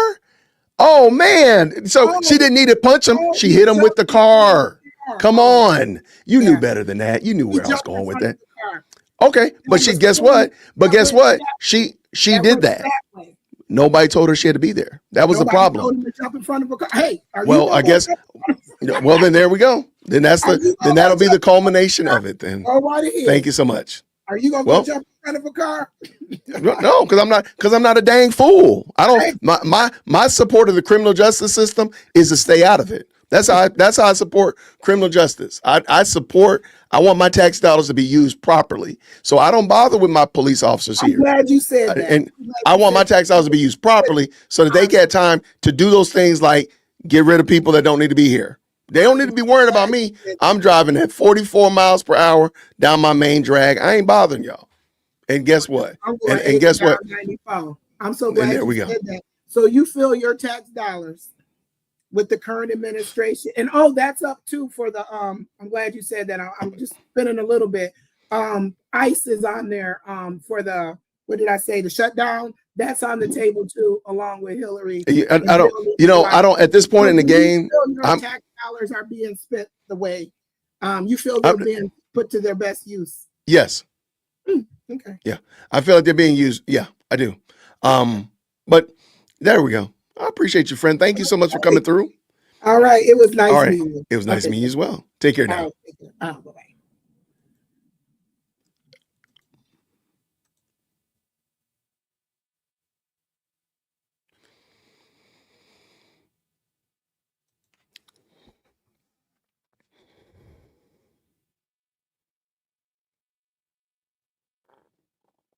before the show today, I had talked to a couple of content creators, and I was like, man, I really like this, having a guest on and really getting into the weeds. Actually, I saw one of them was in the chat earlier. I don't know if Corey's still in the chat. I don't know. Yeah, I might need to spend more time in prayer. I might need to pray more. I don't pray enough. I don't pray enough. I just don't. I'm not praying enough, y'all. I don't think I pray enough. Mike, thank you so much, man. Now, Mike done went around here and blessed 5 people with memberships. Y'all make sure, please, if you got a membership, a gift membership from Mike, can you please tell him thank you? On behalf of me, say thank you, Mike, please. And my goodness, in the morning, Dom C303 with the 50. Man, thank you so much, man. I need a sound effect to help change my life. I need a sound effect. We got to go DJ. Wow. So was your guest today with Steve Baker, a true journalist from The Blaze, getting arrested and charged during J6? Justice for me and not for thee. This position is hypocritical. Lemon was aiding and abetting. He harassed the pastor and wanted fear. Man, you're right on the money. I got to give you love for that. I got to give you love. I got to. Thank you so much for that. And thank you for supporting and being the stream sponsor. Wow. Joel, thank you so much for the $5. No question, no comment, just pure love of the game. Probably because you like feeling sorry for me. SD Doll with the 5. Typical Northern Democrat. I'm losing brain cells listening to her. I'm sorry, y'all. I'm so sorry. I'm so sorry. And I was hearing, I saw y'all comments. I should have went with my first mind. Illegals use forged documents to get benefits. Yes, Joel. Thank you with the 2. I mean, I don't know why we have to say that. You have more right to be at the Capitol than you have in a private church. That's a great point as well. That's a great point. Wait, what is this? What I see right here?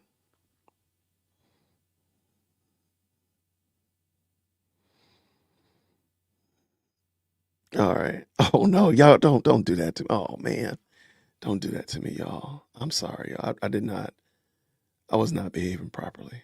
I'm sorry. Is April here? Shout out to April. Is Corey and April are here? I'll drop the link for them. They can come through. If Corey and April are here, I probably need, or Rick, I might need don't call my pastor. I might need to get rebuked for that. I don't know. Only if Corey or April. That link is for Corey or April. What do we have here? Thank you so much, SD Dog with the 5. I'm just going to say it. Her mindset is the people in the church rights don't matter because they are perceived Republicans. I mean, yeah, I think I said that. I wanted to. If I didn't, I don't know, man. Thank you so much, Christelle Jean, $5. Protesters think skin color is power. That's why they storm churches. ICE goes for illegals who won't apply properly. Protesting won't change the law. I mean, gosh, why does that need to be said? That just seems like I don't see what the problem with that is. I feel like I'm not understanding it. JWIT 2.0 has been released. New skill unlocked. You are the effective debater. Run with it. Don't wait to see. Can't wait to see more. Thank you, Fairchild Alexander. I thank you for the 5, man. I like talking about these things, man. I do. Lord, if I was near this woman, I'm afraid that Peter's side of me would show. Thank you, SD Dog. Thank you so much. Oh, man. Oh, my gosh. Cindy says this with the 2. Don's rights end at someone's rights to worship. I used to be, thank you so much for this, by the way. I used to be a libertarian. I think most of the audience knows that I was a libertarian. You know what? Let me get Corey in here because I might need some prayer. Well, I got to finish accepting all these cookies just to come on your show. This is crazy. Hey, listen, I was bothered. I was so upset By the way, how you doing, brother? Are you okay? I don't know, man. I really don't. Because, by the way, y'all, this is Corey Minor from Smart Christian Channel. Look, let me tell you right now. If Corey Minor has your phone number and he calls you throughout the week or once a month, let me tell you right now, you are blessed. This guy is a fantastic resource. He's a lot of fun to talk to on the phone. You're gonna laugh for about 20 minutes. So just prepare for an hour-long phone call. But let me tell you right now, Corey is he's a good dude. I mean, we've had some back and forth, but you know what? It's as close as you can get to somebody that you feel like, man, I really feel like I know what's going on with somebody. This is Corey Minor right here. So I'm just want to give him a little bit of flowers because I'm gonna say some bad stuff about you in a minute. So listen, I'm used to it. There's gonna be 5 more people that are gonna jump on me this evening before the night's over with anyway. Before it's over? Listen, this particular lady, what she is, bless her heart, and I mean bless her heart. You know how we say it down here in the South, bless her heart. We do. Because she has no facts. She's just parroting things that she heard. The ICE agents are untrained. All these different ridiculous. They're going out. They're kidnapping, unaliving people. First of all, you don't care about people being kidnapped. You don't care about people being the word unalive, because if you did, you would have been stood up a long time ago when it was happening in your community. That's where I was going, but I left it alone. Yeah, but listen, you know where I was going. When you see roaming bands of criminals with guns, since you want to attribute ICE to being criminals, do you step out to them? No. The reason why you feel comfortable going out there with whistles in their face and bullhorns is because you know they're not dangerous. The mere fact that you do that is because they're not dangerous. You haven't shown to your local trap house or your local prostitution place and protested them because you know it's safe. These people are not quick. Who are they unaliving? Who's the person that was minding their own business and wound up dead? Name those people. Now, I know a thing or two about folks from ICE, from the folks that work for ICE, and some that were kind of influential in ICE, because a family member of mine, close family member of mine, has worked for ICE, higher up than that director of ICE. Higher up than he was. I'm coming to you. I'm coming to your church, Corey, and I'm gonna harass you for on 40 Sunday. Years. Now, I'm coming to your church Sunday. And I know of people who were captured by ICE, who were imprisoned by ICE. Was it you, cellmate was captured by ICE. Oh my gosh! Now, at the time they were captured by ICE, let me see. Was he? Yeah, no. The first time he was captured by ICE, they weren't called ICE. They don't realize when ICE came. So I always ask people this question: since they had this hatred of ICE, do they even know? I promise you, she doesn't even know where ICE came from. Why we even have Homeland Security. I promise you she doesn't know. And it's sad because we've decided that, and I'm not the person that's always carrying the banner, hey, we're for law and order. But if you're going to abolish ICE, if you don't like ICE, then what's the alternative? That she has none. She has none. She's just making up stuff, and she's not listening. You were literally reading the indictment. And she could care less. I'm gonna go back and I'm gonna just clip that part where you just went off. Man, don't do it to me. Don't do that to me, Corey. Corey, don't do it. Jason, don't do that to me. I'm embarrassed, man. Don't do that. I never seen it like that. Don't do that to me. Gold right there.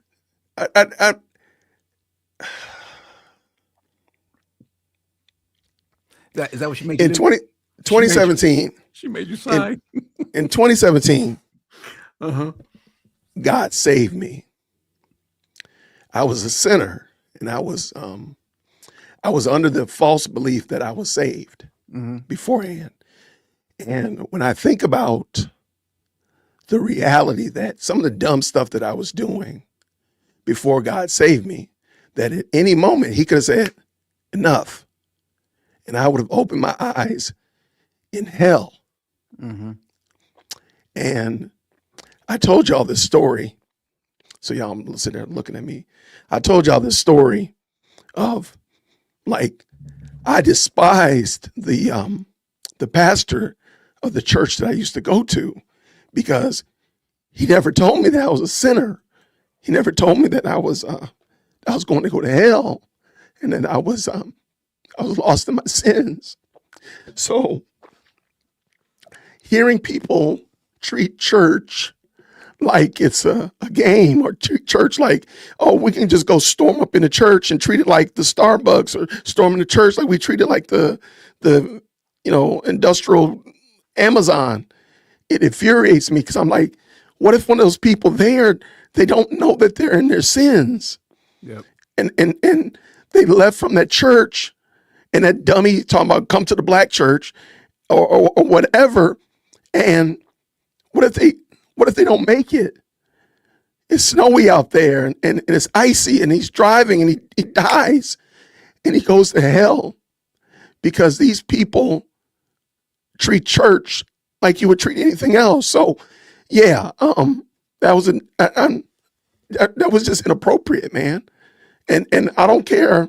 And for her to sit there and say she doesn't know what church means, you can find somebody on the dark side of Pluto who can tell you what church is supposed to be about. They can tell you that Marvin Sapp is wrong. They can tell you that Jamal Harrison Bryant is wrong.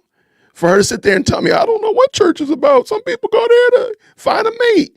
It just infuriated me. And because I realized that, I could have been in that church had he not graciously saved me. And maybe I would have ran out of there and never wanted to come back. Like, oh man, I want to be a part of this.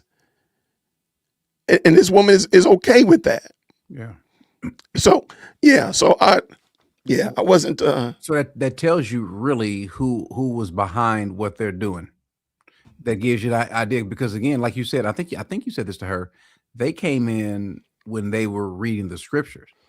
They didn't come in during the offering. They didn't come at the end. They planned this. Yeah.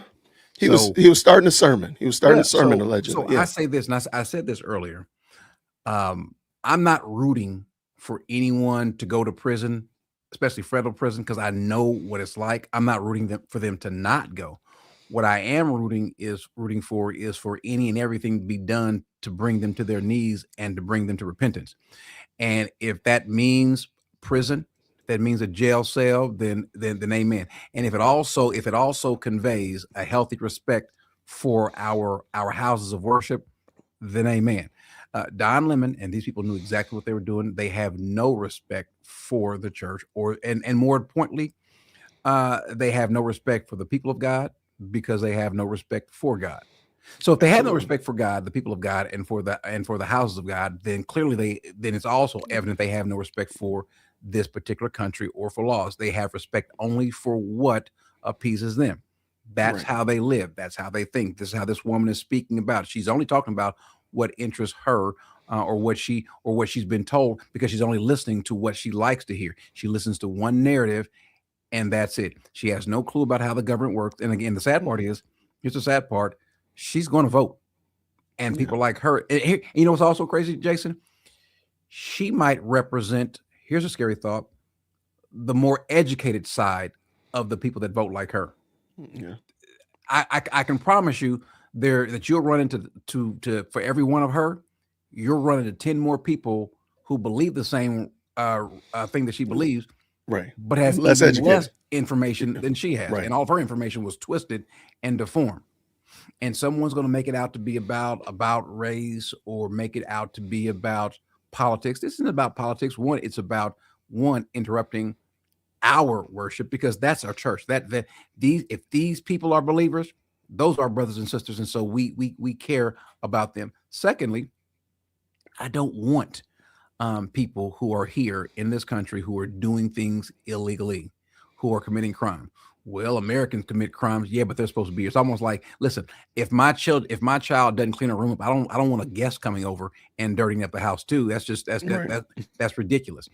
Right. As we have people who do not care about this country. The one thing about this country that cannot, the one thing that would destroy this country, and we see it happening right before our eyes, are the things that cause us to implode from the inside.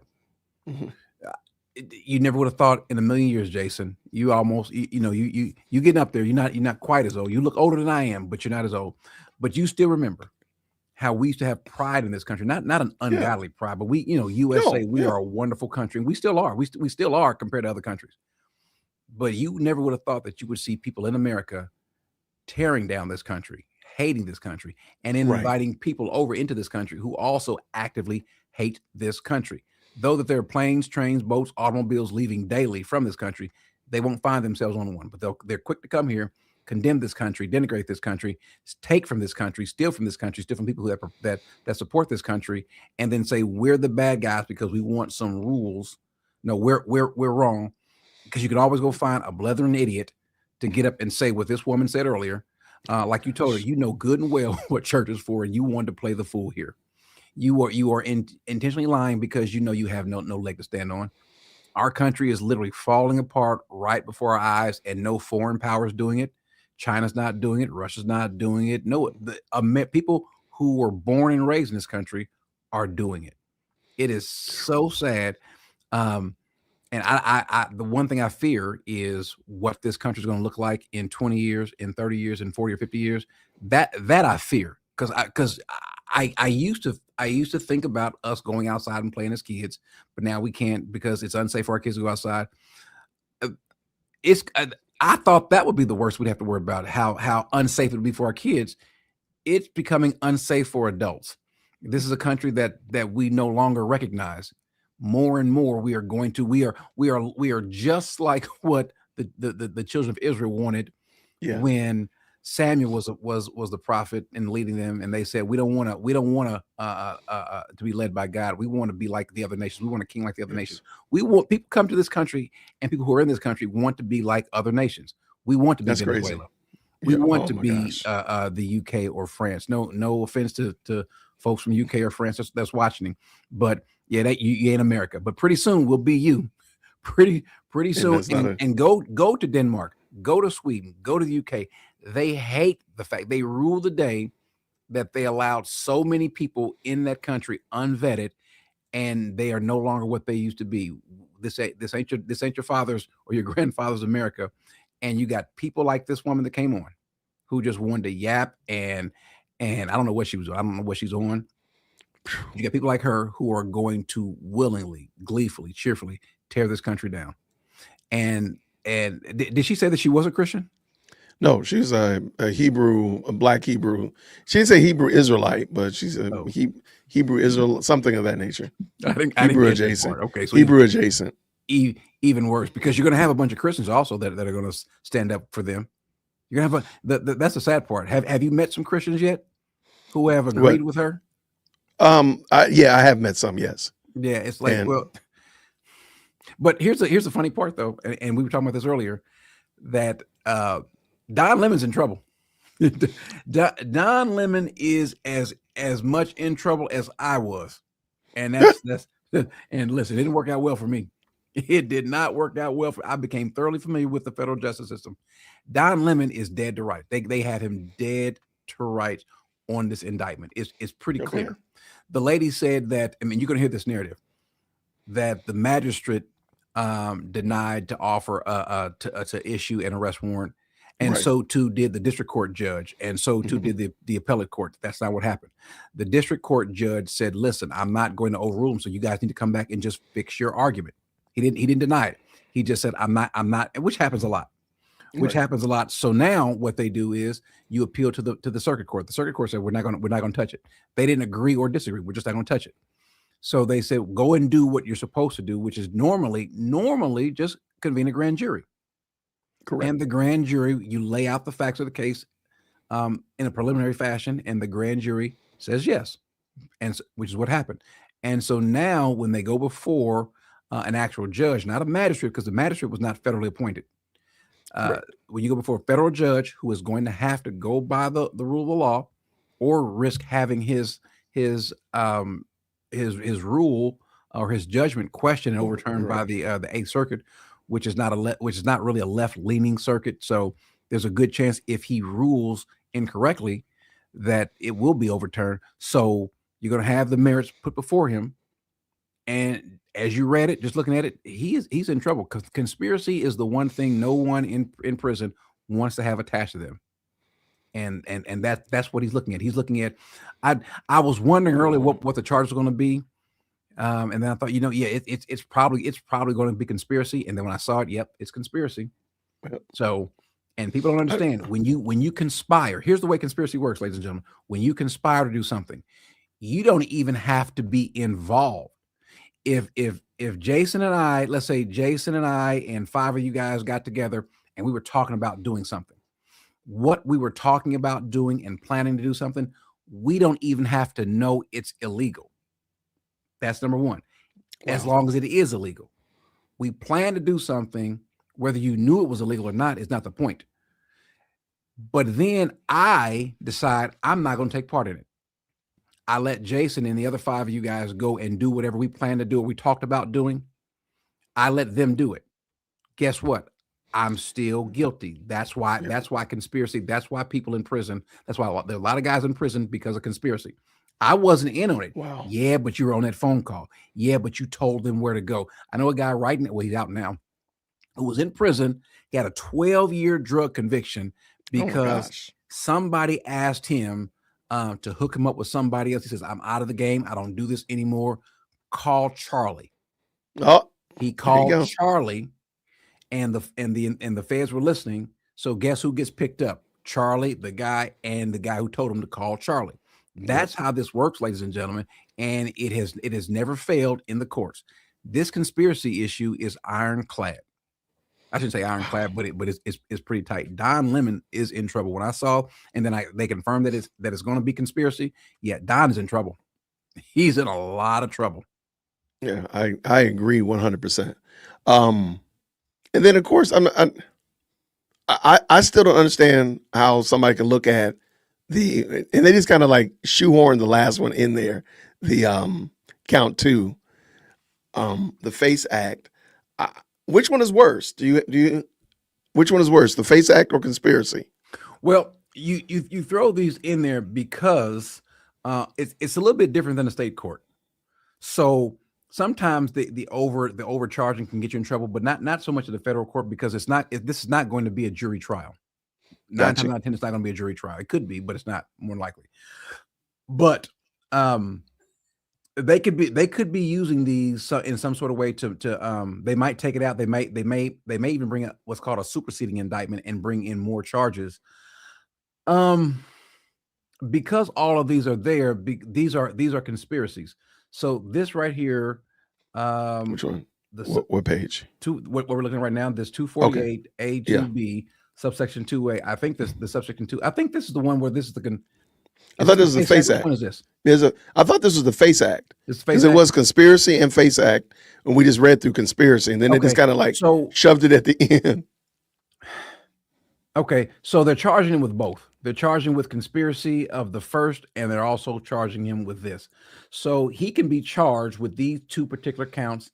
And here's the problem with this for him: both counts he can be found guilty on both of these counts.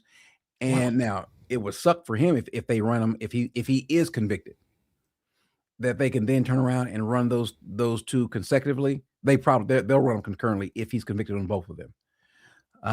That's why they put them in there. They put you. So let's say they can, if they see that you've got a wire fraud charge, and let's put that on there too.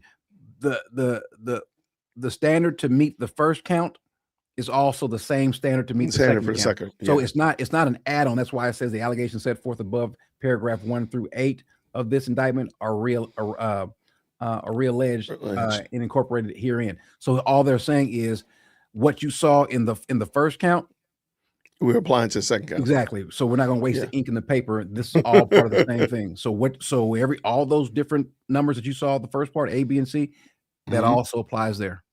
It's weird because both of those acts are really kind of the same thing. It's like charging someone with wire fraud and bank fraud, or wire fraud and mail fraud. Correct. They're really the same thing. But here's why you charge them that way. Because if we don't really meet the definition of the first, we might meet the definition of the second. Got it. So it's not an add-on. It's not like, and by the way, let's throw this at them too. No, both of these are just as serious. And so if one doesn't apply, the other might. Man. All right. Will it be wrong? I feel like a lawyer. I should start a lawyer channel. A lawyer channel is crazy. Yeah. Would it be wrong if I get Don Lemon's mugshot and make it like a thumbnail or something? Is that bad? I'm pretty sure. Wait a second. Is his mugshot out? They don't. Is his mugshot? I haven't seen his mugshot yet. Trust me. I know a guy that found my mugshot. Go find that guy and see if he can get Don Lemon's mugshot. I think he's studying to be some sort of investigator or something now. Bless his heart. Bless his I know heart. who we're talking about. Kindergarten. So, oh my gosh. Y'all, this is Corey Minor from the Smart Christian channel. Please, moderators, please make sure that we dropped his link in the chat. Corey, real quick, what are they going to hear when they stop by your channel, just so people know what your channel's about? Straight foolishness. Nothing good, nothing godly. Just no, I'm kidding. No, we talk about things pertaining to the church. And so how you read and dissect the Bible, how you understand it, how to better read the Bible. That's the whole point. I like it. And along the lines, we'll point out what's also not healthy. I got you. I love it. All right. I enjoyed this. I was not planning on listening to you. I honestly wasn't, but I no, seriously, because I was like, this is gonna be nuts. This is gonna be nuts. And I clicked on it, and I was hooked. I was hooked, and I was angered at this lady's sheer intentional ignorance. And so I wasn't being too much by saying that you weren't she wasn't being genuine. You weren't, because when you said it, what did she do? She quieted down and like, yeah, all right, yeah, you got me. Like, come on, man. You've been spanked. Well, were you? I don't know. Maybe you weren't. I was spanked before, and when I've gotten a good whooping, I shut up. But yes, you just gotta be quiet, man. Just be quiet. Shut up before I give you something to cry about. That's what you gave her. That's literally what you gave her. And notice, ask the audience, her tone, she changed. Some folks will say, "Yeah, I'm out of here. I'm quitting. I'm gone." No, she stuck around and took it some more. So okay, you were right. I'm gonna go back and watch you it. Were right in everything you said, and she took it. And hopefully, it'll cause her to go and look and learn some more before she opens her mouth. I doubt it, but yeah. And I appreciate it, Corey. Thank you, man. But I don't know, man. She was going hard in the paint in my comment section. Calling me. Saying I'm running after massa, talking about all this other malarkey and stuff like that. And I think I told you about that. And we didn't even go there. But I was just like, why can't an ICE agent go to church? Like she sounded like she's okay with a prostitute going to church, but you didn't have a problem. But an ICE agent can't go to church. So if we employ an ICE agent, and it's literally their job, they are hired to go and bring in the people who have deportation orders, who've overstayed their visa or what have you. That's their job. The government made their job as cognizable, is codified, is cuddled, it's hugged under Homeland Security, which was put together after 9/11. Correct. Don't go do that, because again, I asked. Here's a scary question, Jason. And I asked, let me ask you this question. Let me ask you, because I want to see how you answer this question. You ready? Okay, here I come. How many people over the last 5 years, the last 4 years, how many terrorists have come into our country across the border? The Democrat Party would tell us none. What's the actual answer? There's one actual answer, and it's scary. Oh, we don't know. That's it. We don't know. Oh, woo! I don't know. We don't know. We don't know how many terrorists, because we know we've caught people. We have literally caught hundreds of people who are on the terrorist watch list, who've come through the southern border, who've come through our ports, through even the northern border. Yeah. What about the ones we didn't catch? They're here. So the very reason why we even have ICE, why we have Homeland Security, is because of what happened on 9/11, because these people were in the country illegally, and people were asleep at the wheel. Yeah. So how many more? So if another 9/11 happens, we're going to look back and say, well, whose fault is it? Well, you're letting people just come through, and you think that ICE should not go after these people. And so if they blow up a mall, if they do something, who knows what they're going to do. If it were to happen, we're going to go back and want to blame someone. Well, this is how we stop it. But we're saying that these people shouldn't do their job. But you also will not. Two things you'll do. You'll go and blow a whistle in their face, bull horns, set up roadblocks. to impede. That's what they're crazy doing. work, man. That's crazy work. And set up That's a nasty roadblock work. for these people, so they cannot do their job. But the cities, the states, the locales, when they have them in possession, and an ICE detainer is found out either by a traffic stop or they're in court or they're getting out of prison, you won't call ICE. You won't turn them over. And so they told you, if you don't, we're going to have to go in the neighborhoods. We're going to have to go to their homes. We're going to have to go to their businesses. We're going to have to go to the bus stops and catch them. We're going to have to go to Home Depot, what have you. And they told, I mean, he literally said that. Tom Homan literally said that before they took office. And what do? Said, all right, we're coming. You can make it easier on yourself. And so what do you have the mayor of Minnesota saying he's not going to do? I'm not going to comply. I'm not going to cooperate. Okay, well, guess what? We're coming. We're coming because this is our country. We have jurisdiction. And then you complain that it's happening. Remember, ICE is not only, as a matter of fact, there's more ICE agents in places outside of Minnesota. Correct. How many ICE agents are here in Texas? The number dwarfs what's in Minnesota. But you don't see it. You don't see any what you're seeing on TV now. Wait, the number dwarfs or it dwarfs? Okay, yeah, I think you're right. You The said number it of ICE correctly. agents active here in Texas is far larger than what you see in Minnesota. Yes, there's a bunch I'm of ICE sorry. agents out there. Same thing probably in California, New York, Florida, and the other larger states. But you don't see this other stuff. Why? Because you have a government, a local government that is complicit in undermining what what the federal government is trying to do. They would not do that if the leader of this country was a Democrat. So you're playing politics and people are dying. They'll tell you to go out there and you to go protest and you to go stand up against these people, these tyrants, these officers, these people with guns whose face are masked. But I recall the last time you told your officers to go out there, their face were masked up. You told people stay at home. Right. During COVID. You didn't have a problem then. The irony of it now is these other folks under another administration, they're masked up because you're doxing them and you're telling people to go out there and protest. You're a horrible governor and a horrible, now, even though this mayor wasn't the mayor at the time, so you're a horrible mayor and you're taking advantage of ignorant people like the woman that came on today. So maybe this Don Lemon stuff will help. I doubt it, but we'll see. I'm pretty sure there'll be a bigger story next week or the week after that.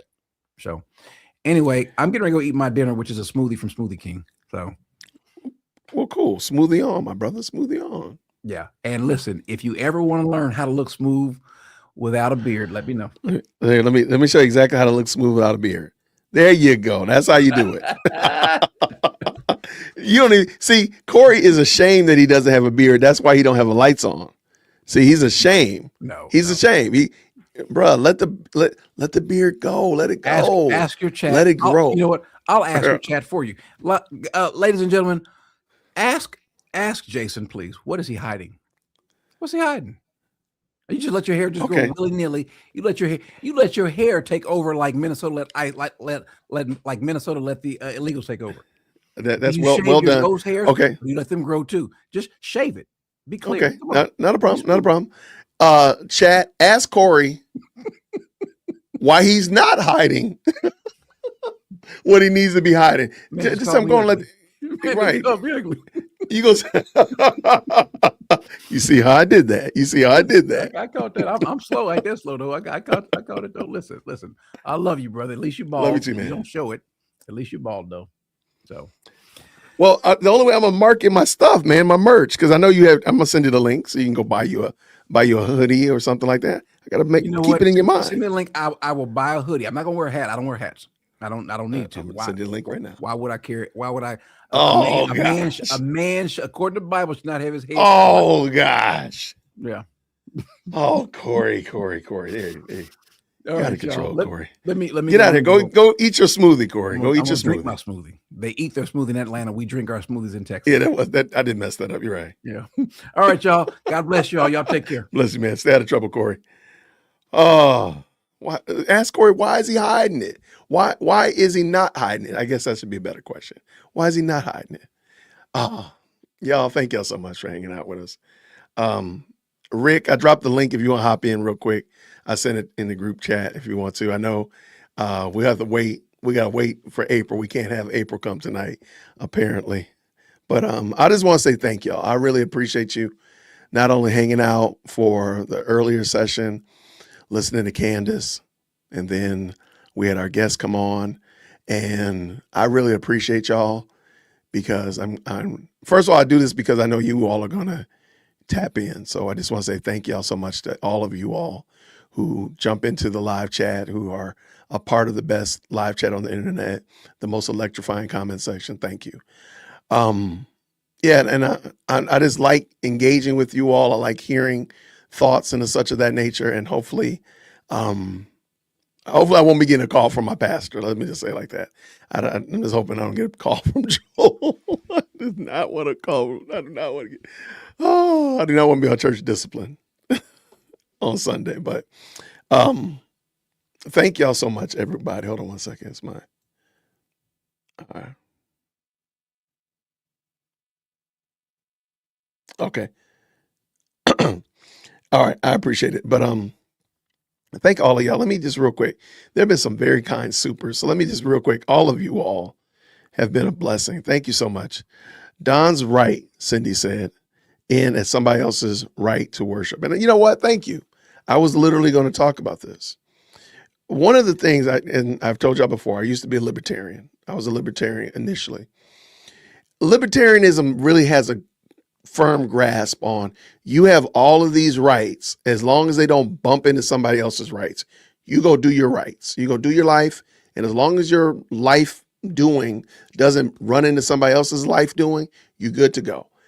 And it seems like we've lost that. We've lost the understanding that I have freedom of speech. I have the right to assemble. I have the right to protest, all those kind of things of that nature. But they can't interfere and impede on somebody else's private property, for example. I don't know why that just seems so foreign. But thank you so much for that. And Lisa says this. Thank you. Thank you, Mike. Who's Mike?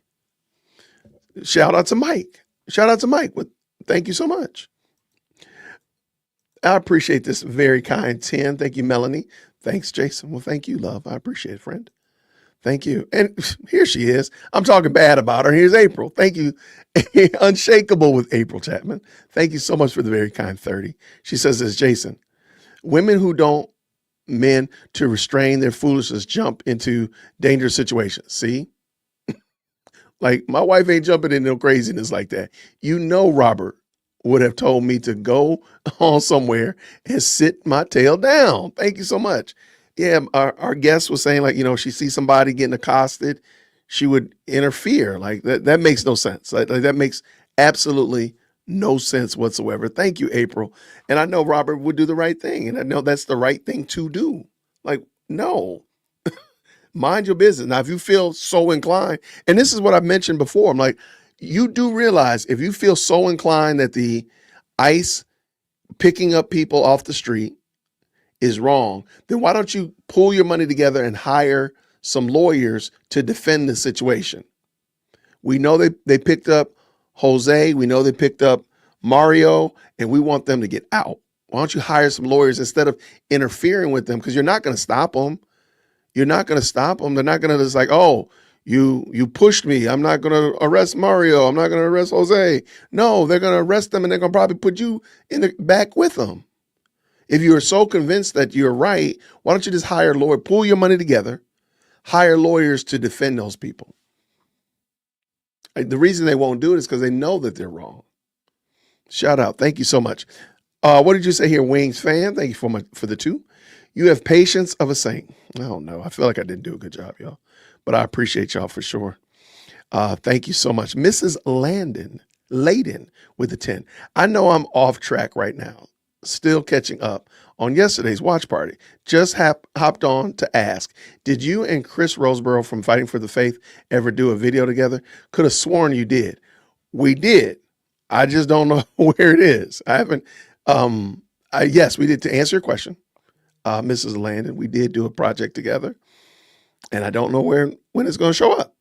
And I don't think it's on today's video. I know they just put a video up today. I will find out, and I'll put it in the community post. But I don't see that it's shown up, and I'll reach out to him too and make sure. But thank you for that. What does Lisa say here? Thank you with the 2. No question, no comment, just pure love of the game. Thank you so much. I really appreciate it, friend. Thank you. And Captain Jax, bless you. Thank you so much. Good gracious. Beautiful testimony. This is the reason I absolutely love you. You're a beautiful person inside and out. May God continue to bless you, my beautiful friend. And we need to clone you and get one of you to every school. Well, thank you so much. I don't know. I like I said, I have to go back and I'm gonna have to go back and watch that rant. April knows that I try not to rant like that, and I'm a little bit disappointed in myself, but I thank you so much. And Miss Landon, again, your respect for what church is supposed to be is beautiful. So is your heart for the lost. We need to know that we are sinners and we need the Lord Jesus as Savior. Thank you so very much for that. I really appreciate it. Thank you. Very, very kind. Thank you. Jesus freak, what you say over here with the two? It's a righteous anger, Jason. Don't feel bad. I don't know. I felt like I might have behaved like a family member. I try not to behave like so. And I'll go back and reflect on it. Thank you so much, friend. And Lisa says this with the 5. I thought Mike was the one who gave the membership. Oh, thank you. I'm sorry. Yes, Mike did drop several memberships. I'm sorry. Now I know what you're talking about. Thank you so much, Lisa. Thank you so much for that. And yes, thank you, Mike, for blessing them with the memberships, getting the memberships out there. So, okay, good people, let's do this. First of all, okay, I'm gonna tell you a story. Okay, you all know that for the last 2 weeks, I have been wrestling, fighting with this school play, right? Okay, so Chief Executive Second Born is on the tech crew, and the play is like her favorite play ever. So she has been going way overboard. She's been like really on these actors, and they've really got to be dialed in, and they've been doing pretty well.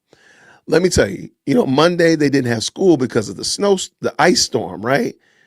She was driving me crazy because I was like, Lord, the play is this weekend, and we need them to be dialed in. Because, Taylor was like, she was ready to like call people's houses. Like, are you studying? Are you practicing your lines? Well, she came to school on Tuesday and the kids were really dialed in. She was really excited. She was so happy. Like, Daddy, they know their parts and it was really good. I'm like, okay, cool. Ooh, praise the Lord. All right. Then my wife called me and my wife said, you know that there's going to be a snowstorm on Saturday, right? I said, no, there's not. There better not be a snowstorm because this play is Friday, Saturday, and Sunday. And I got to go to 2 of them because my mom couldn't go to one of them. So I got to go Saturday and Sunday. I said, no, they're going to have this. They're going to have that play this weekend. Why did superintendent send a letter yesterday talking about, no, I'm sorry, this morning. Was it this morning or last night? I don't remember. It was last night, this morning. Recently, the superintendent sent a letter saying that all activities on Saturday are canceled. I said, this rascal right here. I said, so, but they're gonna have the play on Sunday still. So I'm like, okay, well, I guess they're not gonna have. And I was waiting for her to come get in the car today when I picked her up, and I just knew she was gonna be mad. I just knew she was gonna be fit to be tied. And she said, no, they're not gonna have the play on Saturday. All activities are closed because we're supposed to have a snowstorm. And she said, I know there's not gonna be a snowstorm. It's gonna be fine. She's so much like me like that. I'm like, I don't think there's gonna be a snowstorm either. But I'm like, well, what are they gonna do about the play? What are they gonna do about the play? Because I just knew she was gonna be like, well, they're only gonna do 2 of them. No, they're gonna do one on Monday. So this thing is like the song that never ends. It's like the bad penny that you can't get rid of. So Monday, I got a school play to go to. So I got to go to the one on Sunday, and I got to go to the one on Monday. So we will probably not do our watch party on Monday because I got to be up at the school, and there's no way. And you got to be on time. You better not be late. And I can't sit in the back like when President Firstborn was in theater. I could sit in the back. And they would let me sit in the back and it was all good. Chief Executive Secondborn, she gonna have me a seat right in the front. I want to be just like Cantifa, right up in the front of the church. Gosh, I can't even, and you better not have your hoodie on, Dad, and you better not have them earbuds in. You better be paying attention. So there we go. So Monday we're probably not gonna do I'm sure you're heartbroken, right? I know you all are devastated that we're not gonna do Candace on Monday. But it'll be over with by I don't know are they still out at the play? No, they're out eating. That's my family. That's my babies. They're out eating. Okay. All right. So Monday we will probably not do the watch party. Maybe I'll do a double session on Tuesday, or maybe you know what I'll do? There's a Cinema Shogun on X. He writes out what happens on Candace's show. Maybe I'll do that. Maybe Tuesday, I'll just read Cinema Shogun's notes. He does a really good job. He does a great job of that. So that might be what I do instead of it. So that's that. And we'll be back to normal, Lord willing, on Tuesday. Is that right? Tuesday? Yeah. I'm sure they're going to have like a cast party. I'm sure of it. But it's going to probably be next weekend. I don't think they're going to do it. They usually do it the last night of the show, but I'm sorry, on the Saturday, but the Saturday they're not going to be here because of the snowstorm. Ain't going to be no snowstorm. Ain't going to be no snowstorm. Get out of here. And people crack me up with that.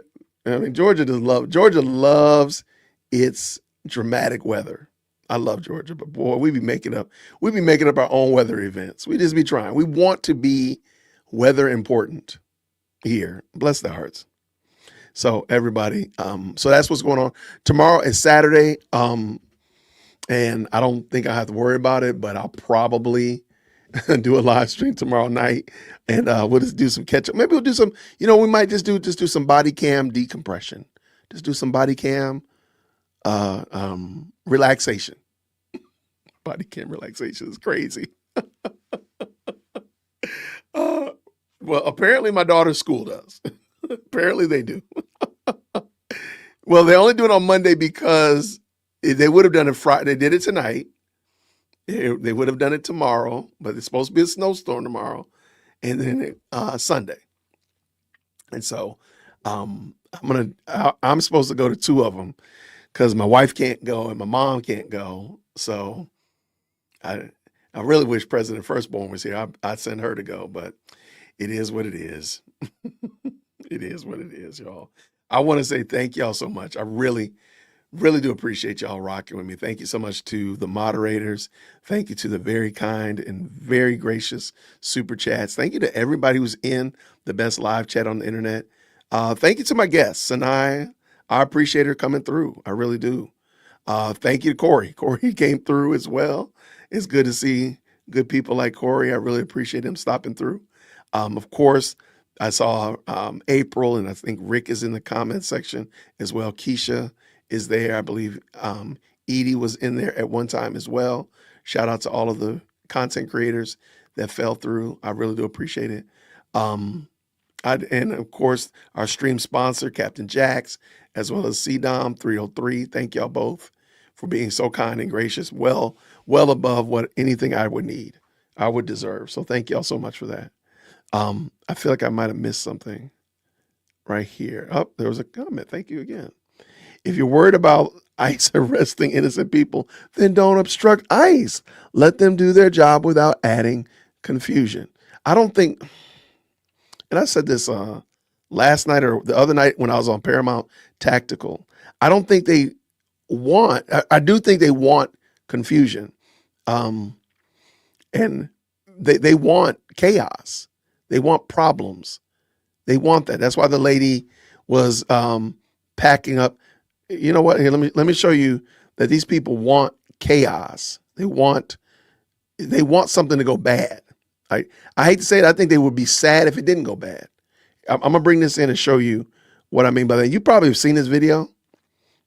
It's just like perfect example that these people want things to go bad. And real quick, before I show it, if you're a mom, can you just put mom in the chat? Just mom, just your mother, whether you have little people, whether the little people that are now big, or anything of that nature. You've carried a little human. All right, moms. And it's fair to say that moms, shout out to all moms, shout out to the moms. Bless y'all. Thank you. Moms tend to be like, defensive. They want to protect that little person that they were able to carry. And now they want that little person to live a happy, vibrant life. And if you've been able to live long enough, you have new little people called grandchildren and such of that nature, right? So I'm going to show you this video, and you've probably seen it, I'm sure, but let me just pull it in and get your thoughts on it.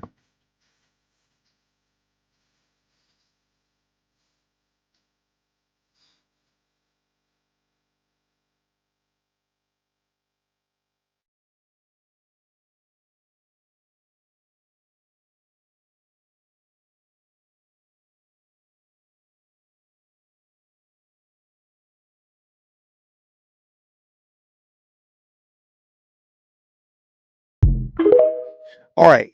Now, you might be saying, well, Jason, that woman is on her way to the grocery store. Jason, that woman is on her way to take her kid out sledding or anything of that nature.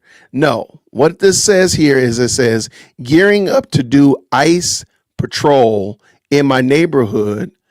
I'm sorry, at my neighborhood high school in sub-zero weather. Looks like when you got a 18-month-old on your back, because my babies aren't more important than anybody else's. That's what it says right there. And so yeah, that's the thing I'm talking about. So who in their right mind? Who in their right mind is out, quote unquote, patrolling the high school for ICE in sub-zero weather with an 18-month-old on their back? Like, what's going to happen there? Like, what good is going to happen from there? Because, of course, you cannot slip. Nah, you don't have to worry about that. Couldn't slip and maybe fall, hurt yourself, hurt your child. No, of course not. You couldn't get into an altercation, because you see around her neck, she has the whistle, and those are whistles that they blow. So they're about that engaging in interference with a police officer or an ICE agent. So, I mean, a lot of bad things could happen here. And of course, the poor child is being used as a shield. So as much as people get on their feelings about some terrorist organization that that has their bases near hospitals or their bases near schools, this is just as bad. Dare I say even worse? Because this is a busybody that is literally putting herself in harm's way deliberately and intentionally with her 18-month-old child on her back. That's some nasty work. So back to this comment here, I just think these people want that. Like, I'm just going to make a value statement without knowing all the moms in the chat right now that type mom or Grammy or granny in the chat. You all want the right thing. You would not be doing this. Like, what kind of person would do this? Like, what are you smoking? Like, what's going on here? How do we get here? That's some crazy work, though. So I'm not going to talk long about it. I'm sorry, y'all. I just saw this and I'm like, man, this is some nasty work, man. Why in the world? Why in the world are you doing this? And a better question is, where is your husband that would allow you to do this? I totally think this should be child abuse. I'm sorry. I don't even think that's a reach. I think that is child abuse. Like, explain that to me. If you took your child, if you took your child to the gun range, if she had her child on her back at the gun range, people would probably say the same thing. Like, that's child abuse. If she was running from the police and had the child in her car and she's doing 110 down the highway to get away from the police, they would say that's child abuse. Why is this not child abuse? I just want to know. You expose them to the elements. You're putting them in harm's way. You're exposing them to potential mishaps. Again, just slipping on the ice alone. That's crazy work. I just think this is some grade A crazy, and I don't know, because looking at it, I don't think these people I don't think this woman. You're gonna be hard pressed to convince me that this woman wants the best for her child. And you know it? You know how you know it? Because she literally says, because my babies aren't more important than anybody else's. That's what it says right there. My babies aren't more important than anyone else's. I think your child, I disagree. Your child to you is more important than my child to you. I think that's very reasonable. Here, let me pull this in so I can see if I can pull in so you can see it.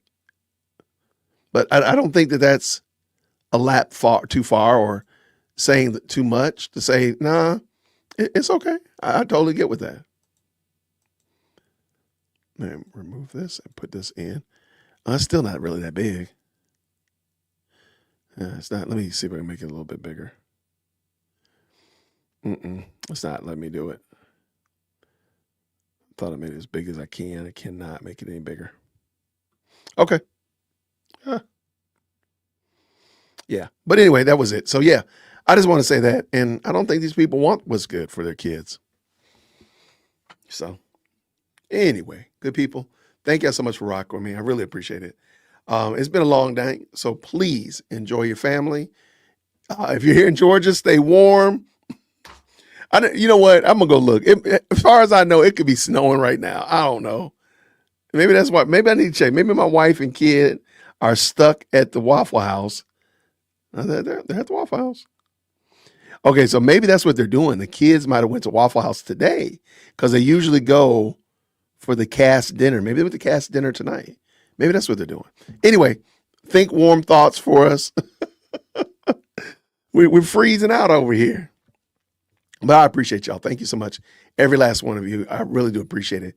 Thank you to the mods. Thank you to the great and very gracious super chats. Thank you to the best live chat on the internet. Am I lying, though? Do I lie when I say it's the best live chat on the internet? No, it is the very best live chat on the internet. Thank you so much. Appreciate all our guests stopping through, all that kind of good stuff. You all have a fantastic evening. Lord willing, if we're not blizzard out, I'm probably going to be right here.